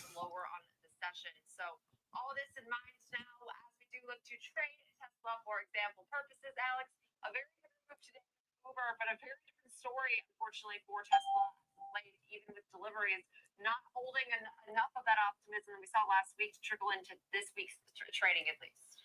Yeah, so for those who caught past market, we looked at Tesla in that first segment, of which I was a guest, and looked at a bearish strategy going with the momentum in that case.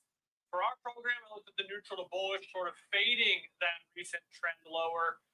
This has been a stock that so many, like to buy the dip in. Looked at a strategy that would allow for an investor to do that on a short-term basis, but do so in a risk-defined, probabilistic Palantir way, at the high of the day. Looking for a follow-through over the next week or so. So going up to July 18th monthlies, that's not this Friday, that's next Friday. And it's 270, 267 and a half. So trying to be below the most recent lows in the downward that you saw in Tesla. Last time there was some rumblings around the big beautiful bill and things like that between the president and Elon.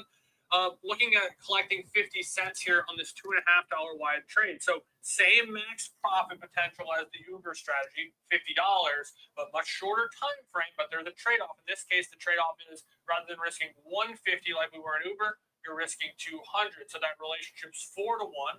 Probably means it's slightly even higher probability of success. But you always pay for that probability of success. Okay, I'm going to take a 2-minute break. I'll be right back. So risking a little bit more, 4 times more than the profit potential. But if it stays above 270 through the end of next week, you can make that $50 per spread.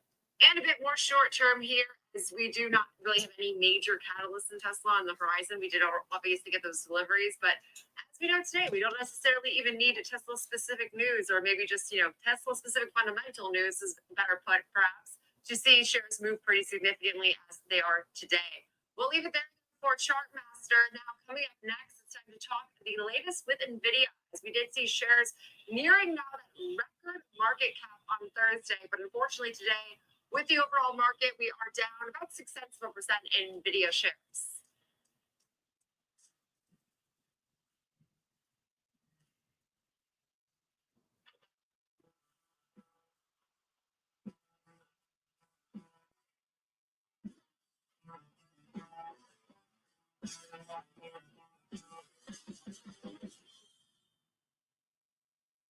Trading at Schwab is now powered by Ameritrade, unlocking the power of thinkorswim, the award-winning trading platforms. Bring your trades into focus on thinkorswim desktop with robust charting and analysis tools, including over 400 technical studies. Tailor the platforms to your unique needs with nearly endless customization, and track market trends with up-to-the-minute news and insights. Trade brilliantly with Schwab. At each and every angle, the whole picture, everything comes full circle on Trading 360. Catch us right here at the New York Stock Exchange on Trading 360, only on Schwab Network.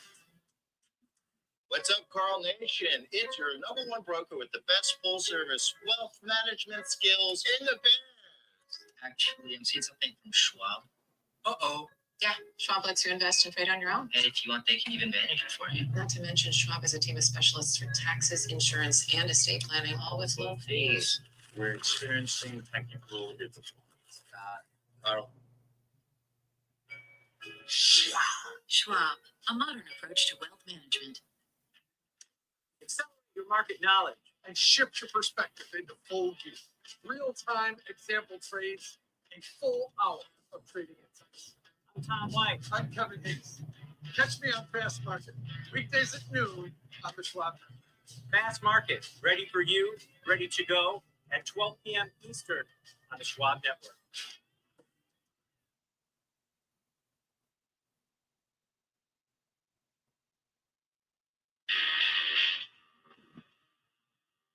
Welcome back to Next Gen Investing. It's now time to discuss NVIDIA for FOMO, as we frequently do on this show. Today, with a modest move to the downside.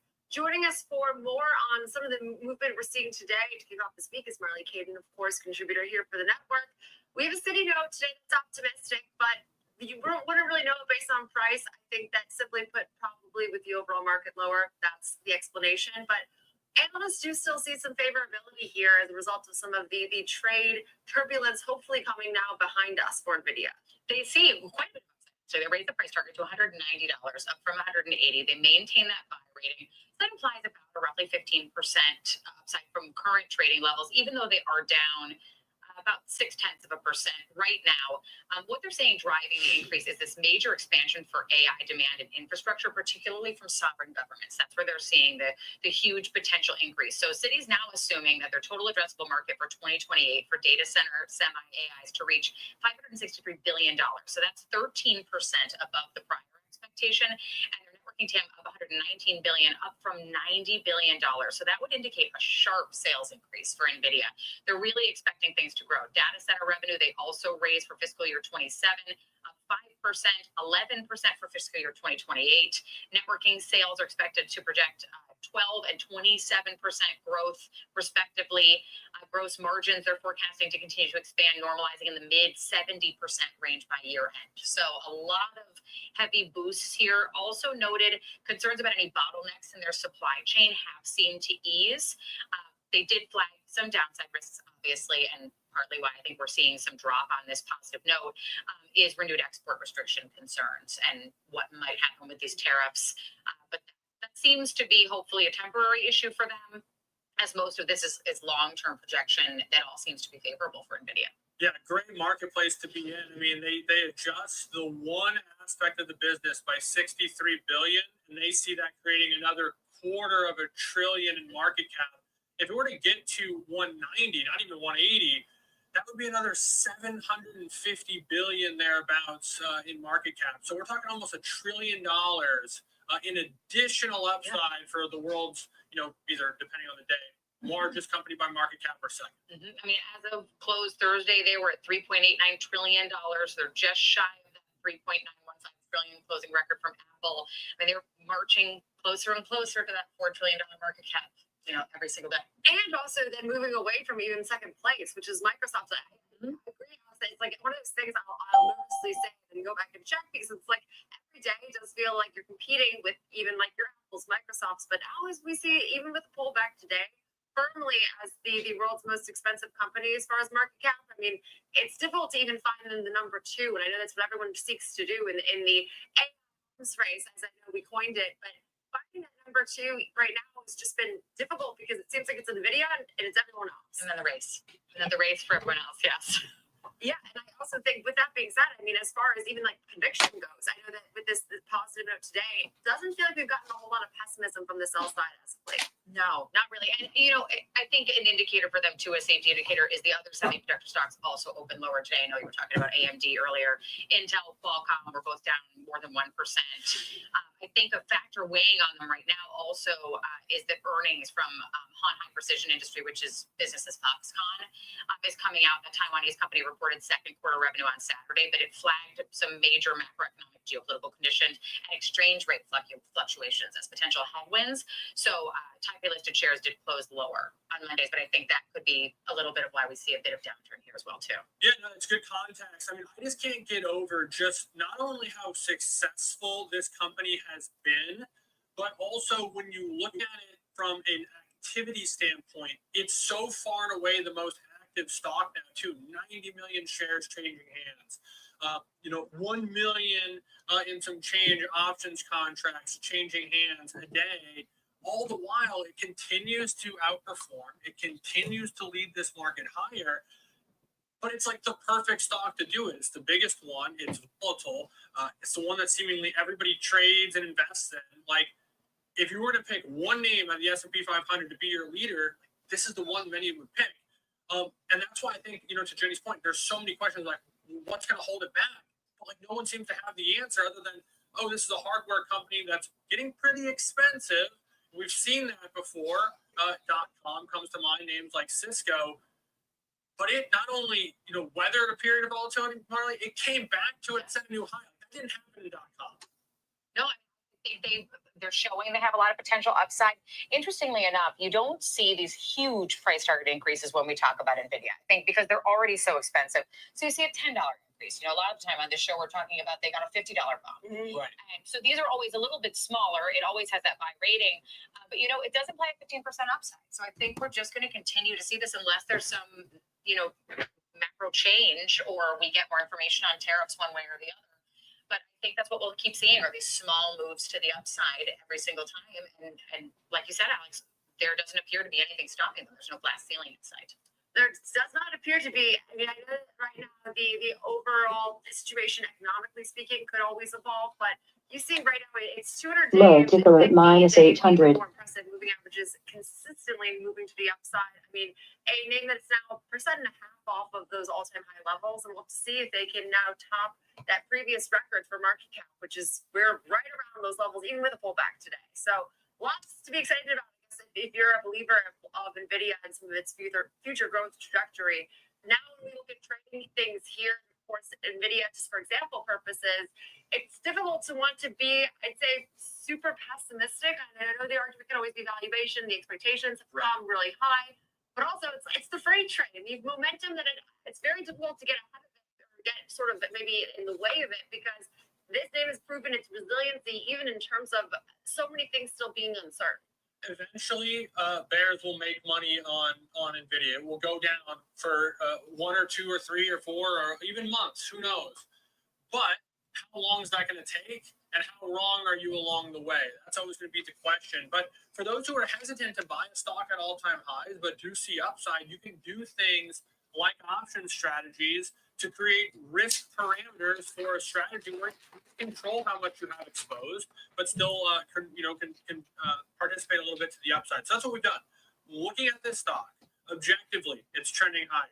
Objectively, it's in the sector that seems to have the primary growth spotlight on it, and it has a lot of tailwinds behind it at the moment. So looking at a call vertical spread, essentially at the money. It's slightly out of the money, but it's structured this way because unlike what we looked at in Tesla, unlike what we looked at in Uber, where we risked a little bit more than we could make, in this strategy, Jenny, we're risking a little bit Okay, less watching for these stocks to start to turn between 130, 230 or so. Generally, we look for institutions to show their hand. If they're going to buy anything, it generally will occur in the evening session. I look for the period between 2 o'clock and 3 o'clock. Though sometimes we'll see some buying activity earlier, around 1:30 or so. It's the same idea that I look for every day. Okay, so if I'm thinking about buying Netflix, okay, I'm not going to buy it at the high of the day. It's in a bullish trend. Okay, the 921 are up and to the right. So I'm looking for these dips to buy. Okay, so instead of buying the dip, what I decided to do was sell premium when it came back to VWAP, sell premium down here. So in the case of Netflix, what I did was start a position in Netflix, and I sold a put credit spread. So Netflix, I sold this put credit spread for $200 per contract. I did 5 of those for now, $11.60, $11.50, $10 wide.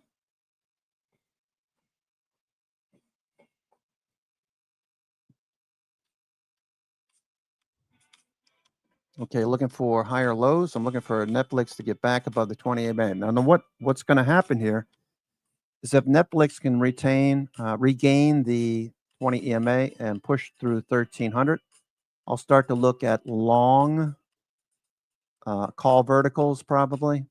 I'll do something like 1310, 1300, 1310. That'll line up with Money Magic's levels. Money Magic. We've got Netflix at 1300, 1320. So if it gets above 1300, 1302, we can look for 1320 as the next call wall right up here. Okay. So I'm looking at Netflix as a long. So the same thing, if you sell a put credit spread, this is a bullish trade set up. I sold 20 deltas and I bought 10 deltas for $200 per contract. I could have very well just went and bought calls, but I'll do it this way. And if it gets back above the 20 EMA 60 minute, I'll go ahead and add a long vertical. I'm your host, Cousin Vinny, coming to you from theclosingprint.com. It's 1:37 on the East Coast. I'll be with you here until 4 o'clock. Looking forward to a little bit more action in Microsoft and Apple. Those two are still failing, not following through. The S&P is yet to turn. Watching the hedging flows, looking for these to bottom and turn right here. I thought it might do it at 62.35. We fell through that area. 62.20 is the next level. So I'm looking for this to turn. See if we can't get this to turn. Okay.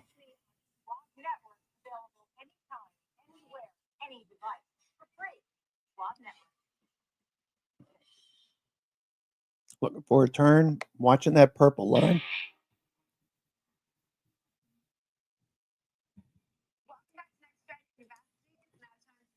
The latest with the turmoil of U.S. versus China and how it relates to TikTok and perhaps how we can see TikTok invest more heavily in the U.S. to hopefully keep its operations fully running. So joining us now is Dan King Paul, voice of Morning Movers, for more on the story. So we hear some reports. Trump says he will be talking to China this weekday.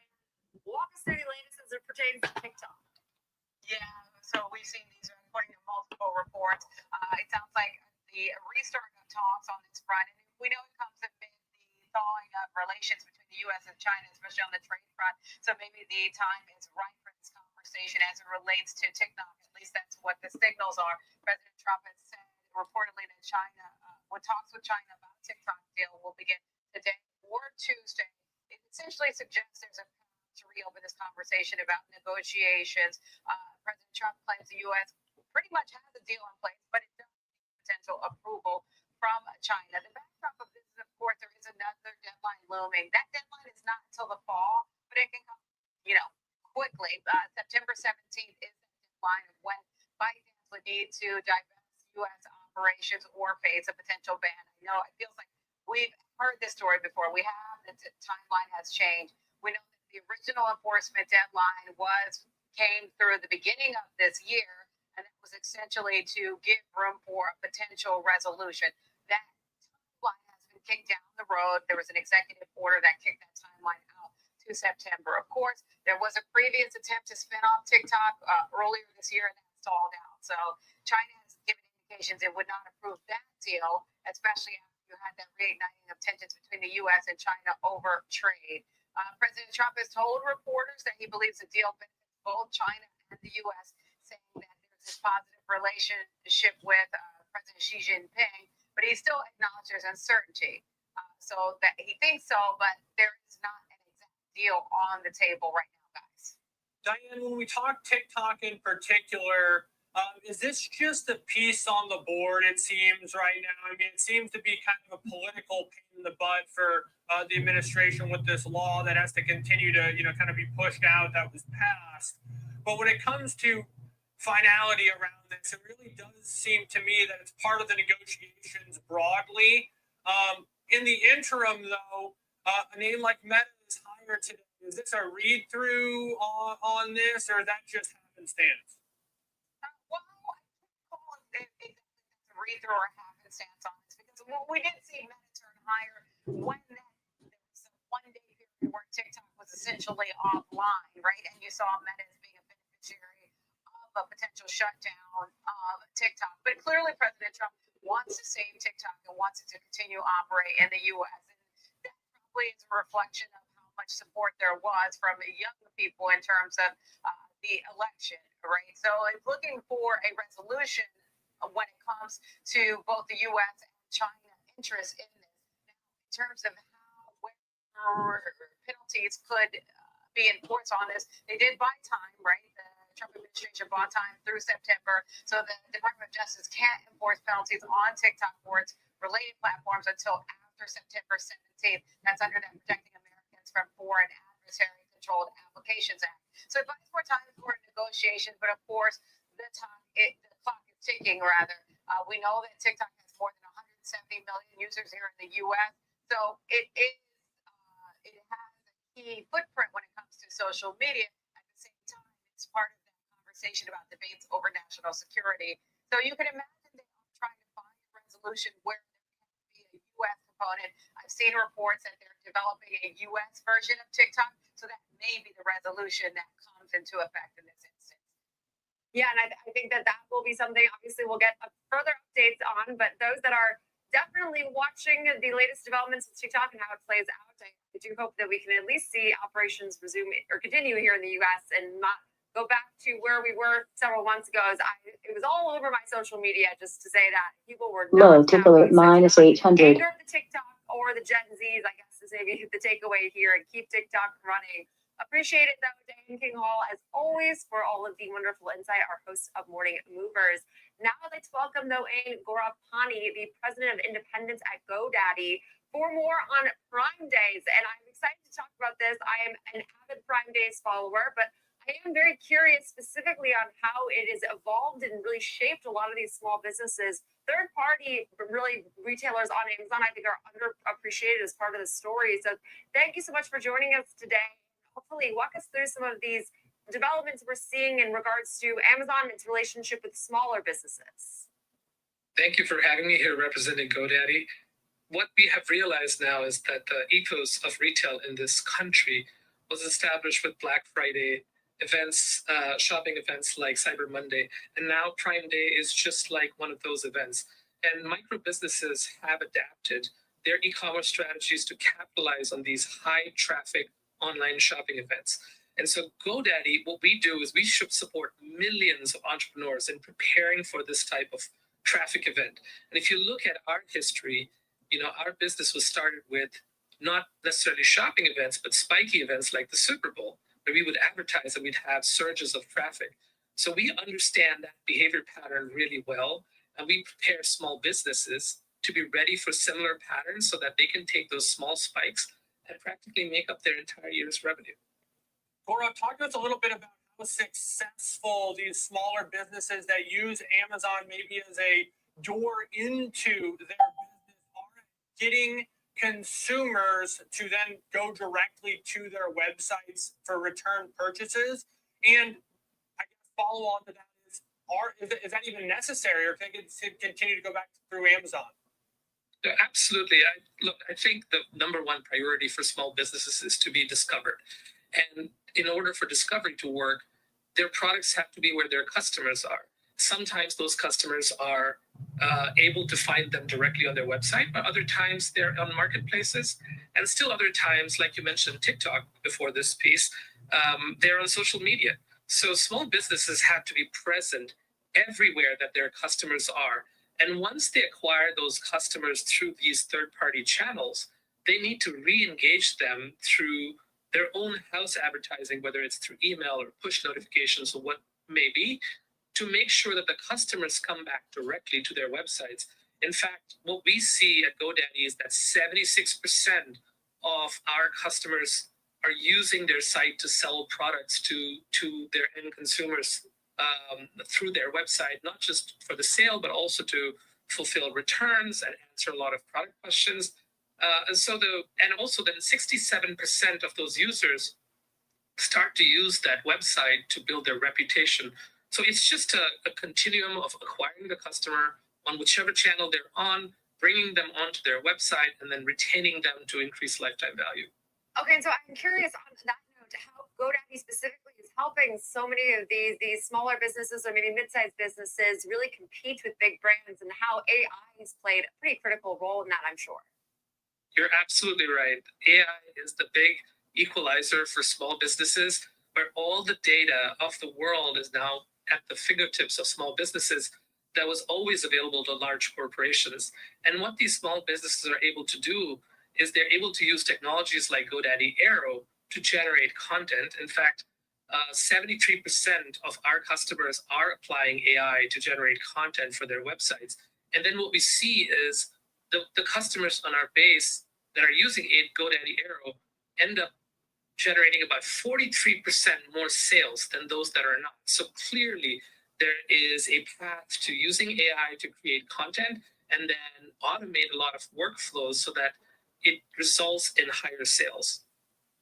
When you look at how those tools and other tools that GoDaddy is able to provide to these entrepreneurs, how has that allowed them to scale their business? Obviously, a company like Amazon opens the door to the world, but say they have a product that really catches fire, how quickly is GoDaddy able to help them scale up to meet those demands, at least from a direct interaction standpoint? Yeah, the websites that we built, our platform scaled immediately. They're all elastic. As demand comes in, the site's able to handle more traffic. And it's not just continuous traffic, but even spiky patterns. All right, market's pretty much doing what it's been doing this morning. Just kind of chopping around. Yeah, nothing looks not much different here. That Meta, Palantir, United Health pulling back. United Health. In the cloud and having an e-commerce ecosystem And that can here. scale to millions of All right, so we have fewer stocks advancing, so decliners are definitely beating out advancers today. Yeah, this will be definitely an exciting time to watch. Things are quickly evolving. We know that Okay, Circle. rapidly evolving as social media almost at this point, alongside just new technologies. AI will be definitely a lot to be excited about in the coming months and years. So we appreciate it and appreciate your time providing all of that clarity. Gaurav Pani, President of Independence at GoDaddy. Now, coming up next, we are now going back to our broader tech theme, talking about Core Scientific being purchased by CoreWeave, and both names seeing some significant downside as a result of the confirmation of this deal. So we'll dive into the latest coming up next.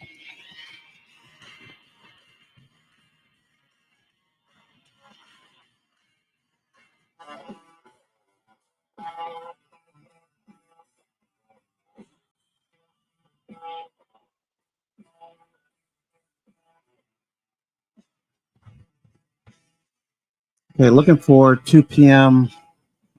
Evening buyers. If there are going to be any buying, we'll look for it after 2 o'clock, 1:30, 2 o'clock. Giving traders even more ways to sharpen their skills with tailored education. Get an expanding library filled with new online videos, webcasts, articles, courses, and more. S&P flows are starting to bottom out. Starting to bottom out. Stacked with content curated. The hedging flows starting to bottom out. Okay, Netflix, you can clearly see the flow has turned. Netflix, the flow is turning from the low that it put in right around 11:15 or so. We've been rising. Hedging flows. Let's see what Tesla looks like. Tesla. Lower highs, lower lows on Tesla. Microsoft. Rejection. Keep getting rejected around this 498 level. Okay, Broadcom, Apple, SPY. SPY flows continue to drift lower. SPY.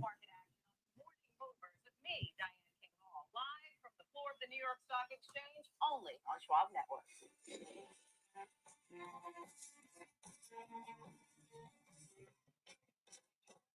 Download the Schwab Network app and join in on the latest market trends. Anytime, anywhere, on any device for free. Schwab Network.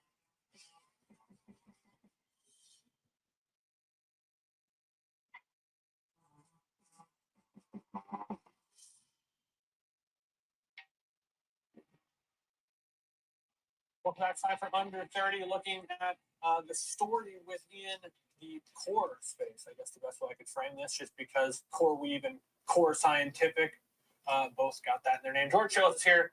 Jokes aside, senior markets correspondent for the network. George, let's talk this story. Both stocks are lower, which is kind of unique, but CoreWeave down 3.2%. Obviously, Core Scientific down a lot more than that, down almost 17%. What do you make of it?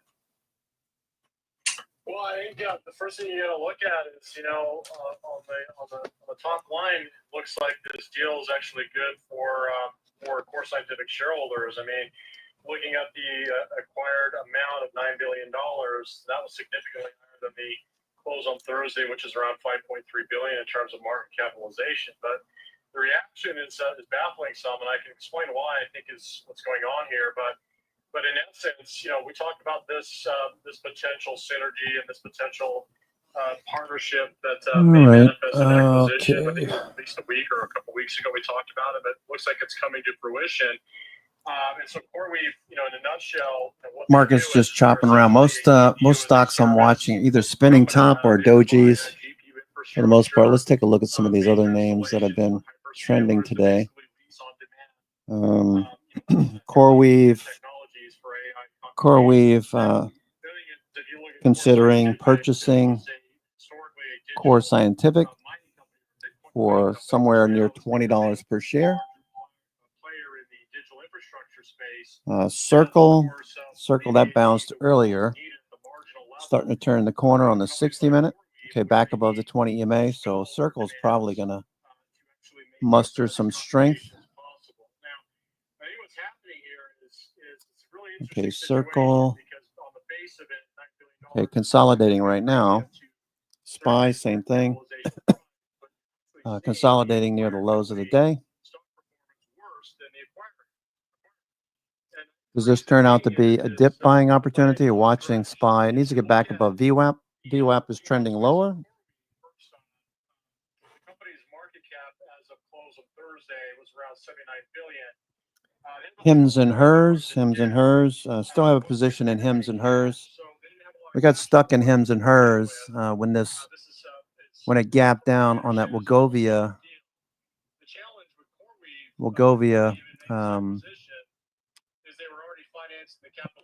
not being able to sell this anymore. Novo Nordisk, a deal they had with Novo Nordisk. So, but they have a lot of other things that they market over at the Hims and Hers. Looking forward to get back above the 50-day over the next couple of weeks. Fill this gap, perhaps. Oklo with a nice dip buying opportunity left to be seen. I'm looking forward to get back above the 20-day. RSI is rising, looking good. So I'd like to see another bullish day. Nano Nuclear with some news this morning. I believe that was an upgrade, right? Nano Nuclear. $84 million in trailing sales. So CoreWeave is already stretched financially, but at the same time, they paid more than 100 times sales for Core Scientific. Okay, give me another 2 minutes. I'll be right back. And share dilution, and that's why we are seeing both companies move lower. In particular, that's why we're seeing Core Scientific, which was the acquired company, move on a meaningful percentage decrease relative to CoreWeave, which is also down. Okay, so George, before we let you go very quickly, I mean, as far as improving some of these debt levels and their financials, I mean, do we see the path for that in the coming future? Or are we going to be more in a wait and see story here? So I think look at the market reaction. I think the market is telling us sort of wait and see situation because ideally speaking, these two companies were working very well together as strategic partners. But now, essentially, they're going to have to find ways to mitigate expenses. So if they can demonstrate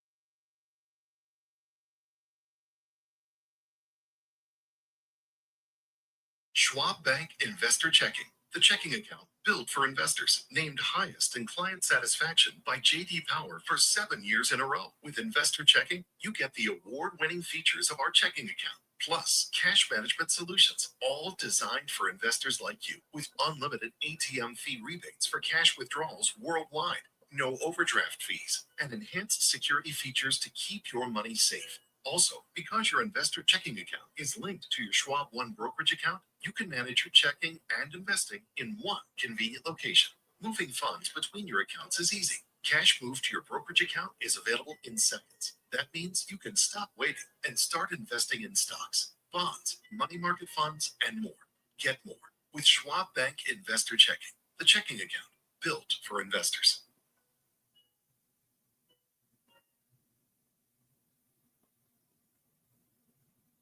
Whether you're an experienced investor or just getting started, Charles Schwab offers a webcast that's right for you.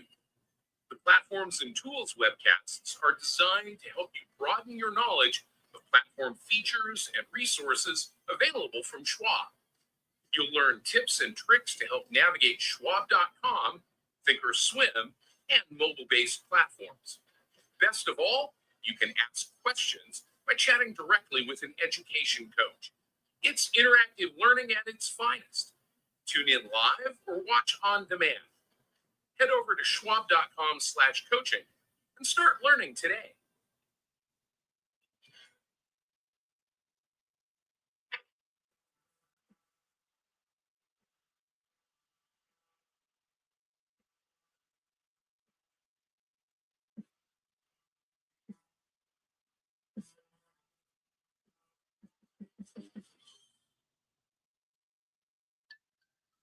Opportunities don't stop when the market day ends, so neither do we. Schwab gives you round-the-clock access to over 800 of the most popular stocks and ETFs, plus a wide variety of futures markets. All with 24-hour support from trading specialists who understand the ins and outs of 24-hour trading. No matter the hour, you can trade brilliantly with Schwab. Morning movers, be the first to find out what's shaping early market action. Tech Check, Options Corner, Futures Focus, Technical Analysis. Morning movers covers it all. Grab your coffee and tune in every trading day at 8 a.m. Eastern, only on Schwab Network.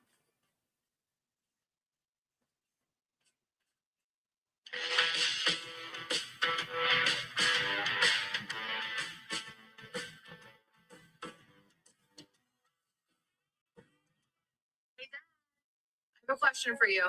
Sure. When did Granddad first start investing? Granddad had an account with Schwab before there were branches in the area. He really started with nothing.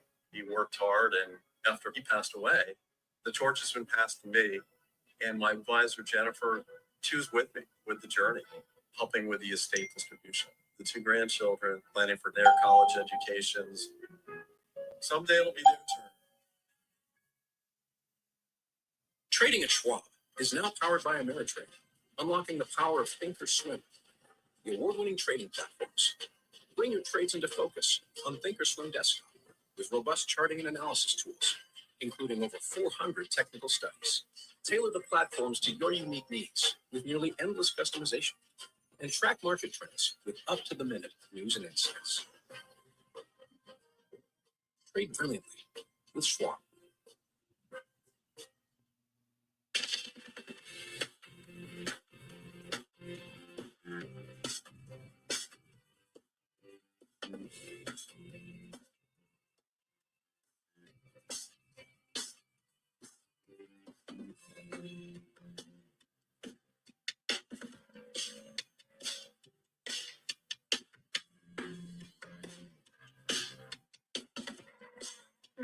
Afternoon and welcome to the watch list. It's 2 p.m. here at the New York Stock Exchange. Thanks for joining us. Here's what's coming up on today's show. We'll preview the upcoming earnings season, the state of the AI trade, as well as some of the top names in the tech sector. Then we'll examine current volatility levels in the market and how you can use options to mitigate some exposure to headline risk. We'll take a look at the outlook for the labour market the rest of the year following a slew of jobs data from last week. Let's take a quick look at how the markets are going right now with only 2 hours left in the trading day. Of course, a fresh trading week. We've got weakness across the board. We've got Russell 2K. Okay, S&P is starting to see some hedging flows starting to move northerly. Okay, watch that purple line, looking for that to follow through. If you're thinking about longs, we're looking for this to follow through. Here's a look at the dollar, gold, crude oil, and Bitcoin as well to see how things are moving in the market off the back of the weekend's flurry of announcements. Everything from, of course, what the White House has been saying about tariffs, but also the big, beautiful bill as well. We've got the dollar ticking up slightly higher, 0.4% at 97 there. Gold is down 3,341. Crude oil up. Of course, we did get the OPEC Plus announcement over the weekend, 0.7% higher at 67 bucks, and Bitcoin futures fucking lower than 1.9% at 108,000 at those levels. So, for some of the biggest stories in the market, so let's welcome back in Kevin Hinks, the host of Fast Market, a Schwab Network. Let's start off with Tesla, Kevin, because downgraded to a market perform over at William Blair. Suppose it's just one part of the biggest story that seems to be weighing on the stock right now. Yeah, Sam, I'm a big fan of watching the headlines and tracking the trend of headlines in Tesla. And these are just a slow drip of negative headlines. Today, William Blair downgraded Tesla to market perform from outperform without a price target. Now, though they said the $7,500 loss of that tax credit was pretty much expected when the big, beautiful bill passed. It was another thing, which is the regulatory credits that Tesla gets that they accumulate and then sell to internal combustion engine companies as much as $2.5 billion a year. They may lose that. And that is another reason why Tesla is being downgraded by William Blair now. Obviously, there's other headlines today, and investors think that the distractions of Elon Musk also could hurt Tesla stock performance, but William Blair downgraded it because they think these regulatory credits could hurt their bottom line, Sam. Yeah, it's interesting. I was listening to one of the analysts, William Blair, who was also talking about the competition from Chinese EV makers as well as Waymo when you look at the autonomous driving, but also when you look at energy storage as well, which is part of Tesla's business. But as you say, investors wanting Elon Musk to really focus on business rather than politics, as Dan Ives put it. CrowdStrike, though, let's switch gears to that and downgrade to neutral at Piper Sandler. Talk to us about why. Now, this was a little bit of a different angle that they're taking on CrowdStrike. Piper Sandler downgraded CrowdStrike to neutral from overweight with an unchanged price target. What they basically say is the sector's run a long way, and there's not a meaningful genesis for another leg up. So they don't think you should necessarily be selling CrowdStrike here, but they take it to a neutral and say they wouldn't add up at these price levels. They still have a long-term, very positive view of CrowdStrike, but because the stock is rallying, because of its recent performance, they are taking a more of a pause, taking it down to a neutral. So not as negative, just acknowledging how far the price of the stock has run, Sam. Yeah, I think you've been seem like this space talking about this morning. I mean, it's just not optional when it comes to cybersecurity, and no doubt this company very much a beneficiary of that. Kevin, awesome stuff. Thanks so much, Kevin Hinks there. Appreciate it. Now let's take a look at the bigger picture with Michael Clarfeld, who's the managing director and portfolio manager at ClearBridge Investments. Talk to us about the S&P 500. I mean, the fact that it's overvalued is nothing new, but I mean, what are you doing about it? I think, our message right now to investors, I believe, is that, halfway through the year, folks should feel relieved, but maybe not reassured. The S&P is trading at about 23 times earnings, which is obviously way ahead of long-term averages. And that's despite the fact that earnings estimates have come down about 5% since the beginning of the year. It's also obviously incredibly concentrated in terms of technology stocks, both by sector and by individual name. And we think it's critical that investors maintain diversification. We think investors should certainly have exposure to these many of these tech companies, and many of which now pay dividends, which wouldn't have been the case, 3 or 4 years ago. But we think that they need to be measured in their exposure and not lose sight of the risks of being overly concentrated. I think we are also finding some attractive investment ideas outside of high tech in some areas that people are maybe overlooking a bit. View of sort of what you're telling clients about where to find that diversification, because there's been obviously a lot of conversation too about looking international too. For sure. So I think we believe that in this kind of market where there's a lot of enthusiasm embedded in stock prices, it's really critical that investors stay level-headed and focus on the fundamentals. And particularly from that perspective, what we're most talking about these days is valuations. Right? Valuations have become pretty extended. So in terms of international and where we're looking, we do find that in the last year or two, we found opportunities in some of the European staples companies, which have traded at discount to their U.S. peers, despite the fact that they have similar businesses and similar mixes. So for example, one name we like right now is Nestle. Nestle offers a 3.7% dividend yield. It trades about 18 times earnings.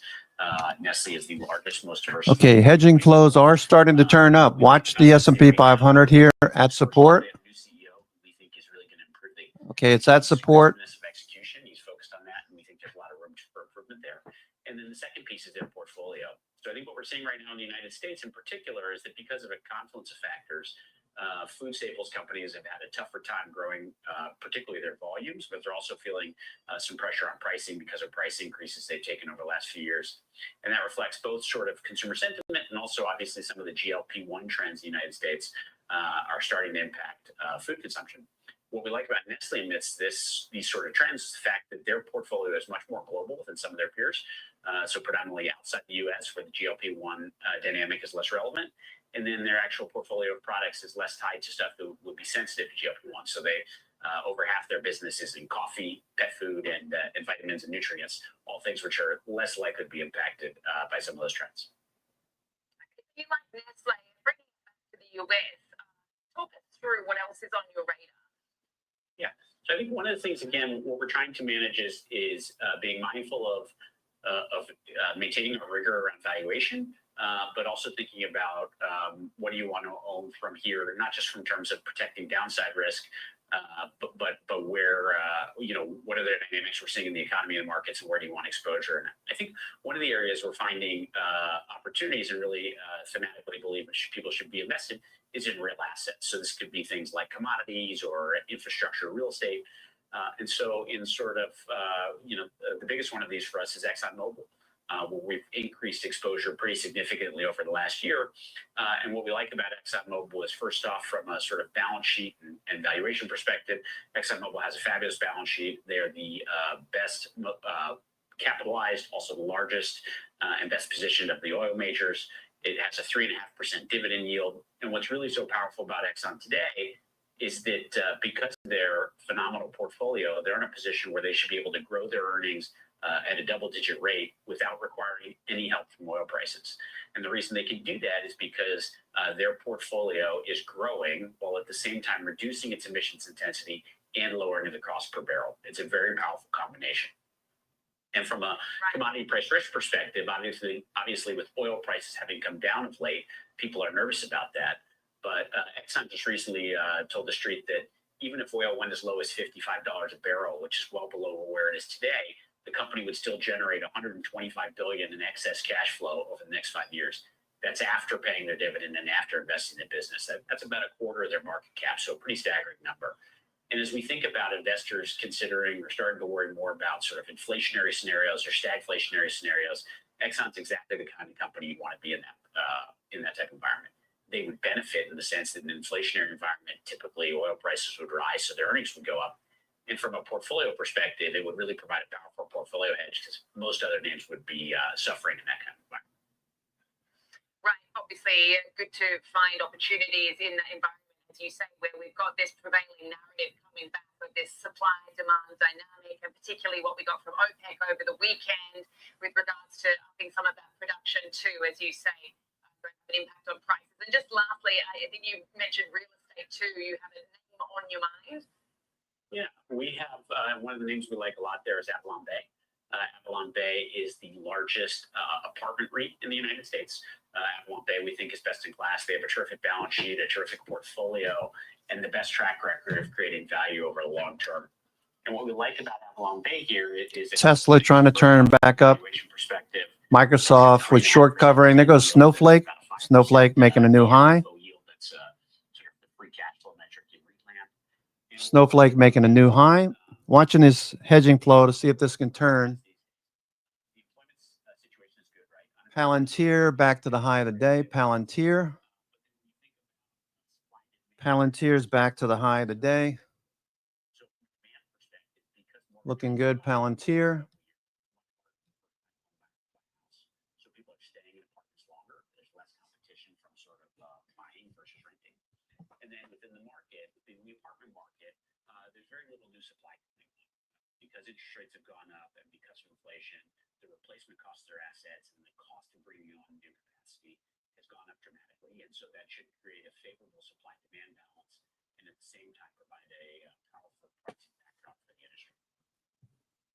Okay, good stuff. We have to leave it there, Mike. Thank you so much for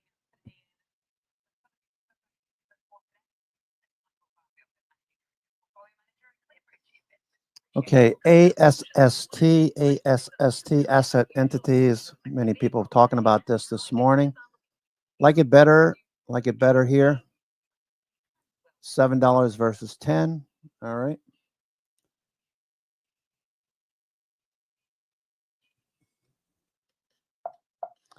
Okay, ASST.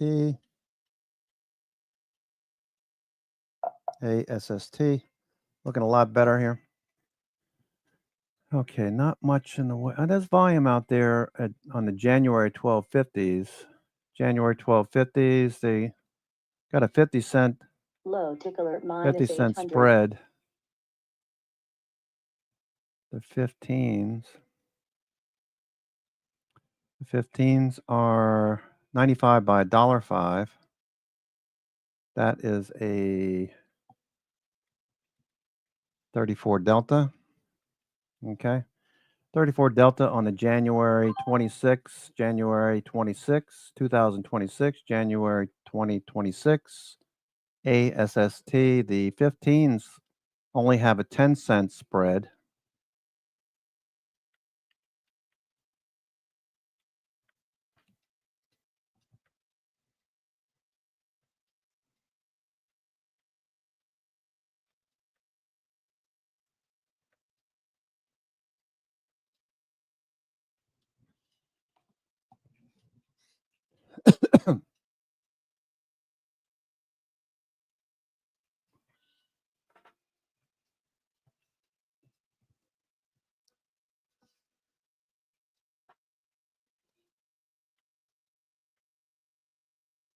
Okay, ASST, I bought a few of these 15s. They're a 32 delta.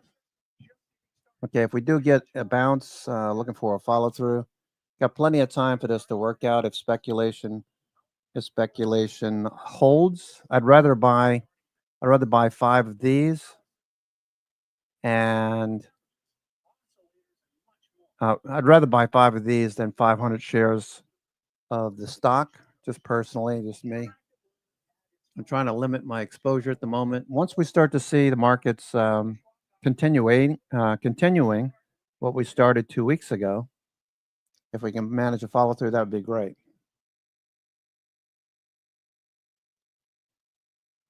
Low tick alert minus 800. Trending names every day.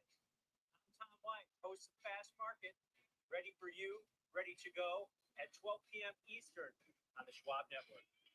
Extreme low tick alert. Okay, we got a big drop in the S&P just now. Okay, so no follow through. No follow through today. Dipping a little bit more. We're dipping underneath this support level. 6,200 is the next major support. This thing rebounded about 76% from those April lows, so it's had a good run here. It's still far below, over $90 below its all-time highs that we saw in March of 2024. But if you looked at their last earnings report, they saw 57% growth in their data center business. That was a positive, and actually they saw big growth in their basically basic computing, so their legacy segment of their business. So they're seeing some better growth. It's pulling back about 2% today, still up about 11% so far this year. Citi came out with a note today. They raised the price target on it to 145 from 120. They said the negative impacts from tariffs that a lot of people on the street expected aren't coming to fruition. That's a bonus. And then if the trade deals work out, especially the one with China, that could also be a positive. And I think if you take a look at the way that it's underperformed maybe some of its competitors, especially Nvidia and Broadcom, maybe it's got some room to run. But I saw some unusual option activity in here. It was kind of bearish, and maybe taking advantage of this 76% run that we've seen over the last 3 months or so. Traded about 5,000. July 18th, the monthly options have expired just a couple weeks. The 130 strike puts paid an average debit of about $1.60 for these puts. So this trader needs the stock to go below 128.40 to break even over the next 11 days. That's about 5% below the current share price. So this could be a trader that's just speculating to the downside, or it could be a trade where they're hedging maybe some of the Low tick alert minus 800. lows, but definitely some bearish activity here. Extreme low tick alert. All right, so we're dropping off here. Yeah, Eli Lilly's now a bear market territory, right? All right, we continue to drift lower. So for those of you with puts, good trade there. Pretty much what we anticipated, right? 2 weeks up, looking for some consolidation, not looking for a big pullback, watching for some support near 6,200. Support levels have been leveled, have been taken out on the way down. 62.35 earlier, 62.20, and now 62.10.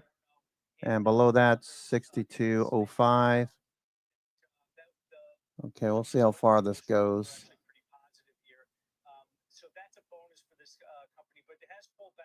Okay.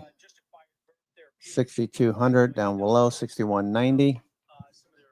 Okay, the hedge flow is turning back down.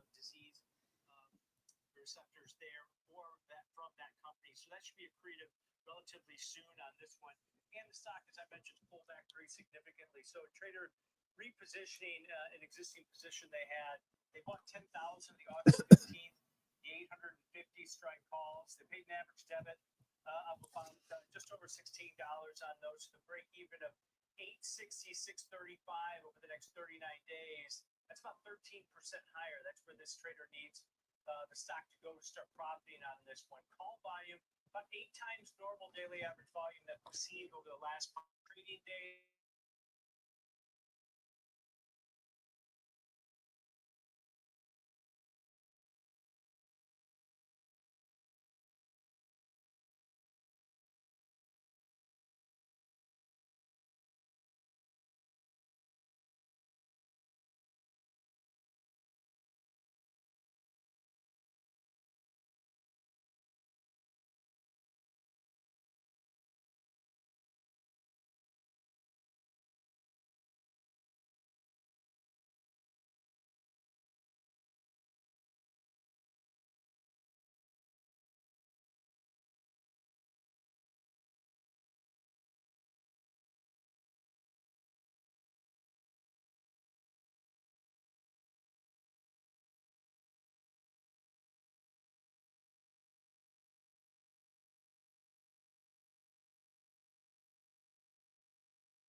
All right, we continue to fade. Continue to fade today. 2-year, 10-year yield curve. That's about 50 basis points positive. So that's improved quite a bit. Net interest income expected to be pretty robust. But I think if you look at some of the commentary around the financials recently, as stock markets are hitting all-time highs, pretty optimistic. All right. Netflix looking for a higher low. Microsoft pulling back a bit. Microsoft. This trader up to July 18th, monthly options expire in 11 days. They'll capture that earnings event, trade about 4,000 of the 81 strike puts, paid an average debit of about $1.33 for those. So the break even for this trader when they start to profits below 79.67 over the next week and a half. That's about 3% below the current share price. That's about what the All right, S&P. Hedging flows continue to move south. We've got a bearish flow for now. No surprise to those of you that are in puts. Futures continue to move lower. All right, most stocks are pulling back. Some are hanging out at the highs like Palantir for now. Looking for a bounce this time of day. It's 220. 220 on the East Coast. Okay, Tesla looking for a bounce. Apple pulling back. Apple pulling back, looking for a higher low. Pullbacks are your friend, not to be feared. You're looking for pullbacks to buy on dips, like Apple broke a downtrend. Apple broke a downtrend. Okay, we're looking for these dips to get bought. Okay, you got a downtrend. Volume indicates institutions. Okay, so I don't think they're in this for just a few points from 200 up to 215. I don't think they're in it for just 15 points. All right, that's about 300 million shares traded hands in the previous week. So I'm looking for a bounce and then a follow through. A bounce and a follow through. Okay, that's what we're looking for right now. On Apple, most stocks have pulled back. So while it may be disappointing if you bought Apple at the high of the day this morning and you didn't wait for the dip, that pop, a lot of new traders will make the mistake of chasing because they see the stock pops up early in the morning.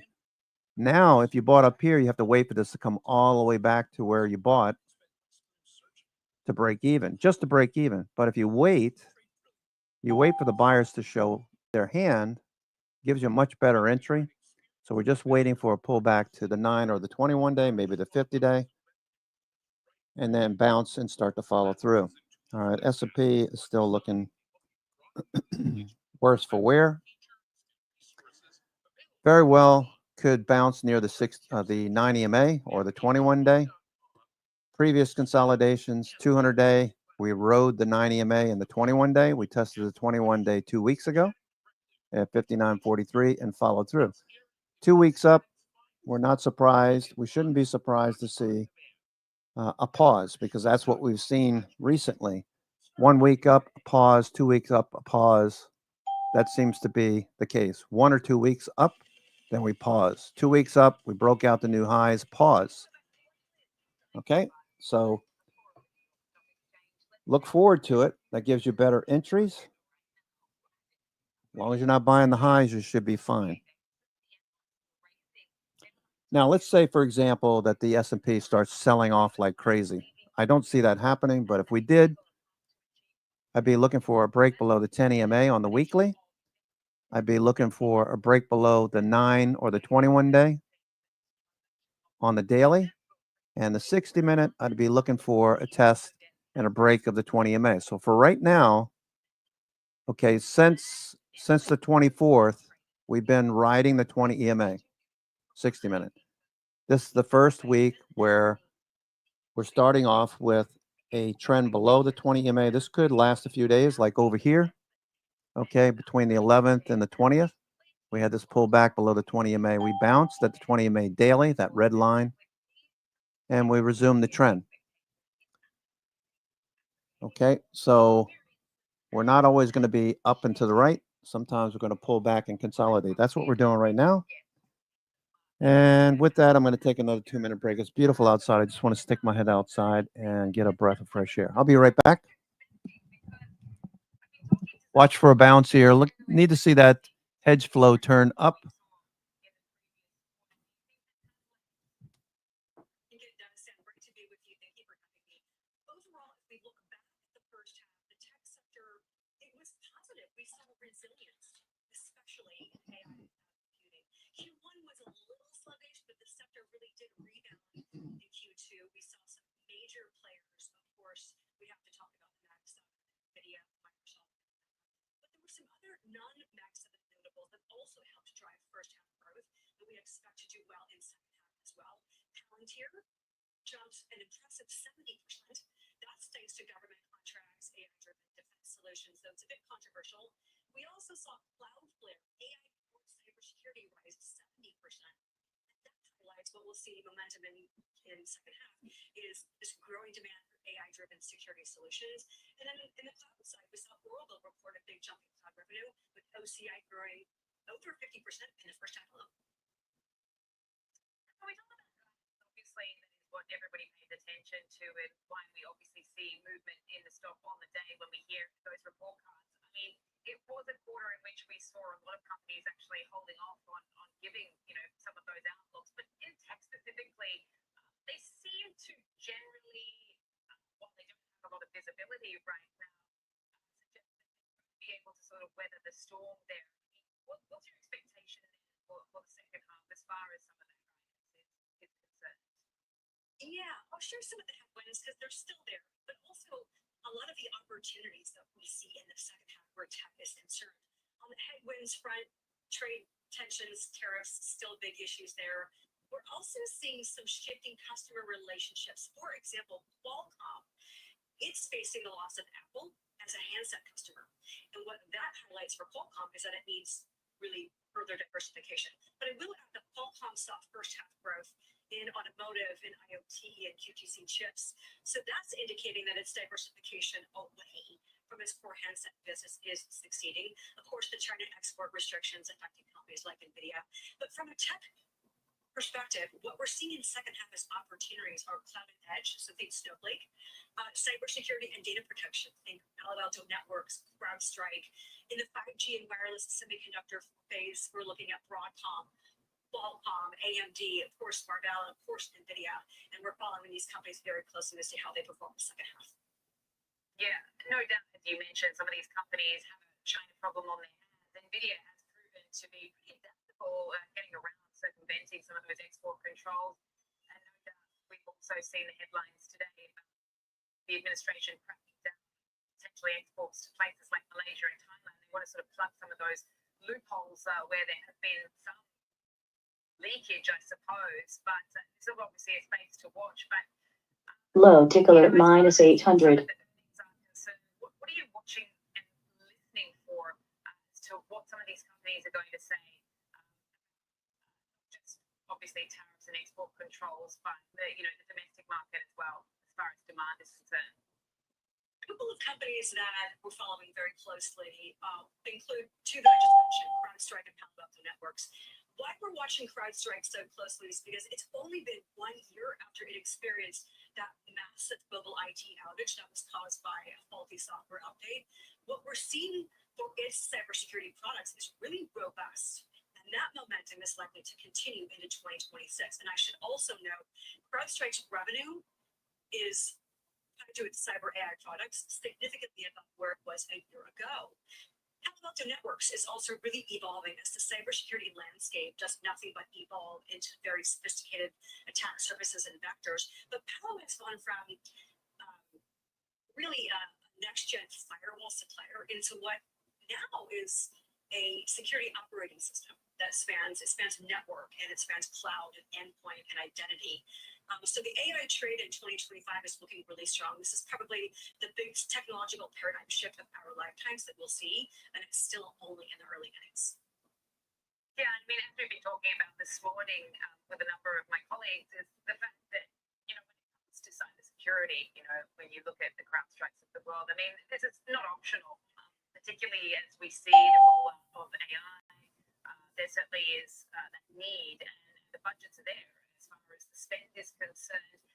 When you think about IT see, but you mentioned the AI trade. It was interesting. I was talking to another guest earlier today. He said that we shouldn't be calling it the AI trade. It's a structural change and shift that we're going through right now. So, where do you see where things stand right now? Well, as I mentioned, this boom represents the biggest paradigm shift that we'll see in our lifetimes. We thought mobile was big, we thought internet was big, and they are. But the thing with AI is it's still in the really early innings of transforming everything. We're talking from how we work, how we communicate, how we travel, how we play. I mean, even how we eat. We're seeing things like humanoid robots, self-driving cars. If you come to San Francisco, which is just off the street from me, you will see Waybos. Trying to bounce, trying to bounce here. S&P 6,200. Feels like institutions are just letting prices move lower.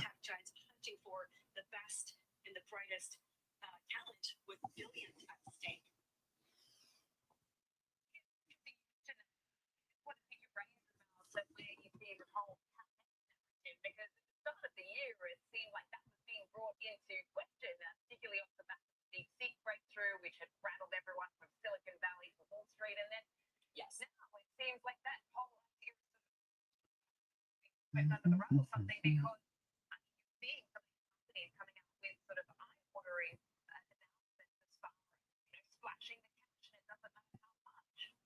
Yes. That is a really interesting phenomenon that's going on right now, Sam, is that we're seeing companies like Meta, OpenAI really battle for these top talent with Scale AI as well, and Meta, for example. We're seeing a lot of other companies come into the forefront here that are really attractive for investors right now. I'll mention a couple of them from a spending perspective. Nebius. This is an AI infrastructure firm that really popped at about 80% in the first half. And why it's positioned to benefit well is because higher server infrastructure spending in IT is going on. So from a cost perspective, Okay, Microsoft, Apple, Amazon, Google, those are all continuing lower. Broadcom pulling back more. Meta pulling back now. So we've got 6 of 10 that are dropping pretty quickly here. Tesla back down to 291, sorry. Netflix coming back a little bit. Netflix.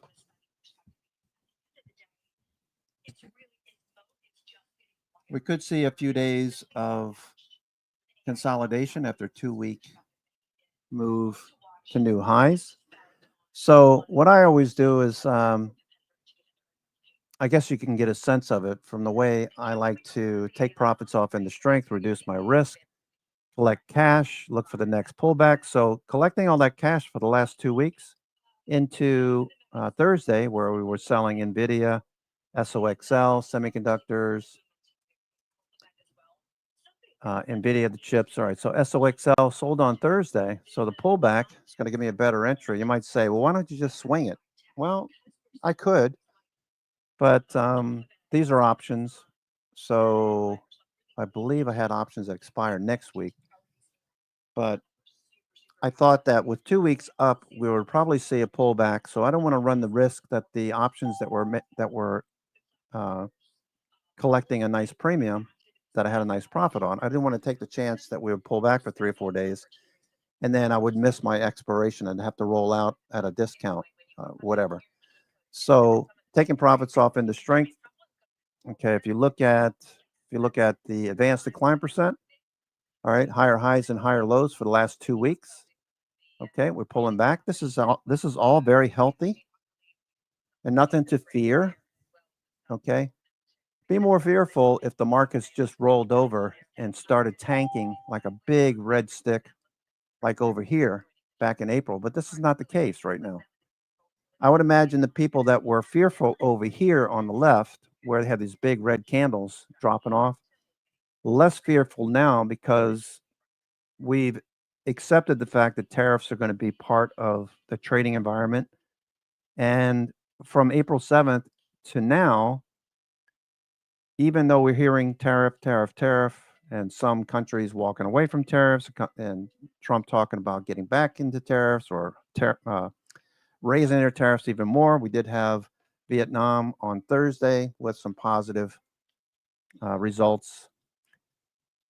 The overall sense, the sentiment hasn't really increased again like it was back over in here to get super bearish.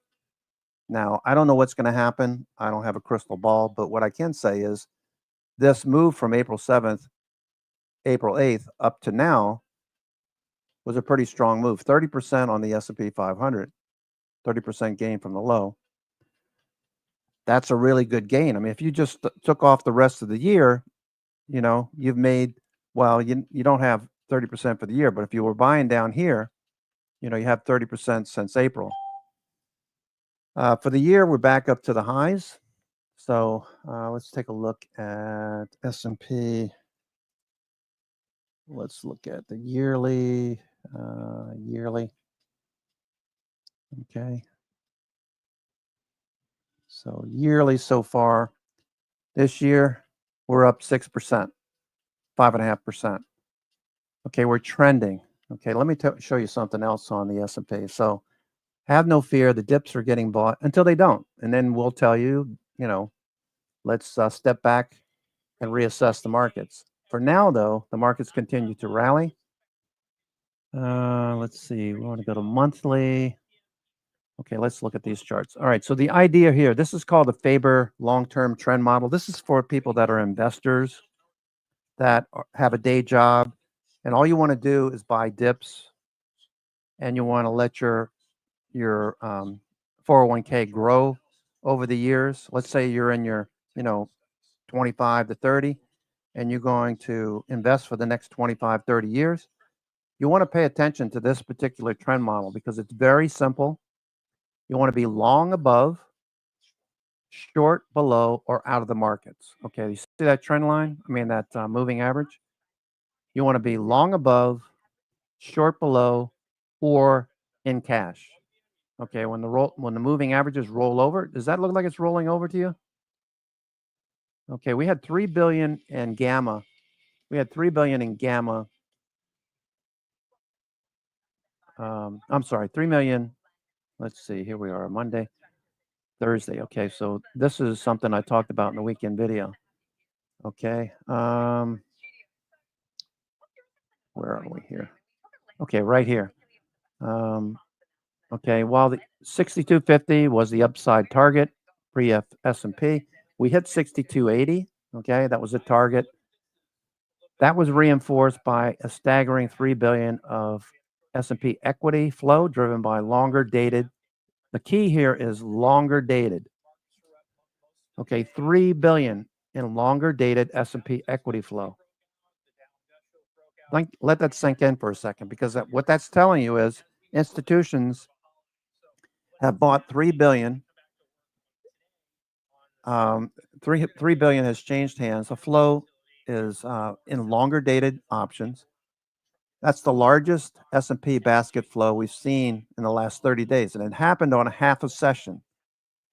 Okay, you really can't short that type of low, type of flow. Now, intraday, yes, you could short it, and many of you did. I know, Aaron, you were saying that you were buying puts. Good job there. Many of you bought puts, but this right here is telling me longer dated call buying, 3 billion. Okay, so yes, we're going to dip. We've had 2 weeks up. You should expect a pause and consolidation. That's all I'm saying. Taking profits last week and the week before into strength, taking things off like Nvidia, Broadcom, Meta, and other New York FANG components into strength. Now we're just waiting. I'm sitting here and waiting for some good buy signals. Okay, so here's the S&P again, dropping below the 20 EMA 60-minute. Looking for breath to turn. Okay, so we'll just keep going. We'll keep going through this workflow so that you'll get a sense of when it does turn. Okay, so 2 weeks up, we're taking a break on the S&P equal weight index. Number of stocks above the 20-day had gotten to 80%. So you should expect that to pull back. The last time it pulled back, it went up to 70%, pulled back to 60%, and then rallied into last week. 50-day, same thing. let's go take a look at the longer term signals, longer term for the S&P 1500. Okay, so this is not going to turn on one day's pullback. You've got a nice trend that started in May. That green line's above the red line. Histogram is above the 0 line. And we got our first Elder Impulse blue candle, our blue stick, all right, the first one. So when you see a blue stick, that's just telling you look for consolidation. When you see a red stick, that's selling and something that's different that we should be aware of, okay? Let's look at the NYSE. Okay, NYSE, the McClellan volume oscillator has turned up. So this is a bullish tailwind. We get the dip. We got that 3 billion in S&P equity flow and longer dated options. So we got this bullish flow. We got people selling. Smarter people, I'm not saying anyone in the room is not smarter. I'm just saying smarter traders are looking for the dip to buy. They're looking for the evidence that dip buyers are showing up. And that's what we're doing right now. We're waiting for those dip buyers to show up. Once they do, you'll start to see hedge flows, that purple line, you'll see that start to turn up, okay? We're still making lower lows and lower highs. SPY is starting to see some short covering. SPY, S&P is starting to see short covering. Anyway, back to this idea that you want to be long above the 20 EMA and short below, okay? That 10 EMA, 10 MA, okay? You can use 12. You can use 12 too. All right, so does this look anything like 22? 21, 22, where we rolled over?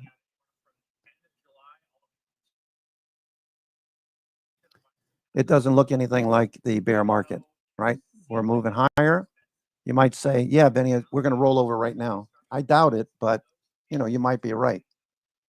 I'm going to play the flow. The flow is to the upside for now with consolidation in the short term. All right, so back to hedge flows. We're watching how this turns at 6,200. Okay, if you got puts, you might want to take some off.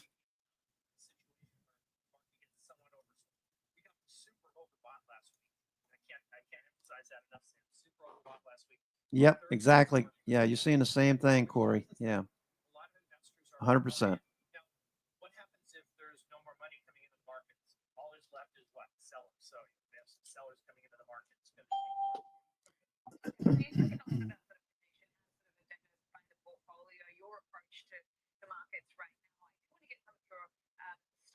What's on your radar? But first and foremost, talk about the potentially being, you mentioned the banks, but all the other headlines that we got out over the weekend. I mean, what are you listening to right now? As far as Vijay Chakal or Trump?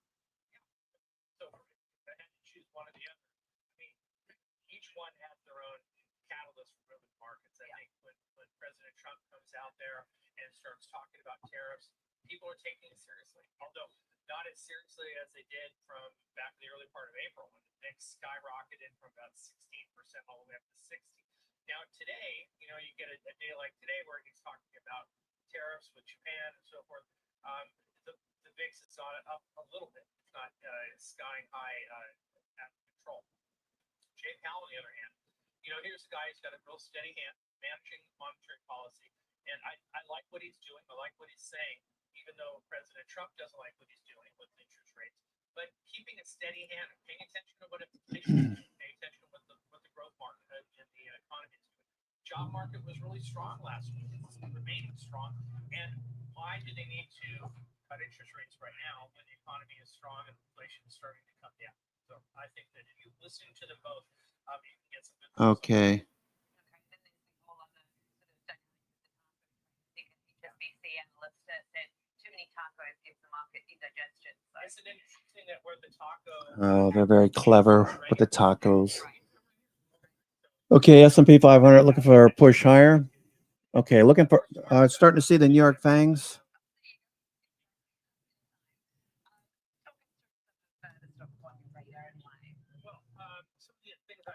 Okay, short covering. So I really do like Meta here, and even though it's come back quite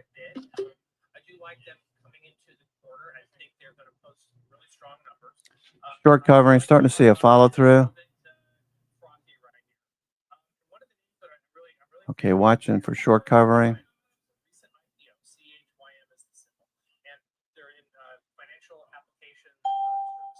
Much like a name like SoFi and PayPal, they do compete with the banks, but I think this is a name that's going to do extremely well over the next. Okay, so got IPO, much like CoreWeave and Circle, which obviously those two names have gone crazy over the past 3 months. I don't think Sean's going to do that, but I okay, Snowflake turning higher, Snowflake. Okay, Netflix turning higher.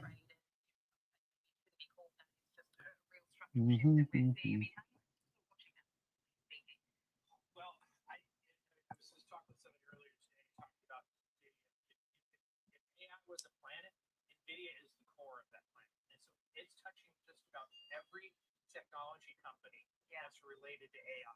Anything, it all comes back to NVIDIA, right? So I think that some of these names have gone off and drifted way too high in a certain aspect. CoreWeave is one of them. But, you pull back I'll get a little bit more. Okay, there goes in Netflix. All right, Netflix, I did sell some put credit spreads for $200 per contract. I sold 5 of those.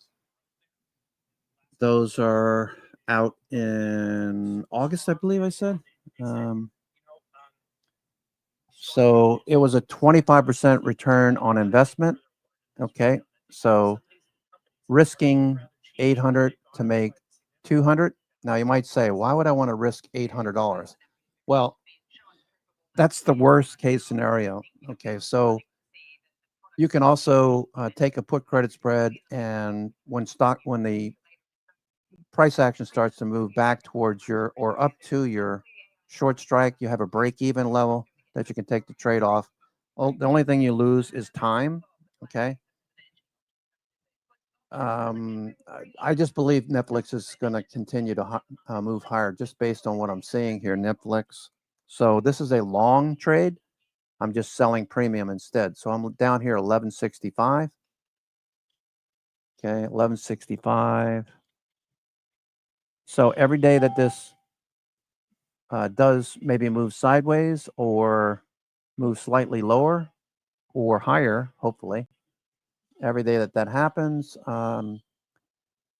theta is going to kick in. All right, so we got wicks underneath all these candles. I'm looking for this to push back above. This is the 60-minute time frame. I sold the 1160, 1150 put credit spread for $200 per contract. Now, once we get back above the 20 EMA and the 20 EMA turns upward, it'll match the 20 EMA on the daily, which is also facing upward. I'll take a long. I'll take some of this premium. Not really, but the idea is that I'm going to take a long, take a call vertical like the 13, maybe the 1305, 1310 or 1305, 1315. The call walls are at 1320, 1300, 1320. So once we get back above 1300, that tells me, that paints a picture of what institutions are doing. So watching Netflix. Okay, looking for this to continue. Looking for the weekly as well. Weekly. Okay, this could fade back to the 10 EMA. Okay, my position's at 1160. So the 10 EMA is here at 1223. Before it even got close to my break even, I would see the 10 EMA. If it didn't bounce at the 10 EMA, I'd be out of the position. But it's probably going to take a couple of weeks for that to happen. In the meantime, I'm going to collect premium as part of my core strategy to grow my accounts. Okay, so I'm looking for Netflix to continue with a bullish trend. There's a lot of ways to trade that. Okay, Intel was something interesting I was looking at. Intel. Okay, Intel, I would sell iron condors on this one. Okay, I would go probably 10%, 8% above and 10% below maybe, and sell iron condors. Maybe I'll do that actually. Bollinger Bands aren't that wide though. Okay, there goes Netflix. Netflix on the move. Okay, so you can see what I'm thinking here on Netflix. Watch Netflix here. So Netflix is turning back up. Why did they think about taking a long on Netflix in the current market environment? Well, I saw these two buy order blocks. I saw the way we started the day, we had some premium or some liquidity down here below at 1278, 1276. And then as we started the day, we dipped down into it. We reversed back up and we saw our first buy order block. Okay, here's Netflix. First buy order block, second buy order block. Yes, we have supply overhead, but I sold the premium down here at 1160, 1150, and looking for Netflix to continue to move higher. So this is doing exactly what I'd like to see, confirming what I want to see, to be more specific. Okay, as people start to worry that, oh Jesus, I missed my opportunity the last 2 weeks. Let me buy something today because I know the market's going to go higher for a third week. That's probably a failed strategy. Just given the trend since April 7th, the trend has been 1 or 2 weeks at the most before taking a pause. We made new highs 2 weeks. You've heard it. I've been repeating myself ad nauseum today. That said, I'm looking for stocks that are showing relative strength. Let's see, Booking.com, BKNG, the top of the NASDAQ 100. Okay. What we're looking for are buy order blocks.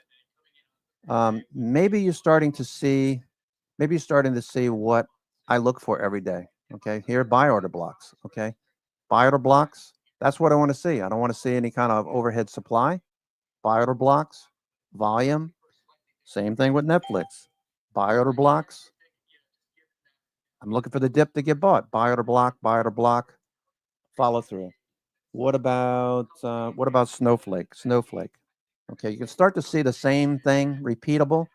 Buy order block at the open, buy order block in the evening, and price action moving higher with no overhead supply. You see that? If you see this, it's a great strategy. Just keep repeating a strategy that works. Once it stops working, you know it's time to take a break, right? So buy order blocks moving higher. So let's look at a few other names. Let's look at DoorDash. DoorDash is one that Susie mentioned. What do we see on There goes DoorDash. Whoa. DoorDash, nice follow through.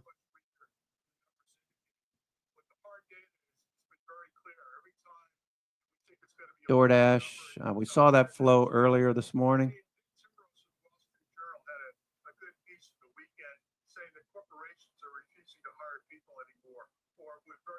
Nice, DoorDash.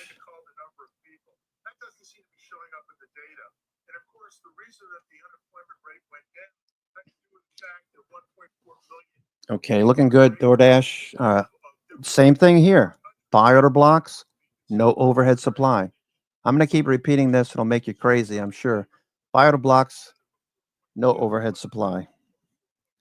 That's DoorDash. What about Uber? Uber was pretty strong today. Okay. So at the open, we had a buy order block. Now we're pulling back. We got some sell orders overhead. So we do have immediate resistance just overhead at 97. But looks like an ABCD pattern. Here's A over here. Here's B. Now to confirm, this needs to make a higher low. Okay, this is still making lower lows. So watching Uber and DoorDash, those are working together. What about Lyft? What's Lyft look like? Lyft. Okay, no, that's not doing anything. Okay, there goes the spiders. Spiders, we're looking for buy order blocks on the SPY. Okay. No buy order blocks yet. That's okay. Oh, you know what? I didn't update the data points. Let me update the data points here. Okay, let me copy that. Let me go here. And I'll update this data point. Okay, you got to do this manually with Spot Gamma. You got to do it manually. That's okay. As long as I remember to do it. Kind of a slow go this morning after a long weekend.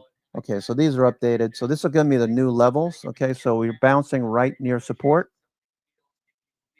Okay, bouncing right near support. Okay. Back above L1. Vol trigger. We're below the vol trigger. Whenever you're below the vol trigger short term, that means that you need to pay attention to potential downside movement. So that looks good. SPY, nice bounce on SPY. Okay, NVIDIA starting to go. NVIDIA. All right, so the other ones that we showed you, buy order blocks. Okay, we should see a buy order block. We do. There's a buy order block. NVIDIA with the buy order block. You got supply overhead. So this is less interesting than, say, something like DoorDash. Let's look at Circle. Circle was mentioned by other traders in the room earlier. Okay, we got a sell order block. We got a buy order block at the open right there. Okay, we got an ABCD pattern. There's A right there. A, B. Okay, let me just mark this up. Let me mark this up real quick. Okay, so we'll have this for tomorrow as well. Okay, so here's A right here. Oops. A. Okay, here's B. Okay, so that's your stop now. Okay, so your stop is down here.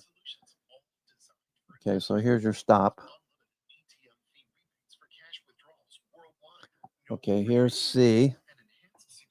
Okay, same strategy, repeatable over and over and over. For anybody that's been in the trading room for anything longer than a week or two, you've seen us look at these ABCD patterns. It happens every day. The reason why it happens is because you got the early morning traders that come in and they'll trade for an hour or so on the West Coast. They'll get up at 6:30, trade the opening bell or earlier. They'll trade the opening bell. Maybe they trade for an hour, hour and a half, and then they go to work. 8 o'clock, they get in their car, they go to work. They got the first couple hours. So they trade that, they take their profits. We see it in the pullback. And then we look for the B pivot. That's when people on the East Coast start to see this pattern repeat. They buy the dip. Okay, institutions start to buy. We see the follow through. Very important that you see the follow through. Now we're seeing a higher low. So this should be a higher low. Okay, so that's what the case is right now. Okay, so this need to get through the supply. If we can get through the supply, okay, we should push higher. So watching Circle, if you took Circle today, nice trade. Let's see, IREN, another one that Susie mentioned earlier. That's been on the extended watch list. Down below on the watch list, you'll see that. Okay, so do we see buy order blocks? It's the only thing I don't like about this chart is that we did get the B pivot. So earlier this morning, I told you, don't chase this. Look for the B pivot. Okay, IREN, let's see, 100 shares. Okay, IREN.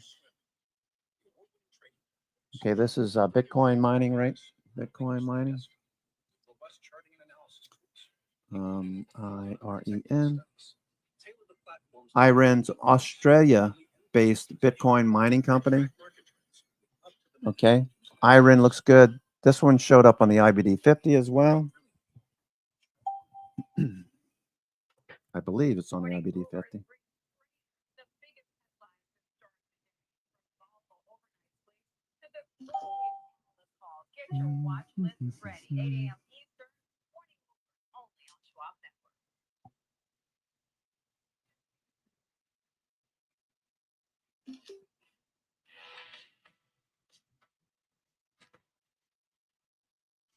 Okay, lots of people talking about IREN.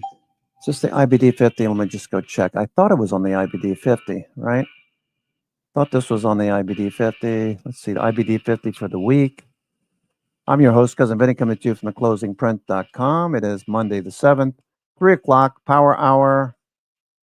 Usually have Paolo tell us it's power hour. What are you doing, Paolo? You working today?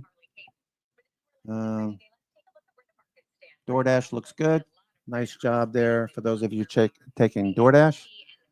Okay, so let's see. There goes Microsoft. Microsoft on the move. Microsoft on the move. As long as you didn't sell the low of the day, B and C pivots. If you bought the high of the day and bought the BC, if you bought the high of the day and sold the B and C pivots, you got to turn that around. Sell the high, buy the BC pivots. Okay. So Iron. Is it not on the IB? Where did that show up? Iron. Mm, Iron.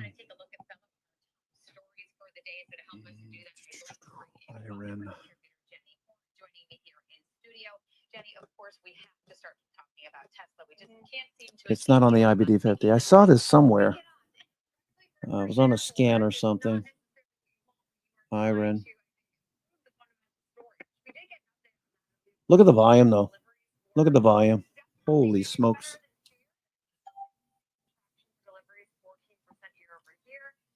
Okay, that has earnings on September 10th.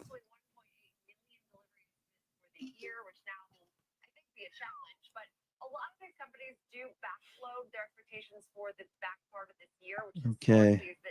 Lots of volume. Piece of the puzzle, but the news we got for the weekend was that Elon Musk is announcing plans to form a new political party, saying that the party Man, he can't do enough to sink Tesla. He's got to keep doing different things. Elon, I don't know. Seems a little scatterbrained to me. The whole Doge thing, that made a lot of sense, Anyway, I don't want to focus on politics.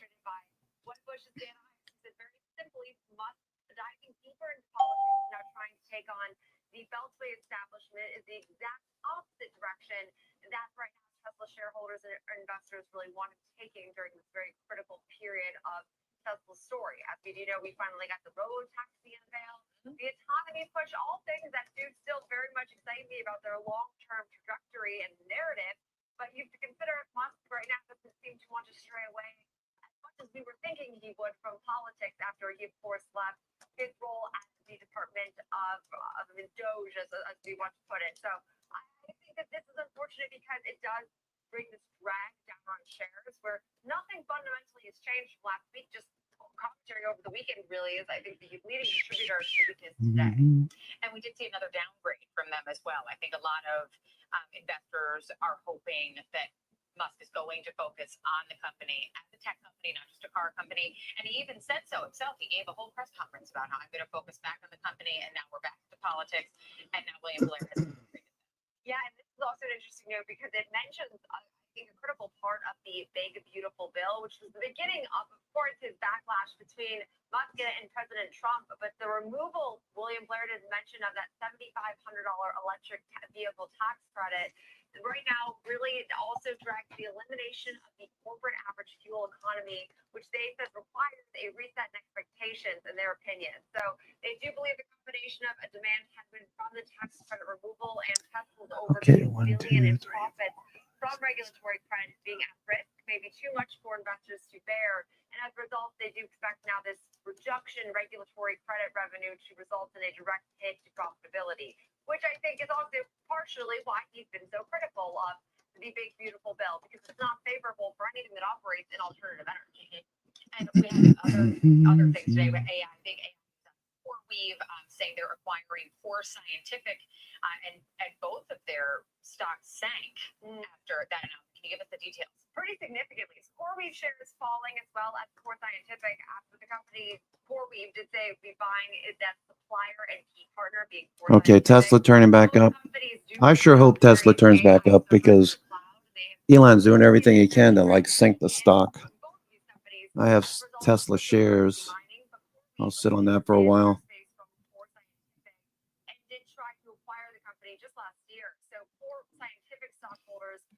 Low tick alert minus 800. Okay, low tick alert after a nice little bounce. We should expect some more consolidation.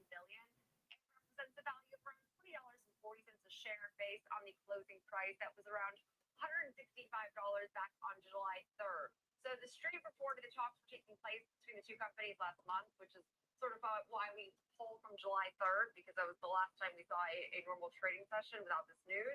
But the deal will add around 1.3 gigawatts of gross power to CoreWeave's data center portfolio, with an additional 1 gigawatt of power available for expansion. I think further consolidation in this space might be seen as we see all these companies try to scramble to expand their energy capacity. And as we know, the grid stands right now in the US must be expanded if we're going to see the expected energy output from all of these AI data centers that are being built, which I think the energy part of this story is interesting. But right now, right now, seeing a historical really dedication to cryptocurrency, I like that they're expanding beyond that. And I think that this deal, while we're not seeing it reflected in share price today, is lucrative for the company that's going to build as quickly as this. Yeah, they only took a 3.75% hit on this news, but Core Scientific down almost 17.5% right now on the news. I think it's important to note though that Iron. All right, nice volume on the daily. Okay, so we're trying to get back to positive on the day. We're just above the closing level from Thursday. Okay, the New York Fangs, we did see some short covering. Not sure that we're going to get much follow through, but that looked pretty good for the bounce. I'll be right back.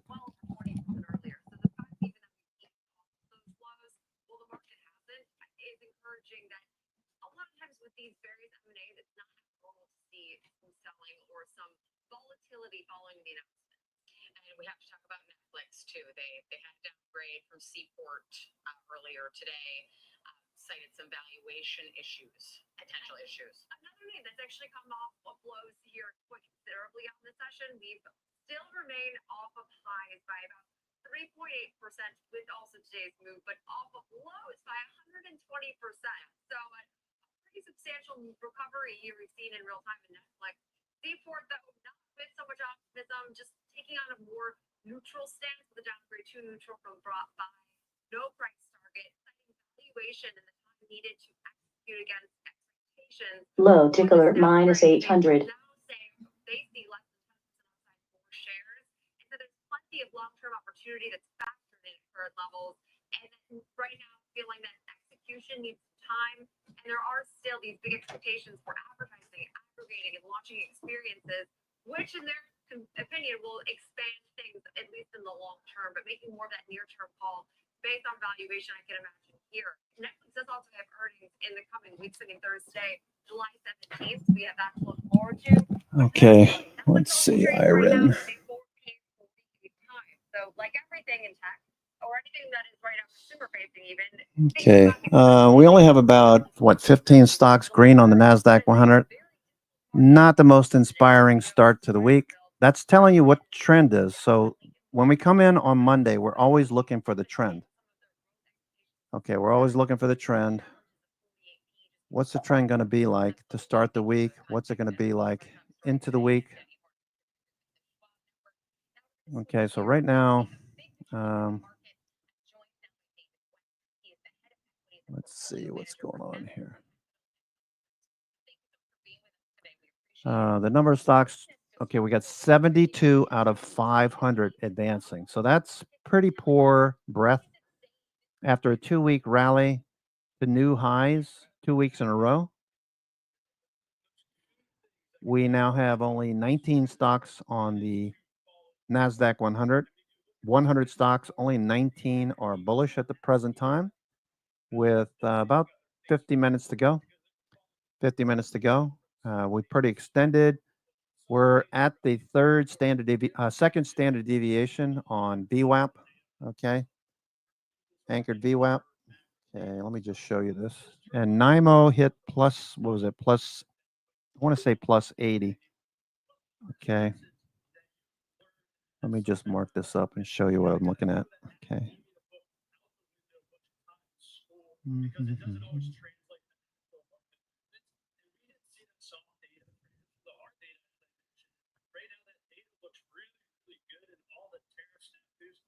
Saw from Liberation Day on April 2nd, well, they haven't come to fruition just yet. So the best way to win over longer periods of time is to be a rational optimist, and I think that's how you won over the past. I think the concept of throwing out the academia, throwing out what people learned in school is something that's probably really difficult for a lot of people on the street, and particularly anybody investing from home. How would you encourage them to go against what they're taught, especially when traditionally the soft data does line up with the hard data, but you're saying it hasn't in recent months, and I don't disagree with you there either, but how do you stay the course? Yeah, I would say maybe not the best person to listen to on this too, because I got my academia at the University of Kentucky and not some type of Ivy League school. And so, but I think over longer periods of time, you have to listen to look how the market's reacting today to the tariffs. And look how it's reacted to, the one. I don't think if the market's reacting this way to the tariffs. I mean, there might be some of that, but I think it's mostly due to the fact that we've been up for 2 weeks, looking for an excuse to pull back. Very convenient. What do I know? What do I know?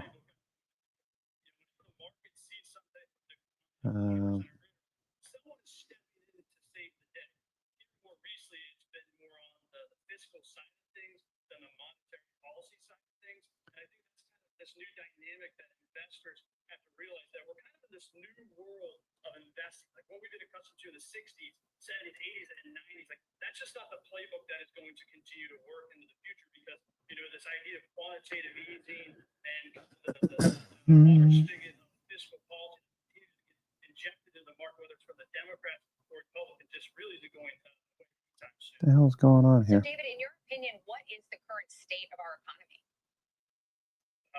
Marla, I don't just like the current state of the economy. I actually love it.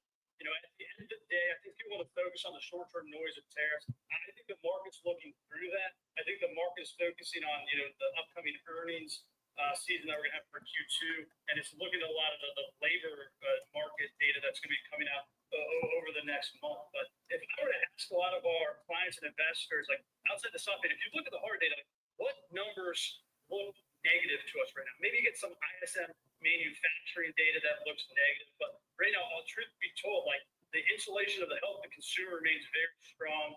The continued love of the evolution of artificial intelligence and the CapEx that's really been backing the Mag 7 is going to create a lot of stability within earnings, not just in Q2. I think moving forward should provide a lot of optimism for people moving forward. Because at the end of the day, like the only thing that drives markets is the health of the consumer and the profitability of earnings per share for the S&P 500. And in Q2, we saw the S&P 500 launch its quickest recovery ever after roughly 15% or more drop, taking I think 55 days to recover from that. What are you expecting for earnings season? Yeah, you're right. The market is kind of giving this characteristic of the faster you fall, the faster you recover lately. And I think that's just going to be a main characteristic of the market moving forward is that we're going to see more left tails and right tails. We saw the left tails from tariffs, and then we saw the right tail, good tails, really kind of reinvigorate the market from a great Q1 earnings season. And heading into Q2 earnings season, I'm still very optimistic. I think we're obviously going to get more information because it's now post-Liberation Day. I think we're going to see some weakness on the cyclical side of things, but I think a lot of that damage can be insulated from the positivity that we actually get from the Mag 7. I mean, Marla, I should disclose that I'm one of the biggest small cap investors that you'll ever find. I've run a small cap track for 12 years, but I think I'm actually more hepped up and optimistic on large caps, specifically the mega caps, because they have that newfound characteristic of operating leverage, just from the economy of scale and the evolution of the new technology that we're going to have. At the end of the day, the top 10 stocks of the S&P 500 equate for give or take 37% of the index, and those 37% of the index from the top 10 companies, like their earnings remain resilient, they remain strong, they have pricing inelasticity and all that. It's going to be a great earnings season for them. And given current valuations, I love that space. It's probably the idiosyncratic area of growth moving forward. And I think that should propel the market even higher from levels today. And as we get some of these Q2 earnings and we start to see some of the impacts of these tariffs, we won't know fully as now our dates now moved to August 1st for some of our tariff announcements, but we'll have a better picture of what it looks like. BBH put out a note this morning that I have a feeling you're going to disagree with that said the tariffs are increasing the risk of stagflation and downward force on the economy. Do you think we're going to see indications of that? Or do you not think that we should have stagflationary concerns right now? Marla, you're 100% correct. I 100% disagree with that. I mean, there's three components of stagflation. Okay, let me just check NIMO so I don't make a mistake here. NIMO on Thursday, NIMO. Okay. Thursday NIMO was, what was it? 6286.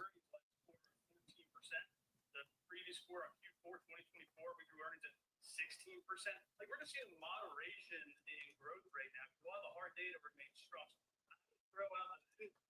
I've saw is bring up the stagflationary argument over the last 10, 15 or longer. You're like, that they continue to be wrong. I just think it's really hard to bet against the consumer in America that continues to drive this market from a growth perspective. We talk a lot about the consumer. Are you of the opinion that the consumer and the consumer relationship with spending right now is still positive, even with all of this tariff uncertainty, or do you think there is a potential we start to see some pullback? For as much for a consumer overheating right now as they are slow. If you look at the U.S. household net wealth over the last 10 years, the U.S. household net wealth has increased, its amount by almost 100%. And if you go back to the last quarter of 2019, so before COVID, they've still increased their net worth by about 34%. And you're seeing this on the back end of the highest housing prices we've ever seen, and actually a low relative debt amount to net income. I think the consumer remains really healthy. Yeah, I saw that too. It's okay. We'll get more. In historical context, the window of growth for consumer tends to be from like 3.5% to 6%. So you're still within that healthy range, but you're on the higher end of the range. The consumer does continue to spend, and I don't see that slowing down in the near term. Great insight, David. Thank you so much for being with us this afternoon. Again, that's David Wagner from Axis Capital Advisors. And coming up next, we'll talk AI with the CEO of Veritone, a company that designs human-centered AI solutions and recently announced it's raising capital in a direct share offering. We'll dive more into the company next on Market on Close.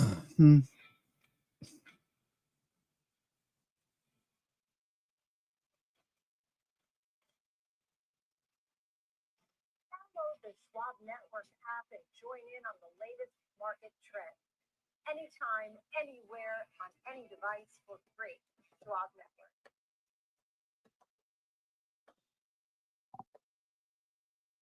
Hey, Dad, I have a question for you. Sure. When did Granddad first start investing? This commercial.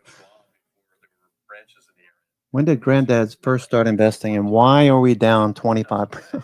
Why are we down 25%? Just kidding around. Helping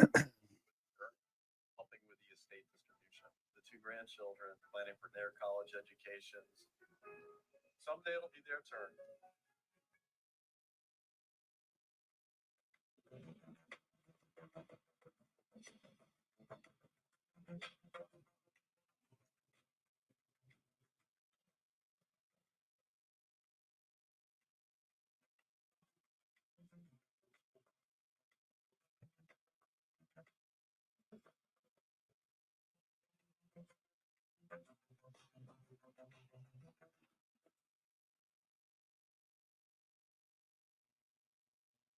Whether you're an experienced investor or just getting started, Charles Schwab offers a webcast that's right for you. Are you an active trader?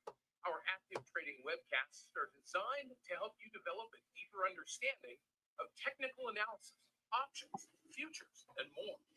Best of all, you can hit by chatting directly with an education coach. It's interactive learning at its finest. Tune in live or watch on demand. Head over to schwab.com/coaching and start learning today.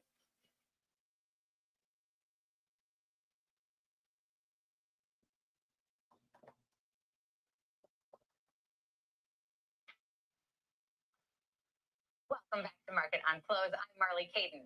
Now let's take a dive into the world of AI. Take a look at Veritone. They're an AI company that designs human-centered AI solutions. Joining us now to learn more, Ryan Steelberg, the CEO of Veritone. Ryan, thanks for being with us this afternoon. Thank you. Great to be here. We're glad to have you. So first, can you just start by telling us a little bit about Veritone and what it is that you do? Well, for about 10 years now, we have been working with thousands of enterprises, really helping them leverage AI to ingest, index, and sort of understand their massive data problems, unstructured data. Okay. So looking for a bounce. There goes Tesla's on the move. Tesla.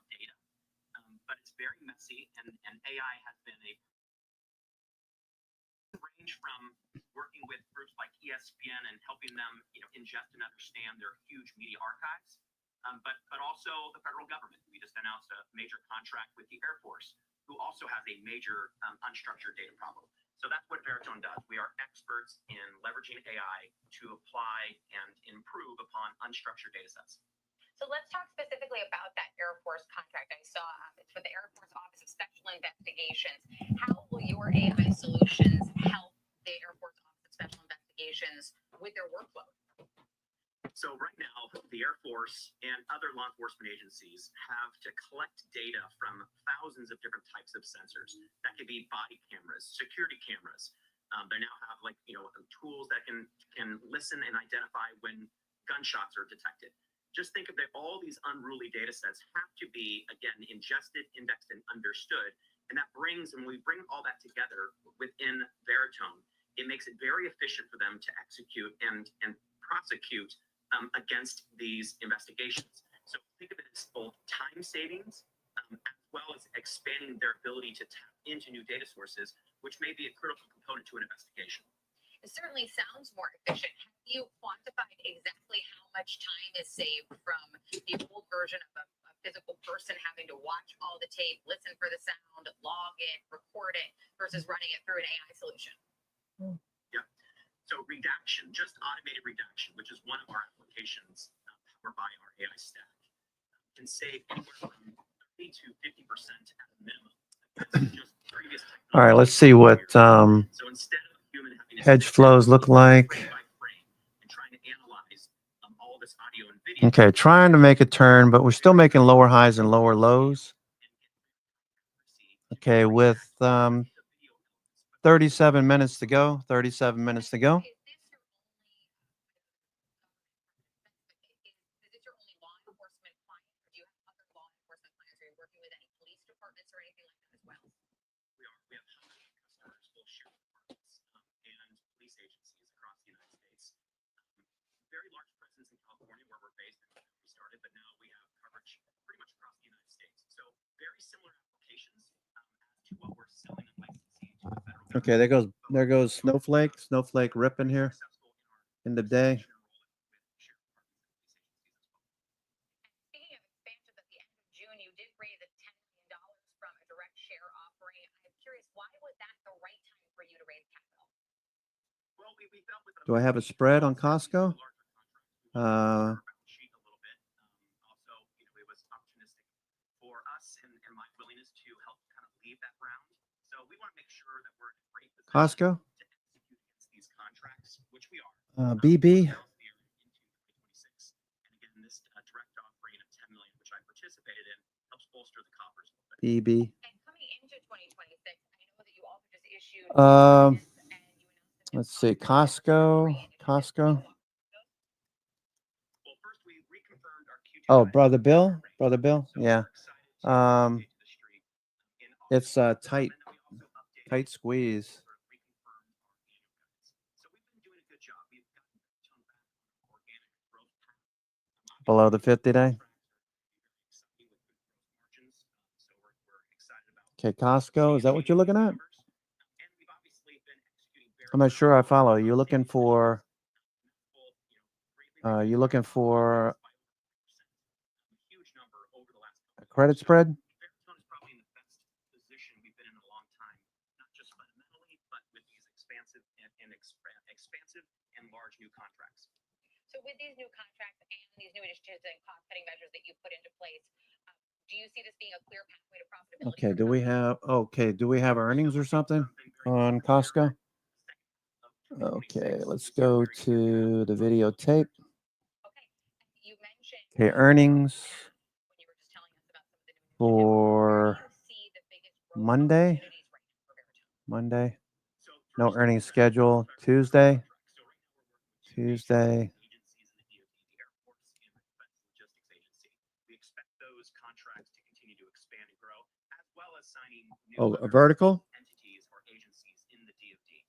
The second big initiative is called VDR, Veritone Data Refinery. Really Yeah, long vertical. All right, Costco.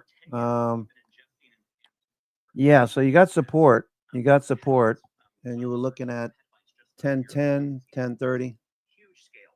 We are now working with 1010, 1030. Yeah, I could see it. who are build the largest multimodal models, the LLM models Yeah. out there. And we are now 1010, helping them leverage our huge audio and video 1010 datasets upper to train their next generation E-bands. models. So companies Potential. like AWS and others who are looking for clean and highly reliable and efficient data sets are now coming to Veritone because of the huge amount of very clean and structured audio and video data that we've been aggregating. So you take the You're buying the dip. You got Wix below. You got 974. 974 stop. I like it. I like Costco. MACD's turning, stochastics rising. Maybe I'll join you. Maybe I'll join you with that one. I like what I see there. Costco, I like what I see. Okay, let me see Costco. Let me just check one other thing. Costco. COST. Costco. Okay, 23% return. Low tick alert minus 800. Okay, 23%. I'm sorry, 23% IB, implied volatility, is pretty low. Pretty low. Because Bollinger Bands are pretty tight. If you're just trying to cut your costs down, I could see 110. Let me see what the 110s are going for here. 110 trade. I like what you're looking at here. Costco. COST. Costco. When do they have earnings? Costco. Let me just check that too. Costco. COST. Let's see what the earnings look like. Okay, Costco, September 4th. Okay. Okay, you got all four metrics green. You know Costco is going to do well. Costco, all four metrics green. Okay, let me look at that. Earnings are September 4th. So let me go out to September. September, what are you looking at? The 110? 110 is the upper Bollinger Bands. 10. Wait a minute. You got their $20 separated between the two. 10, 20. Okay, taking my time on this. 20. Let's see, 10. That's a 50 delta. 40 delta is 1020, 1040. Let's see what that goes for. Buy a vertical, 1020, 1040. Costco, we said that Bollinger Band's at 1010. Okay. So let me go to August monthlies. I apologize for the length of time it's taking me to do this. I'm a little clunky still with Thinkorswim. Okay, so you can do August. August 15th is what you're looking at, I guess. 110. That's $20. 110. That's a 42. Yeah, that looks pretty good. I like it. I'm going to go ahead and join you with that. Buy vertical. That way I can keep an eye on it too. 1010, 1020. Yeah, I like it. 1010, 1020. I'll go ahead and do that for 15 August. Okay, so I did that. I went with you there, Frano.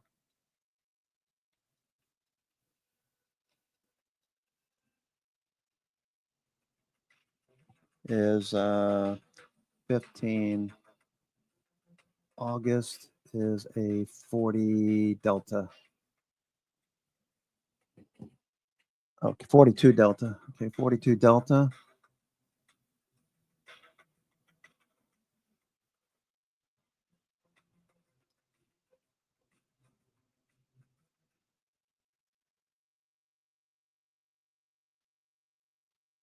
Trading at Schwab is now powered by Ameritrade, giving traders even more ways to sharpen their skills with tailored education. 1010. All crafted just for traders. And with guided learning methods, stacked with content curated to fit your unique goals, you can spend less time searching and more time. Okay, Costco looks good. Okay, filled. Welcome back to Market on Close. It's 3:30 and that means it's time for Options Corner. Rick Duquette is joining us today to keep a look at some of the levels that we've been watching as we head into the close. Now, Rick, we did see a pullback from all-time highs on the S&P 500 today. What's standing out to you specifically on the chart? Yes, certainly a bit of a pullback indeed, but one that stayed on the key level. I'm referring to that 6,200 level. I believe the low of the day so far on the SPX was 6,201. So critical. Okay, Broadcom turned there. There goes Snowflake is ripping here. Snowflake ripping.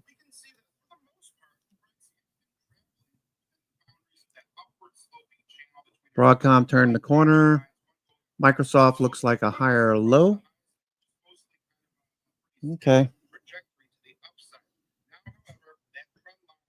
Okay, Palantir high of the day.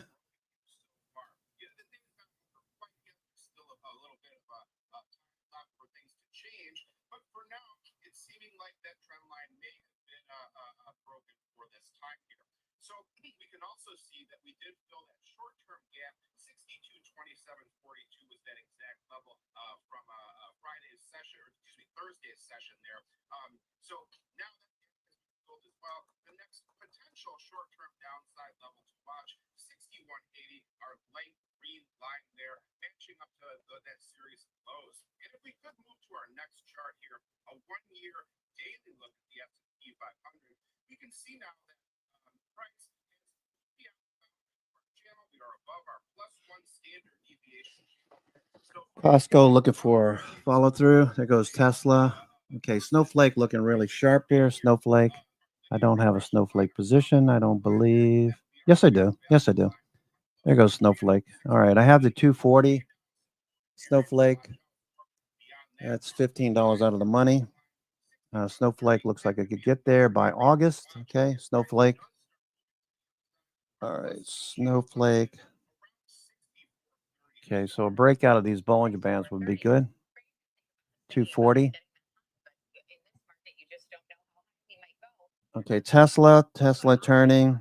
Bears again, getting tested at the lower Bollinger Band. This is a base on base pattern. Tesla, I talked about this morning. It's a base on base pattern. Okay, very subjective, but base on base pattern. One base on top of another. Okay.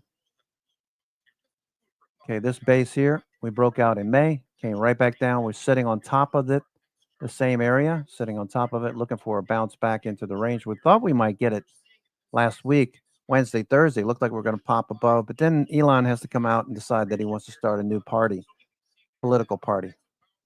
Just shaking my head over here. It's just, what are you going to do next, right? All right, Tesla's starting to motor higher. Tesla motoring higher now.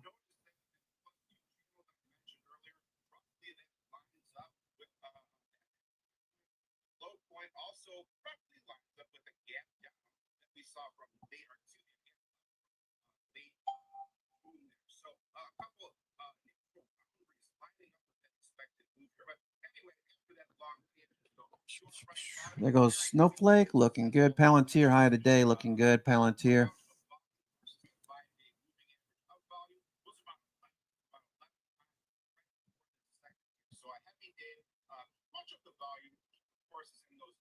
Short-term options here, but a lot of the trading activity in general concentrated between about 6,200 to 6,500 in terms of our strike prices. So open interest, that's another JP Morgan collar. The top collar was what, 65 something?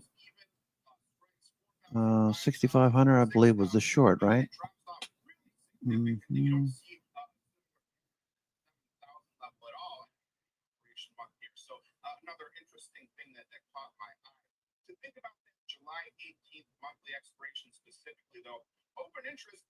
There we go. Okay. Let me save this.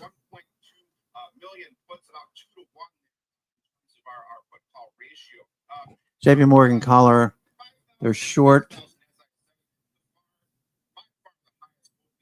Short to call is 65.05. Okay. There goes Broadcom on the move. Broadcom starting to turn the corner. Broadcom is on a buy signal off the low. It just looks like shorts covering. So if you want to wait until tomorrow, there's no big hurry. You don't need to be a cowboy like some people in the trading room that don't trade with indicators. You don't need to buy. You don't have to buy today. You could always wait until tomorrow. If we get a bounce and a follow through, great. I like to see more follow through tomorrow. Palantir.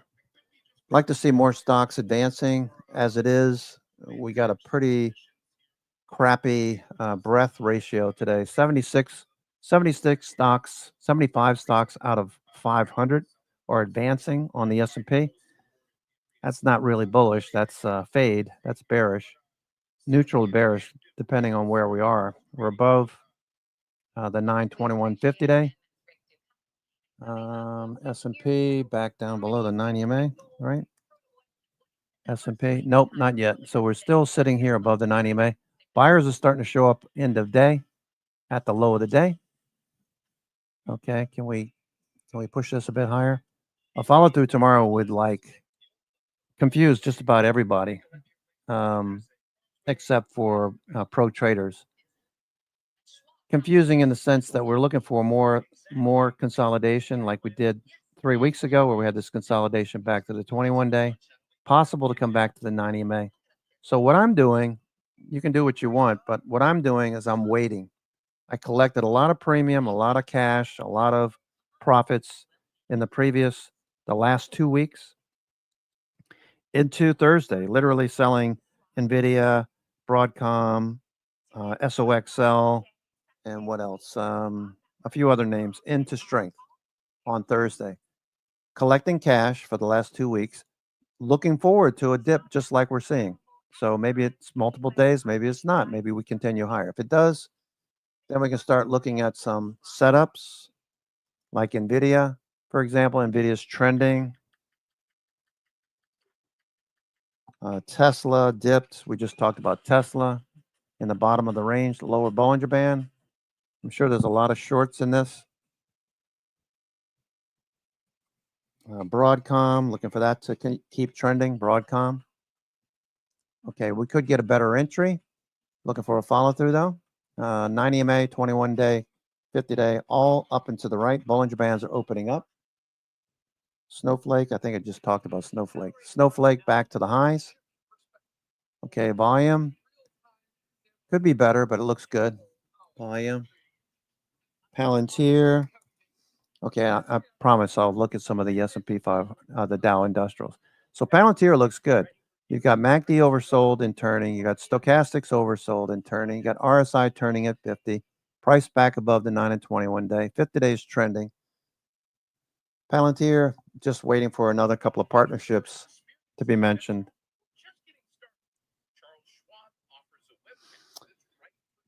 Okay, so let's look at the Dow Industrials. Dow Industrials. Okay, some of these stocks are on the Dow Industrials, like NVIDIA and Apple, JP Morgan, Goldman Sachs.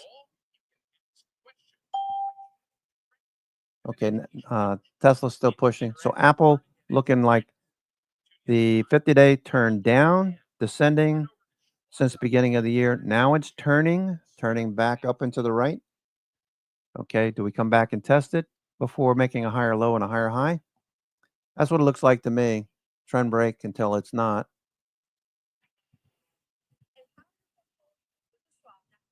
Let's look at all of these.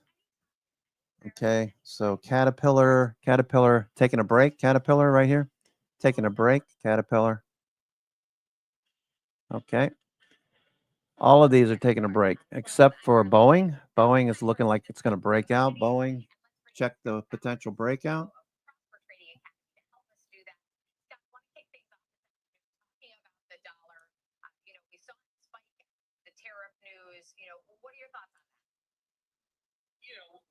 It's first off pretty oversold. So RSI is so low that really. Okay, looks good, Bobby. It looks good.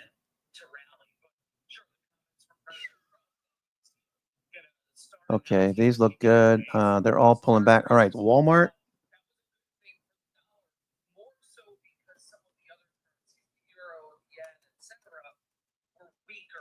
So it wasn't Okay, Walmart looking good. Trying to get back 100. It's above the 20 and 50 day. Walmart looks nice chart. Nice chart, Walmart. Okay, bullish. Stop underneath the low of the day. SoFi continuation looking good. SoFi. Yep, SoFi looking great. Yep, I like the catalyst. You got more people. You got people repaying their loans now. Loan repayments resumed. You got new people taking them. You take on debt, you got to repay your debt. You know, the rest of us don't need to pay your debt. Nobody paid my student loans. I put myself through college. I did have some GI Bill assistance, but I had to work through college. Nobody gave me anything. So I'm appreciative of everything I've accomplished in life. Registered architect in New Jersey, and looking to acquire my license in South Carolina.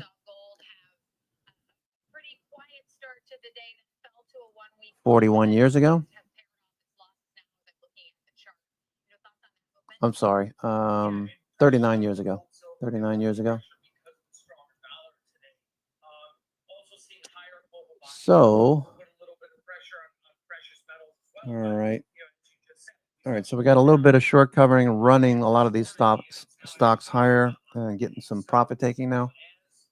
Snowflake looking for a follow through tomorrow. Costco, like it a lot. If it starts to move more, I'll add to this one. If it gets above the 50-day, for sure. Microsoft, buyers stepping up low of the day, trending. This has been the craziest pattern in Microsoft.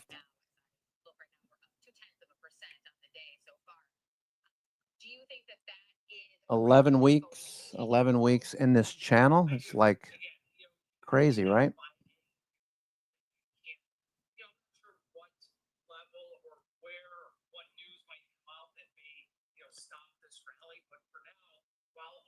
Okay, nice little channel. Oops, nice little channel.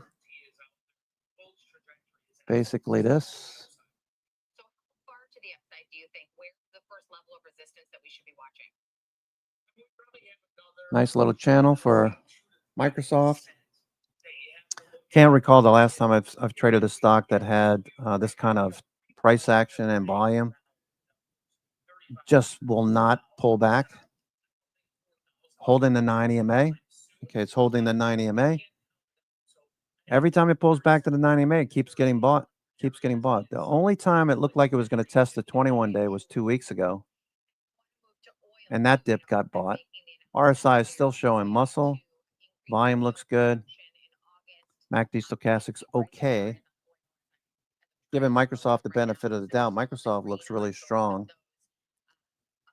You got to buy dips though. You can't buy the high of the day and expect to do well. Can't buy over here. You got to buy over here in the evening session. Microsoft turning up, looking good. Microsoft. Let's go take a look at buy order blocks. If we have more buy order blocks, we were looking at that earlier. Okay, buy order blocks, but look at the sell order blocks overhead. So we need to get through 497.50 and then 498.50. Okay, so we got some resistance overhead with the Doji on the daily. Microsoft looking okay. S&P 500, watching the flows, the dealer hedge flows still hasn't turned up, more flat than anything. Tesla, nice rally off the low. Palantir trying to go. Okay, let's check out Palantir. Let's look at Palantir's. Before I do that, just want to show you. Want to show you the hedging flow. Still pretty flat. We're holding on to that 6,200 level, 6,220. Okay, so let's look at what do I want to look at? I wanted to look at Palantir. Palantir. Where's my Palantir chart? There it is. Palantir. Want to see these hedging flows moving higher. Okay. Palantir all day long since the opening bell. You see that purple line continues to rise. Okay, that purple line continues to rise. That's bullish hedging flow. That's what that's what dealers are doing. Real time. So you know exactly what to anticipate. Let's look at put calls. You can see calls. The orange line is outpacing puts. Puts are fairly flat. Calls just keep rising. Okay, look at the beginning of the day. Call flow just started to pick up and took off to the upside. Palantir. Now let's turn on next expiration. The teal colored line, that looks good too. That's making higher highs and higher lows. Not as fast as the current time frame, current expiration, but next expiration is more bullish, making higher highs and higher lows since about 11 o'clock. Palantir's just testing the highs of the day right here as we watch that hedging flow. Palantir is testing the highs of the day. There we go. So, and what do we have down here? Early this morning, we got buy order blocks right around 9:35, and this just took off. Excuse me, 9:55. Looking for a break to the upside. Palantir looking good. Okay, I know I'm shifting gears a lot. I might be whipping your head around, but let's go back to the Dow Industrials real quick. We said Walmart looked really good. Okay, Walmart looked good, right? Walmart's trending. Very nice looking chart on Walmart. So it needs to get above 100. 101 would do it. 90 EMA is turned up. It hit the 50-day and turned right back up. And the 21-day, the red line, you can see the 21-day is right in sync with the 50-day. Okay, the red line and the blue line, or the red line and the green line. Okay, right there. That's the 20-day and the 50-day, red and green respectively. 90 EMA is turned up. It's right below price. For the last week, we've been seeing buyers down here at 96, 96.50. Walmart looks like a good setup. Walmart, when did they report earnings? Walmart. Okay, Walmart. Okay, Walmart reports on August 18th. Walmart beat expectations last time around. It doesn't have 4 green metrics, and the numbers don't look as good. The data doesn't look as good as Costco. If you look at Costco, okay, you got 3 out of 4 here for Walmart, and it's trending. So I'd expect to see Costco turn up. All 4 metrics green for Costco. 13% earnings growth. That's pretty decent. Double-digit earnings growth for a big retailer like that. Okay, Microsoft. Okay, so Costco and Walmart, those are probably going to run together. Walmart looks a little better. Walmart looks a little better. That's okay. Costco can catch up. There goes Palantir. Palantir on the move, trying to break out. Palantir trying to break out.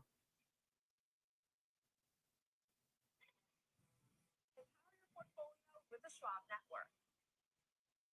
Available anytime, anywhere, on any device. Free. Unity. Okay, Nano Nuclear. There goes Palantir. Palantir. Palantir.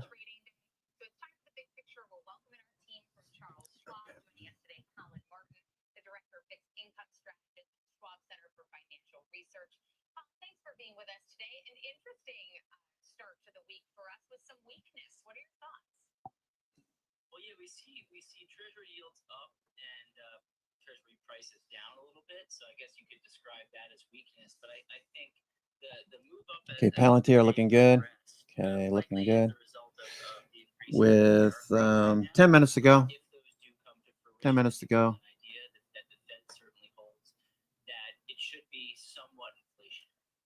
Somewhat because we don't know exactly how those tariffs will flow through to the end consumer, but we think there should be some sort of impact because there's really 3 things that can happen. The exporter can cut prices, the importer can absorb the tariffs, or they can pass them along. Given the magnitude of the tariffs and that they've been in place for a little while now, we think we'll start to see some of that flow into consumer prices. So I think that's weighing on the Treasury market right now because inflation was and has been trending in the right direction for the past handful of months. If we see that stall out a little bit or maybe even pick up because of tariffs, that can keep the Fed on hold for a little longer than initially expected. So first thing I want to have a couple questions follow-ups for them. The first one I want to, JP Morgan put out a report earlier today saying that they see stagflation serious risk to Okay, the overall Palantir narrative that looking we've, good. been seeing that's sort of driven us to these highs in the markets. Do you think that that's, concern that's warranted with all the tariff uncertainty? I'd say it's a concern, but we're not there yet. But when 10 minutes, 9 minutes to go, 9 minutes to go. Okay, we got short covering on the S&P, short covering on the S&P starting to turn back up. Okay, so let's see if we can get it up here in the last few minutes. Okay, let's look at, okay, Palantir, look at the Palantir. Look at this flow on Palantir. we still think we're seeing positive growth, although we do expect it to slow as the year goes on. But that's important because when you talk about the stag part of stagflation, if we're still seeing a positive reading, that's important.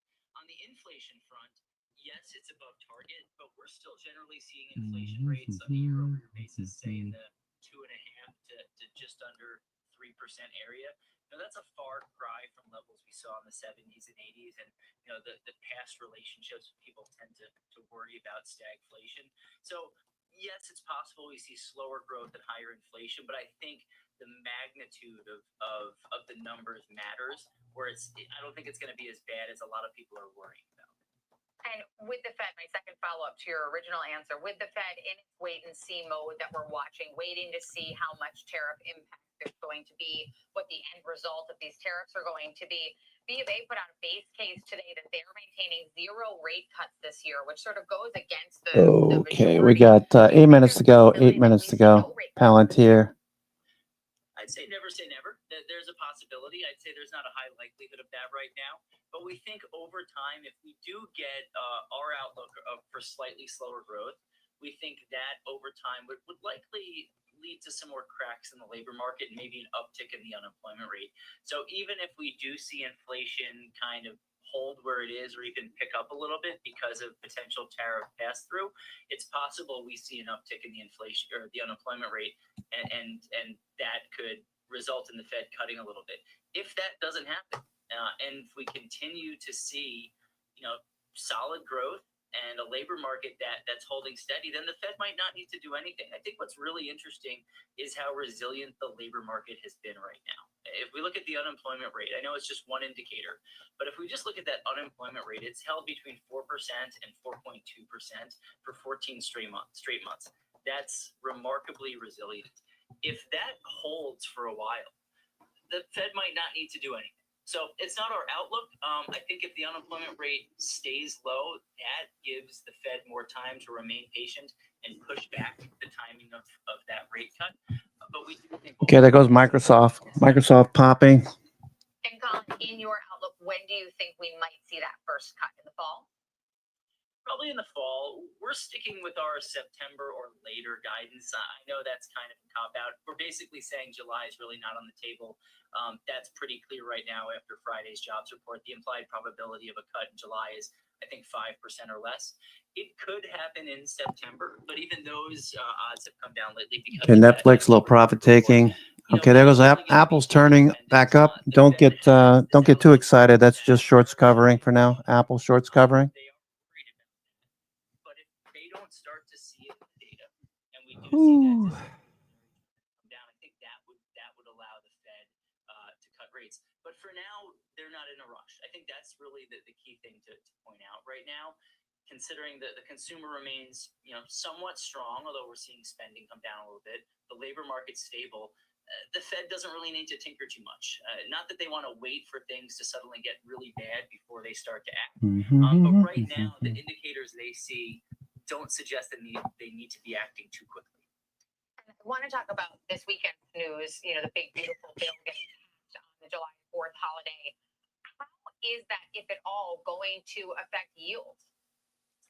There's a few things in the bill that we think could have affected the bond market. One thing I'll focus on first is the impact of budget concerns and what that might mean for the Treasury market, because there's a number of estimates about where the deficit and debt levels could be over the next decade or so. But a number of studies suggest it could increase the debt and deficits by 3 to 3.5 trillion over the next 10 years. that could keep long-term yields elevated even in the face of Fed rate cuts. Historically, though, we haven't found much of a relationship between budget deficits and debt levels and what that means for Treasury yields. We get asked this question a lot. If our debt continues to grow, what does that mean for long-term Treasury yields? We don't have a relationship to point to suggest that an increase in X in the deficit results in an increase in Y for Treasury yields. But we do think is that as long as debts continue to grow, and those concerns about our fiscal trajectory weigh on the market, that could keep long-term yields elevated. And we might need to keep yields kind of where they are to attract that marginal buyer. So that's Okay, so back to we expect those rate cuts to come at some point. We might see this back in the US, back in the US, back in the USSR. Okay, so we can see support and resistance here coming into the close. 0 day, 0 day. All right, so we're going to start to see short covering here. It looks like short covering, 0 day. Okay, so we got 3 minutes to go. 3 minutes to go. I'm your host, Cousin Vinny, coming to you from theclosingprint.com. It's been a pleasure being here with you today, giving you the play-by-play. I hope that I was able to impart some ideas as far as what we could expect. I'd love to see markets push higher, but I do anticipate that we're going to consolidate for a couple of days. So we're looking at support. How does support react throughout the day? Right now, 62.20 has been holding fairly well.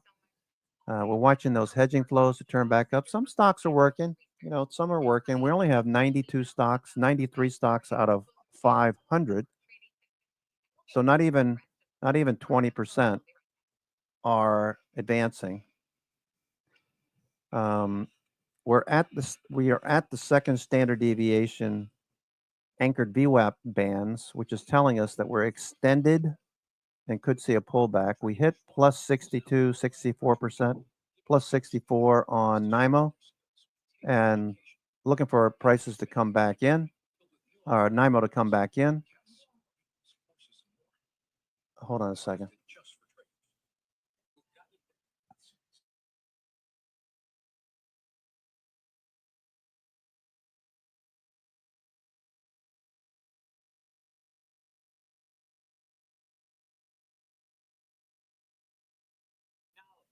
NYMO pull back in.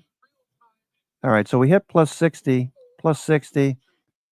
basis points, and now we're back down to 19.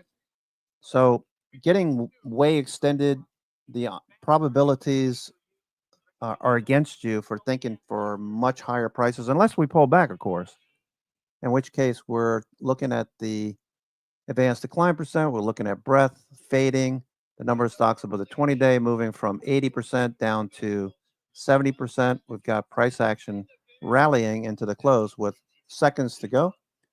Seconds to go. Okay, got Google turning up. Google. Okay, so not a bad day. Not a bad day. I am not looking for a big sell-off. Okay, I'm not looking for a big sell-off. I'm just looking for consolidation. All right, so that's going to do it for me. So that's going to do it for me. I'm your host, Cousin Vinny, coming to you from theclosingprint.com on a fine Monday, July the 7th. Just looking for price action, looking for dips to get bought. We got dip buyers today. Okay, so it didn't come until late in the evening. We could still push back a little bit more. I'm anticipating that we could test the 21-day. If we stop shy of the 9 EMA or shy of the 21-day, the trend is still up and to the right. Okay, so we've had 2 weeks up. We're taking a break. All right, so don't get too upset if you didn't do too much today. I didn't do a whole lot either, but just letting a few things run. Palantir for one. NVIDIA, Broadcom, Snowflake, Microsoft off the low, looking pretty decent. Okay, so tomorrow's another day, looking for the trend. If we get this bounce to follow through tomorrow, we're still trending along a bullish 9 and 21 days. So don't lose sight of the big picture. I will see you tomorrow. Take care. Ciao.